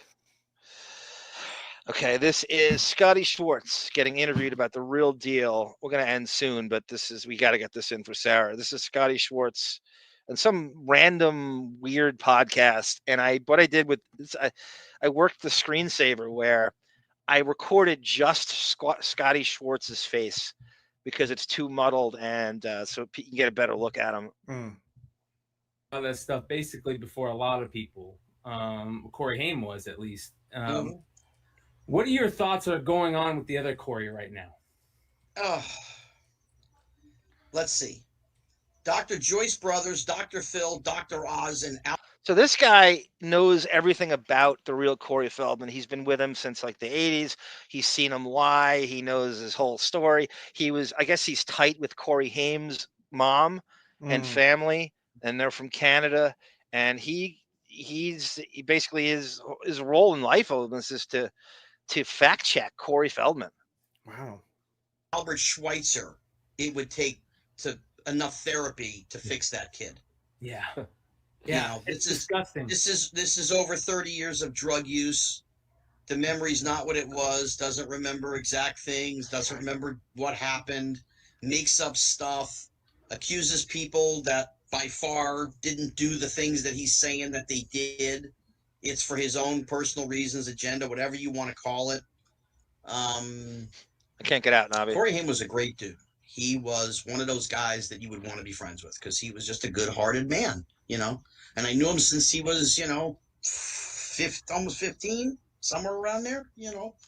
Depp says, Pellel says, if Depp were in Titanic, he'd be not plugged in with a guitar when the band was playing at the end of the ship. He'd be airboeing on that violin.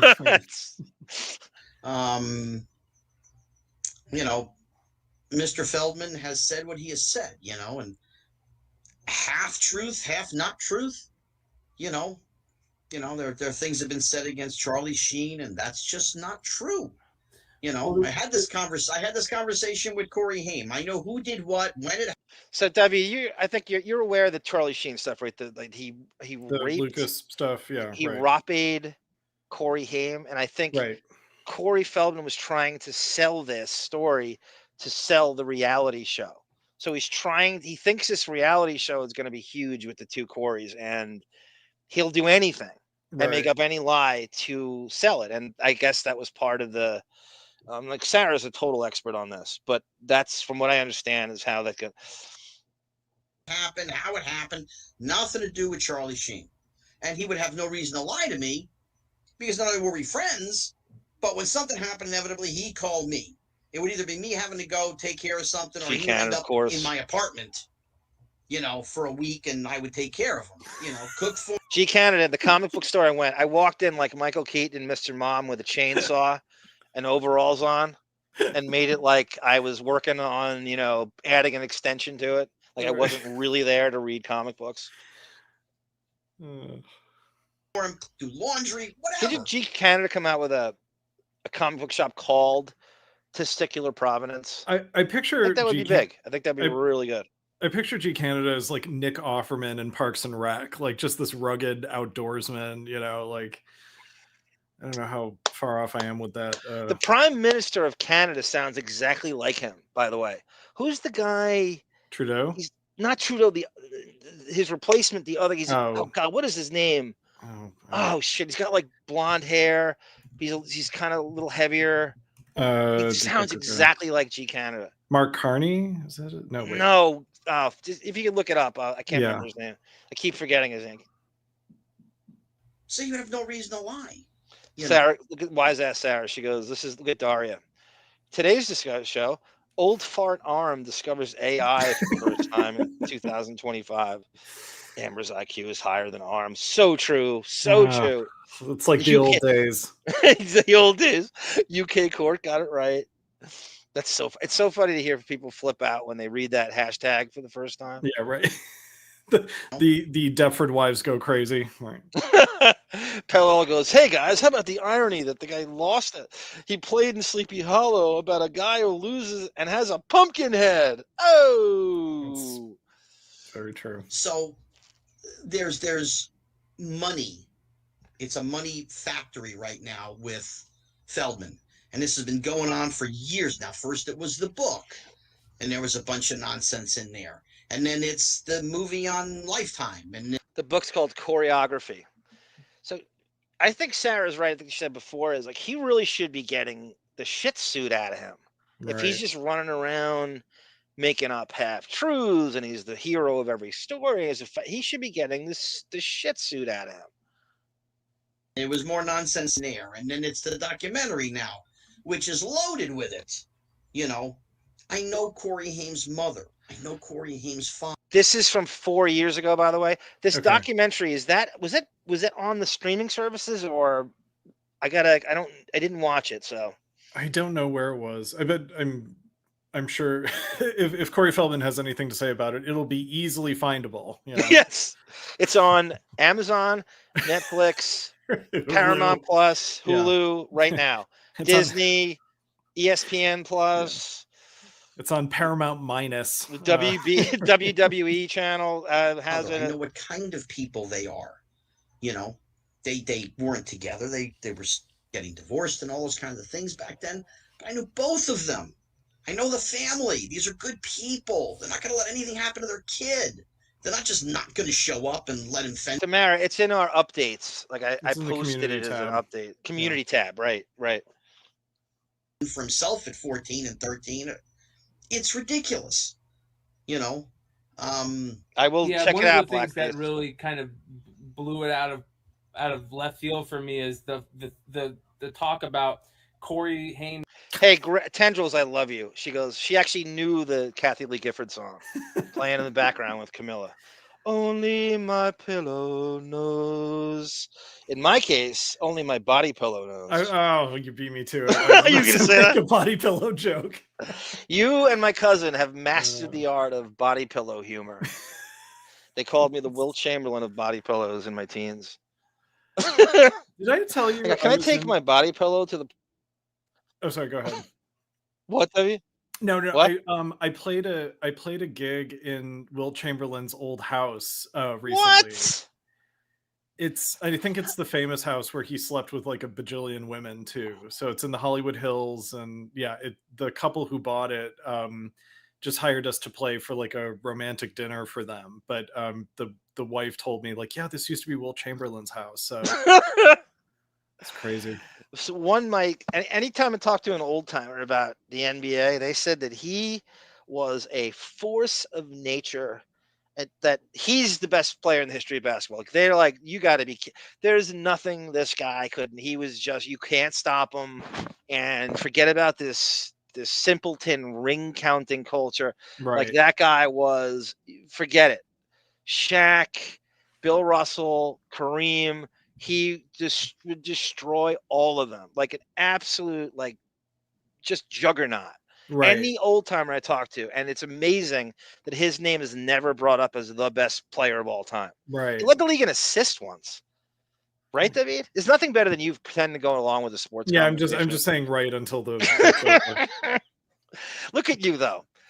Troy Aikman's wedding with Joe Buck, and I don't get to do this stuff. Right.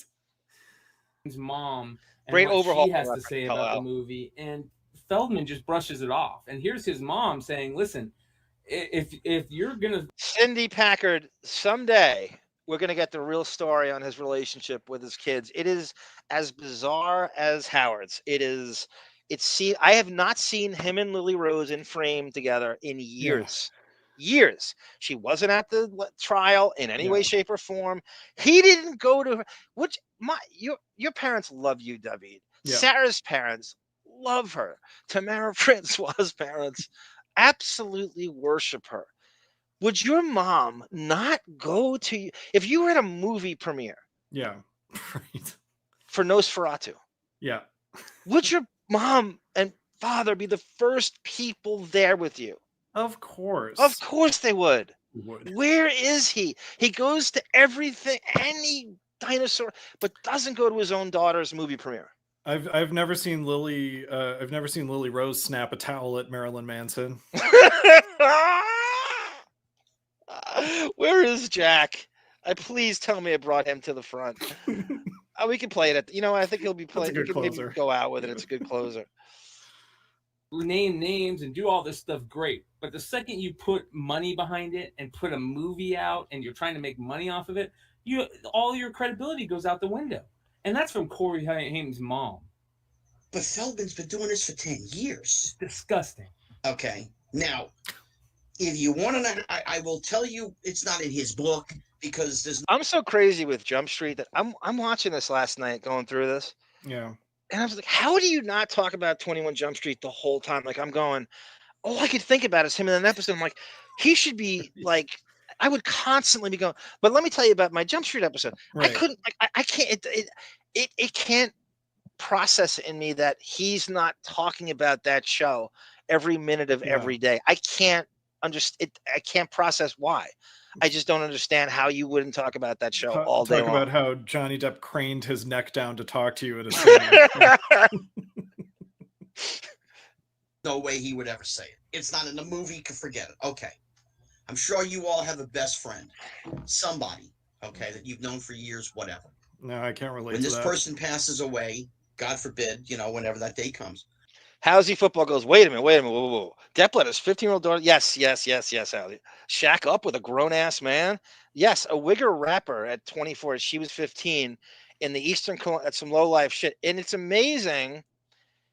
Now, you got to remember, too, Howsy, Depp's the guy who defended Roman Polanski. A lot of his friends are statutory-rape, too. Whether it's Manson or he has some really shitty people he hangs with.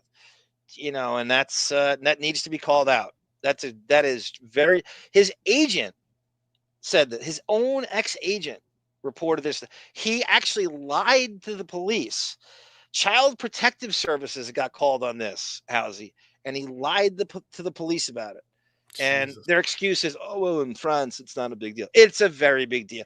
Then France should be blown off the fucking map because it's the creepiest shit in the world. I want to see if there's like public records from CPS, like, and that incident to see exactly what was said. You know, that the CPS people didn't follow up with, you know, that it went. I mean, I know why it went nowhere because he's rich and famous and he could probably buy them off, you know, but still. You're going to be devastated. You're going to be crying. You're going to be upset. Everything comes back when this happens. It happened because I was friends with Haim, okay? So... The tendrils goes, my ex-boyfriend, my first boyfriend was abusive, very abusive to me, accused me of having sex with 8 men on the way to the supermarket. Oh, like tendrils, on your I'm way. so What do you guys have? Like Ralph's or something? Or Ralph's and Safeway? Vons. We have Vons and Safeway? I think we have some Safeways some places, Okay. but yeah, it's not as common out here. You're on the way to Safeway with me and Ralph's, and you're accused. I had what on? Could you imagine those conversations on the way to the supermarket? That's fun. And walking around and having now try that on the way to Costco. Yeah. That would never fly. But no, never. Yeah, I'm sorry about that, tendrils. That's fucked It's up. awful. The day that it happened, it was early, very early on a Thursday morning. You know, I got up in the morning. I heard what happened. I went over to their apartment. His Corey Haim's mom is there. Okay. I left after an hour and a half, whatever. Feldman had shown up after I left, and I told him I would be back the next day, which was a Friday. I got back the next day, and Corey Haim's dad had already been there. He got in the previous night, and I got there about 12:30, somewhere around there. Well, I walked in, and I had missed the fun.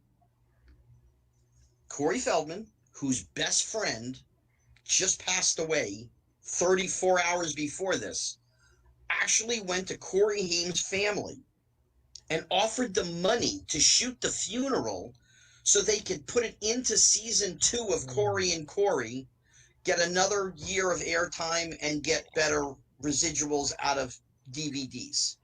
I believe every word he just said. Yeah, I can totally see that. Because Mrs. Haim, seriously, I know this sounds insensitive, but I think it's better for Corey and better for us to heal if we actually shoot the whole funeral and we put it in a reality show. I can totally see him doing that because he thinks he's going to cash in on. I believe every word he's saying. Yeah, I mean, it's what I said earlier, where it's like, even that is like part of the ironic, you know, you think I'm not self-aware branding of Corey Feldman, you know? Yeah. I mean, Cindy Packer goes, he's lived a life as a Depp, doing whatever he wanted to, and nothing is ever wrong. It's his way. And this is, Cindy, on this show all the time, I go, a lot of the Deptford wives would just go, oh my God, he's enjoying himself late now. Don't criticize him. Let him do. His whole life is him indulging himself in whatever he wants. When has he ever not done that? I mean, you can go back to the 80s. His life he had a brand built on that. So we thought it was, at some that could be art, but now it ain't cute. There's never been a point in his life where he's done something somebody else has wanted to. It's time to do what I want now. And this shit ain't what I want. What he's doing now, his entire life as an adult from his 20s to now has been overindulged with whatever fancy he wants, whether it's living on an island and getting rock stars served up to him on a platter. He gets to hang. There's never been a moment where he hasn't done anything he's ever wanted to do. And where has that gotten him, right? That got him the Fairfax trial. Yeah. She's right. And it's already bitten him in the ass. Yeah. I think that nobody tells him no. The emperor's closed things and over again. Yeah, I think that, you know, there is a kind of karma element to it, that the cheat, as I said before, like, you're a cheater, and so if you're going to criticize Amber for also being a cheater, then, you know, this is the first person who's given you consequences. It's not Ellen Barkin, it's not Winona Ryder, it's not, you know, and I'm sorry it happened late in life. You know, you were this close to getting through a near letter perfect career, and then this happens. You know, his life is modeled after people who did whatever they want at all times. Right? Thompson, Marlon Brando, their entire brand, no pun intended, is based on I'll do whatever I want, however I want, to whoever I want, whenever I want. And that's what he models his life. There's never been a time where he hasn't been utterly overindulged in every way, shape, and form. Yeah, I don't understand.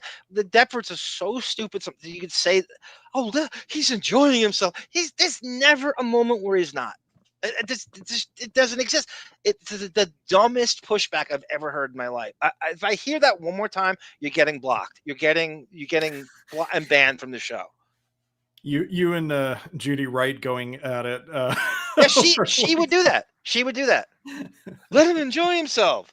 I'm like, he's enjoys himself every minute of every day since he was 21. There's never a moment where he's not. It's the dumbest argument on the face. I can't listen to it anymore.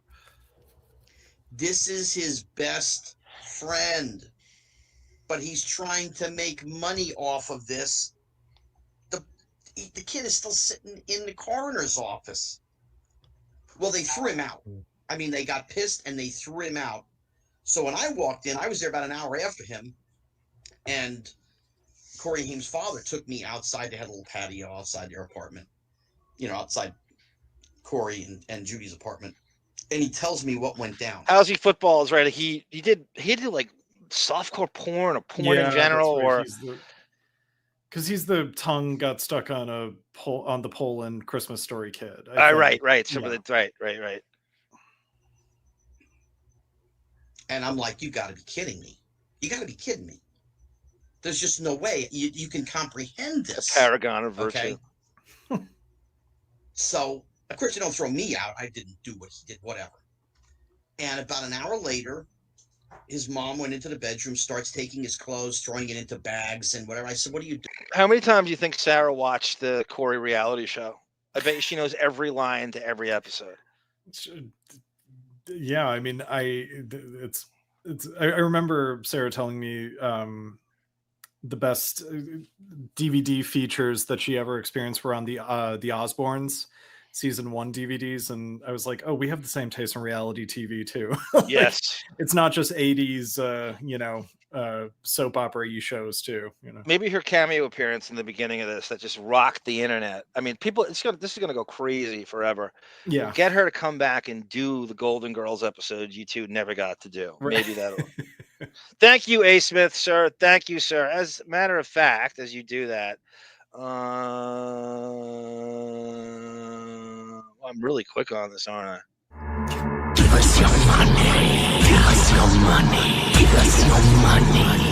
Give us your money. You think this shit comes easily? You think Arm spends hours and hours and hours and hours ferreting because he loves it? You think David learns the theme song to Cheers live on the air for his health? And what about the Sarah man? She doesn't want to come on the show anymore, but everybody still loves her. Give her your money. What up? Blacks, Jews, Hispanics, whatever. And people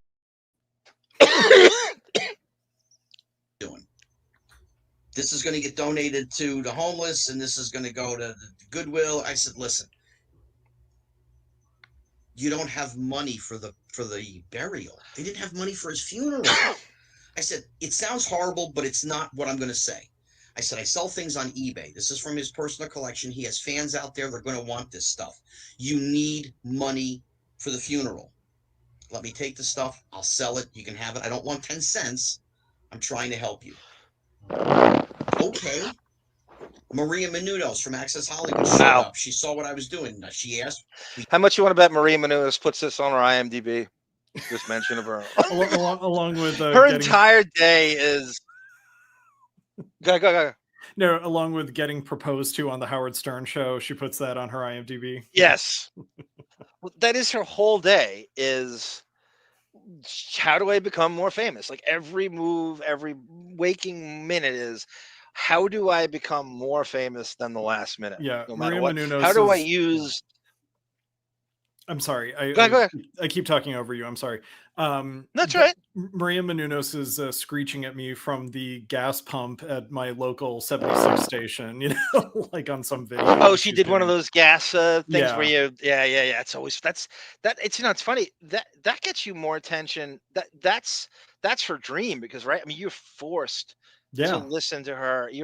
That is a lot of attention. That gas pump video. Yeah, totally. I'm watching the dollars and cents go up, just praying that it becomes a full tank sooner than later. Yeah. I saw a video from California. Is it true that the gas was $6.99 a couple months ago? I mean, that was like late 2023, I think it was. And then like right now it's like it was like $5.69 a gallon if you pay with a debit card. Okay. So, yeah, it's pretty. They outlawed dunking because of Chamberlain. That's right, Housey. Yeah, it's and from what I remember, and it's they do Entertainment Tonight videos that are yeah. I mean, that's kind of what she was doing. She was doing like a entertainment gossip, you know, short form thing. If you had to, I'm an entertainment, and that's a very dying industry. Like it's like there's no who's watching Entertainment Tonight or Access Hollywood anymore, and she's sort of clinging to that as your brand. She doesn't know what to do. I don't know. Well, we're giving her more attention here than no. The last thing I'll say is like the paparazzi that had their iPhones on Depp and Sean Penn at that event, like. They're more relevant to entertainment gossip than Maria Menounos could be in a structured gas station. And then her husband, Kevin, who's a Howard super fan, is he's so in on the, you know, the branding of her. It's every minute of every day. How do we get, and she's 46 now, 47, like you're dead on. She's 46. Thing. Yeah. Yeah. She says, can I do a little interview with you? We'll put it on the air tonight so people He's will a see wrestler your at one items are on point. eBay and they're real and whatever. I said, sure. Yeah. We sold about $13,000 worth of stuff over the next week. Wow. eBay took their fees because that's what they do. Okay, fine. And everything else went to the family. I didn't make 10 cents. You don't want to believe me? That's okay. You can Google it. That would be great if eBay had some like sort of you know, moral, and they write him back. They, Scotty, look, you just keep the fees. It's on the house. Just keep it all. That's we're with you. Could you imagine eBay actually saying that to someone, having like some semblance of like humanitarian like soul? Yeah. And, like, We're a corporation that cares. Yeah, we care. Keep it. Just keep it.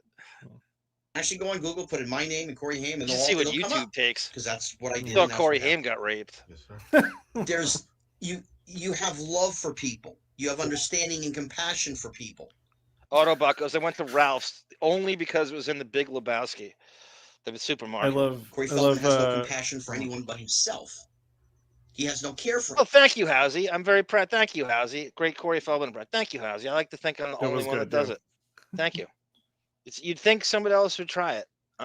For some reason, sometimes that shit just comes to you, And I just remember him from the Stern years being on there. And the first time it was when they did the Losers played, Corey Feldman's band. He goes, "Look, Howard, any result of this, I don't care what happens. I love music. I will always love music. I will always play music. And I don't care who you vote." So he had the judges, which I think were completely I mean, it couldn't be more fixed.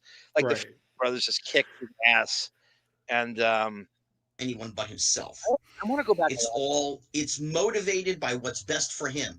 What's going to do something for him or put money in his pocket. That's all he's interested in. As I'm going on 4 hours and 20 minutes. The movie was going to be one time, and that was enough. And Judy Haim was upset about it, Corey's mom, and we talked, and she's like a second mom to me because we talk every couple of days. Sarah, I want to go into Judy Haim. I hear it all the time. She's never interviewed, and you say she is. I've never seen it, and I'd love to see what her take on all this is. Thank you, A. Smith, once again, sir. Tom Chambers and Josh Foster. Oh, God. God damn. Doesn't Tom Chambers remind you of Jack Tripper, John Ritter, for some reason? I don't know why. He always reminded me of Jack Tripper. I more or less took kind of Corey's part, I guess, as the son. I'm a little bit older, but not that much, But I love this woman to death. She's a good mom. But she's a grieving mother for now a decade. And this other kid is still going. You don't stop. And he keeps up bringing it up and just making it worse. He's making money off of his dead friend. Yeah, exactly. That's what he's doing, And he said, we spent $600,000 or it was $1.7 million on the documentary. Listen, I don't care if they had filet mignon and lobster tail every night when they were doing this thing. Yeah, thank you, Ten. It's just black, white. Black don't crack. And I'm very proud of this one, Tendrils. Puerto Rican, no creaking. So if it's about a Puerto Rican who looks really young for their age and stuff, I'm very proud of that. And if Tony Hinchcliffe had any sense, that's the type. That's a good Puerto Rican joke, you stupid reprobate. That's a good Puerto Rican joke. Instead of just like hate speech with comedy rhythms, He made a watermelon joke. Right. Like this Amos and like this hack 70s a watermelon joke with no irony. Meant to be a joke. A watermelon joke. Right. For over the course of the 2 years. You can't spend that much money on this thing.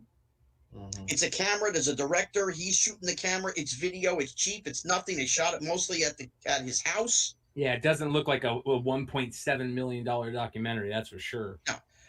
Listen, Hollywood is creative, and even as much of an a-hole as he may be, he wrote the song for the movie. He's got to get paid for that. So whatever he told his investors that he spent, I bet you So you say he wrote the core, and so he wants like residuals for the reality show theme song? Theme song? Oh my God. What would that even get you?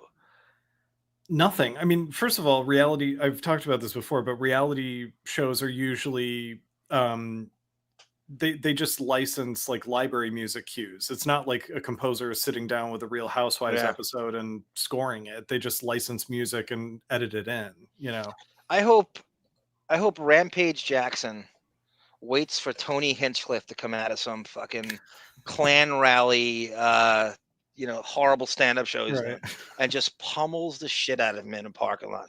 Who got the watermelon now, motherfucker? Who got the water? That kind of thing.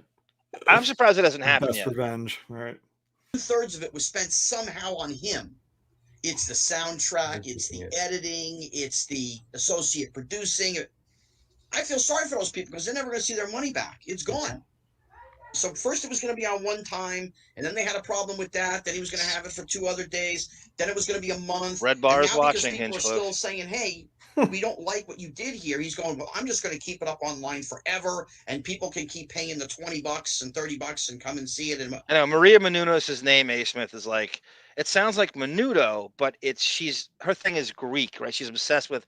She can't go 10 seconds without reminding you that she's Greek and her dad and her and John parents. Stamos. Yes, and Stamos. And it's just that he can make more money. Yeah, because he didn't make any money, the money he thought it was. I remember hearing about it at first where they were talking about he was selling tickets to each showing, and it sold like a couple hundred tickets.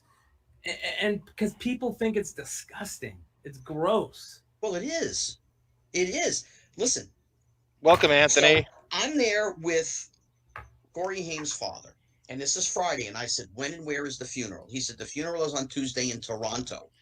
So I said, okay. Gallagher, man. That's the same watermelon. I'll spend Monday some time with you guys, and then Tuesday, whatever, and then Tuesday night I'll go back to LA. Yeah, is he gay, Hinchcliffe? W? That's what I hear. That's what I always hear. He won't come out of the closet, but he's yeah. And I'm not saying that to be funny. I just mean is he like he's just in the closet and it's like wink, wink. That's I've picked up on that vibe watching him. Yeah.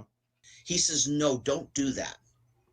He said, you're going to do all of that and spend thousands of dollars, because back then, you know, it wasn't like it is now, you know, as far as cheaper ticket wise. I'd have had to pay a bloody fort. It could have been three grand, let's say, between airfare and hotel. Yeah. And he said to me, listen, I know you love my son. Judy knows you love her son. Corey knows you love him. There's no reason to do all of that and look at a box. There's no reason. Make a plan and come later. That's a tough, almost like Sophie's Choice, or when you're broke and then you have to go to a funeral. Like you just feel like you're just a piece of shit of a human being. If you can't get it together, go to this, like, what are you? Like what? But capitalism and money stops you. You can't go because it's a distant funeral. It's like $5,000 and stuff. And you do it. That is a tough dilemma for someone who's not rolling in it. Well, a distant funeral. Well, right. I mean, if you have money problems, it's a very real concern. Unlike David Spade not going to Chris Farley's funeral, where he's loaded and could absolutely fly to Michigan to, you know, attend the funeral. So. But he makes it about him.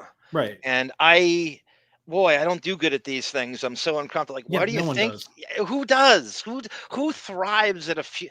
Wasn't there like a Cheers episode or something where Norm, or was that him firing people? It was he had to fire.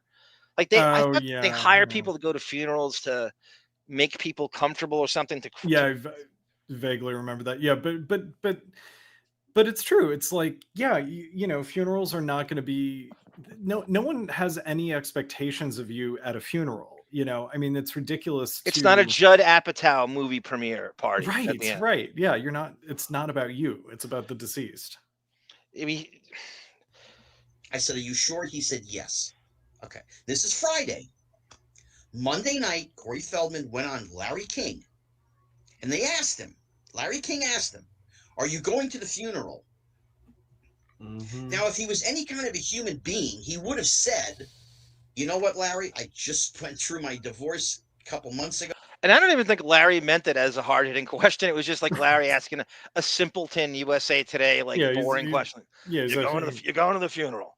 Like who? He didn't mean it as a tough question.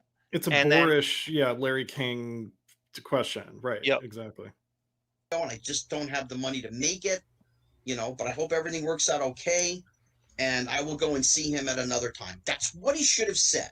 Textbook. That's the truth. Tendrils, that's a great point. You want to just send a deli platter, and that makes up for everything.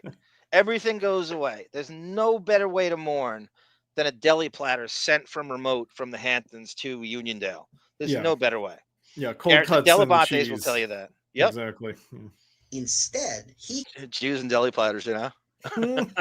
came up with, oh no, you see, the family asked me not to come to the funeral because it would have been a media spectacle. As if he's Michael Jackson. He thought he was Michael Jackson. He thought he was Michael Jackson. That's the point.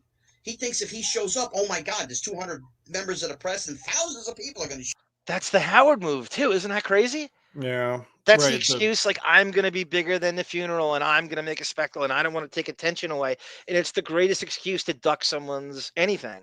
Well, that you think you're too famous. That's crazy. That's exactly what Howard said. But in order to duck like one of his staff's family members, like to duck Gary's father's funeral, but not duck Ed Bradley's funeral. Or right. Or Justin Burroughs' wedding, but not Ronnie's wedding.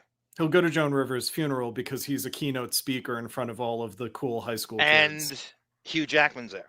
Right, exactly. I have no idea what Hugh Jackman ever had to do with Joan Rivers, but for some reason, it was the host of her. It was so bizarre. He run the whole thing on his account. So this is what Josh Foster goes, I'm a little high right now. I thought he was talking about Howard. Yeah. You would think that, knowing our show and what we sometimes do, you would think he's talking about Howard. I mean, here it is again. But I hope everything works out okay.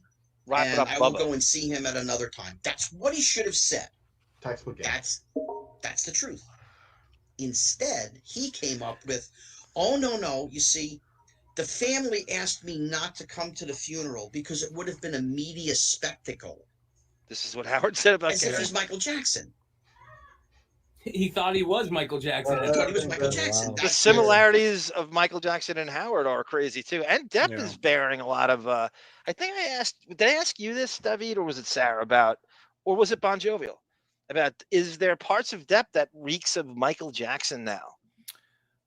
We did not talk about this. Why did you say that? It's for another show. It's too get into it. He thinks if he shows up, oh my God, there's 200 members of the press and thousands of people are going to show up. He run the whole thing on his account. So this is what he came up with, and it was total nonsense.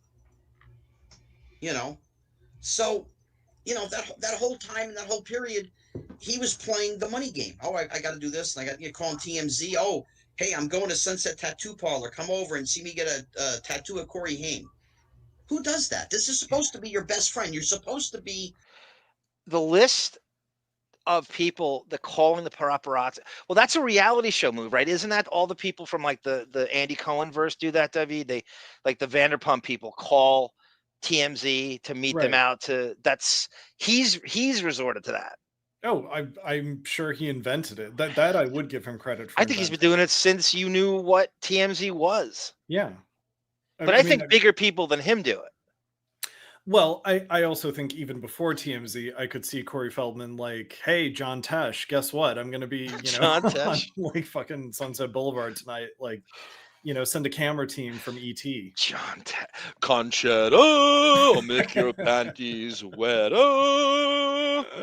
Thank you, Jackie Martling. Josh Foster, thank you, sir. Great to see you in here. I'm thinking about starting a fantasy baseball league. I'm thinking just to see if I can get back into it. And master it again, and you're the right guy. I might put more on a bulletin to see who wants to. I need about 12 to me, and you're doing it, David. I want to see if a gay guy can win a fantasy baseball league. That would be the best sweet revenge to the fucking head to the what do you call them? The homophobes who think that yes. I can't. Well, I will put on a blindfold and walk into that clock tower of gears and to the straights. Your favorite line was in the movie Boiler Room where fucking Scott Conn and the Boiler Room cronies are sitting at a table having beers after a day on bilking Midwestern school teachers out of money. Yeah. And there was a gay table sitting next to them, and they were really loud and flamboyant and all the stereotypes. And it goes, Scott Conn says to the gay table, he goes, you know what, you fucking guys, why don't you just go all move to one island all together and fucking be happy and fuck each other in the ass? He goes, and then the gay guy sits back to him. He goes, you know what, pal? We're on it right now. It's called Manhattan. And they high five each other. It was a good line. It was really, you're on it right now. Kind of true. Yeah. Yep. Almost in mourning to some degree, if that's really and truly your best friend. Thank you, Josh. I mean, I did what I had to do because I had to help the Feldman family. pump. That doesn't mean I wasn't standing over my computer as I'm typing, that I wasn't crying. Yep. I mean, today is July 24th of 2020. It's been 10 years, 4 months, and 14 days since... Now 14 years, because this is 4 years ago. Yeah. He's gone. Since Corey Haim has passed away, and I have yet to watch 1 minute of anything he was in. I can't do it. Can't do it. I know my emotions are just going to fly out of me. And I have a certain way that I deal with people who have passed, because a lot of people I worked with are gone. My thing, especially being in the movies and stuff, is I say they're on location. They're on location somewhere. I don't know when they're going to be back. That's a great point. And I agree with him. If you truly cared, you would never be able to watch him on screen in that way. You'd never be able to handle it. If you can't. I mean, I'm with him. Like there's times I can't look at certain things of you just actors that I liked, or Armin Gilliam footage, or Wayman Tisdale footage. Oh, my father's been gone for 7 years. I have voicemails from him that I have not listened to yet. I mean, that I listened to. Oh at the yeah, time, it's the but, worst. like, It's like I saved can't on hear his voice, right now. Someday I will, but not now. Anyway, David, brilliant as usual. You're such a great hang, and I mean that in a double entendre kind of way, in a WeHo kind of way. That's why I started the sex website that you linked to. We're gonna hopefully do a Lotus next week. I can't remember. I'm trying to remember where we're at. There's like one last SNL swing because you got to do, all the old, Chevy Chase and Harry Shearer and those things. We gotta get that out. Yeah. Finish it. Hit everybody, like and subscribe, everyone. Like Sarah's saying, please, everybody hit like and subscribe. Let's go crazy. Let's go fucking crazy. Tamara Francois. Thank you, Tam Fran. What's the site for David's music site? You going to give the actual one or you don't want to? It's in, I feel weird saying my own name on the show. So like it's in the community thing if you want to check That's it out. right, Autobot. He says, I can't watch a movie with a late girlfriend. I went on a first date. It's way too hard. But it's in the community tab. So David's music site, everybody should subscribe to it. It's in the Deppining's music tab. Thanks, Sarah. Brilliant cameo as usual. I think it's going to break the internet. I think it's safe to say that will totally break. So Sarah comes on the show. If you're just tuning in, she makes her comeback 2 years too early in the beginning of this. I want to say, what did you say, Debbie? Half hour in, 40 minutes in? Sooner than that. I think she was in like 20-ish minutes in, but you'll see. I mean, just scan through and you'll see her logo, her avatar come up. And it was like 2 days ago when this started. So, yeah, and I think she was on for about a half hour, if I'm not mistaken, something like that. No, it's always, and so Sarah. We're going to be doing my nephew on the next 21 Arm Street. We're going to talk over the Coach of the Year episode. That should be fun. Hopefully, we can get Casey Armstrong and/or Grieco to do it, which I'm going to try. Bonnie Hunt. Tamara, yes.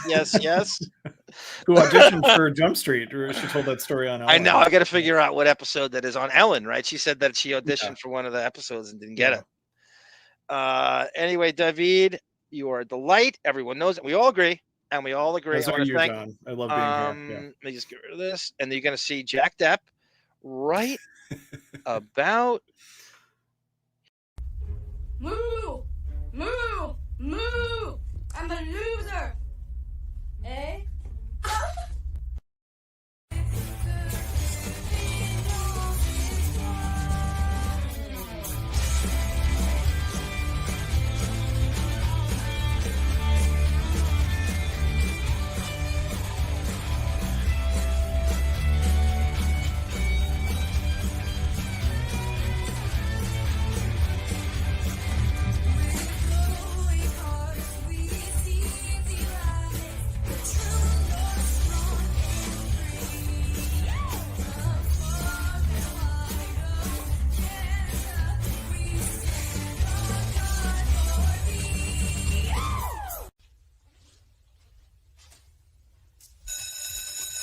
Sit down. Stay where you are. For the first time, I choose to walk out on you.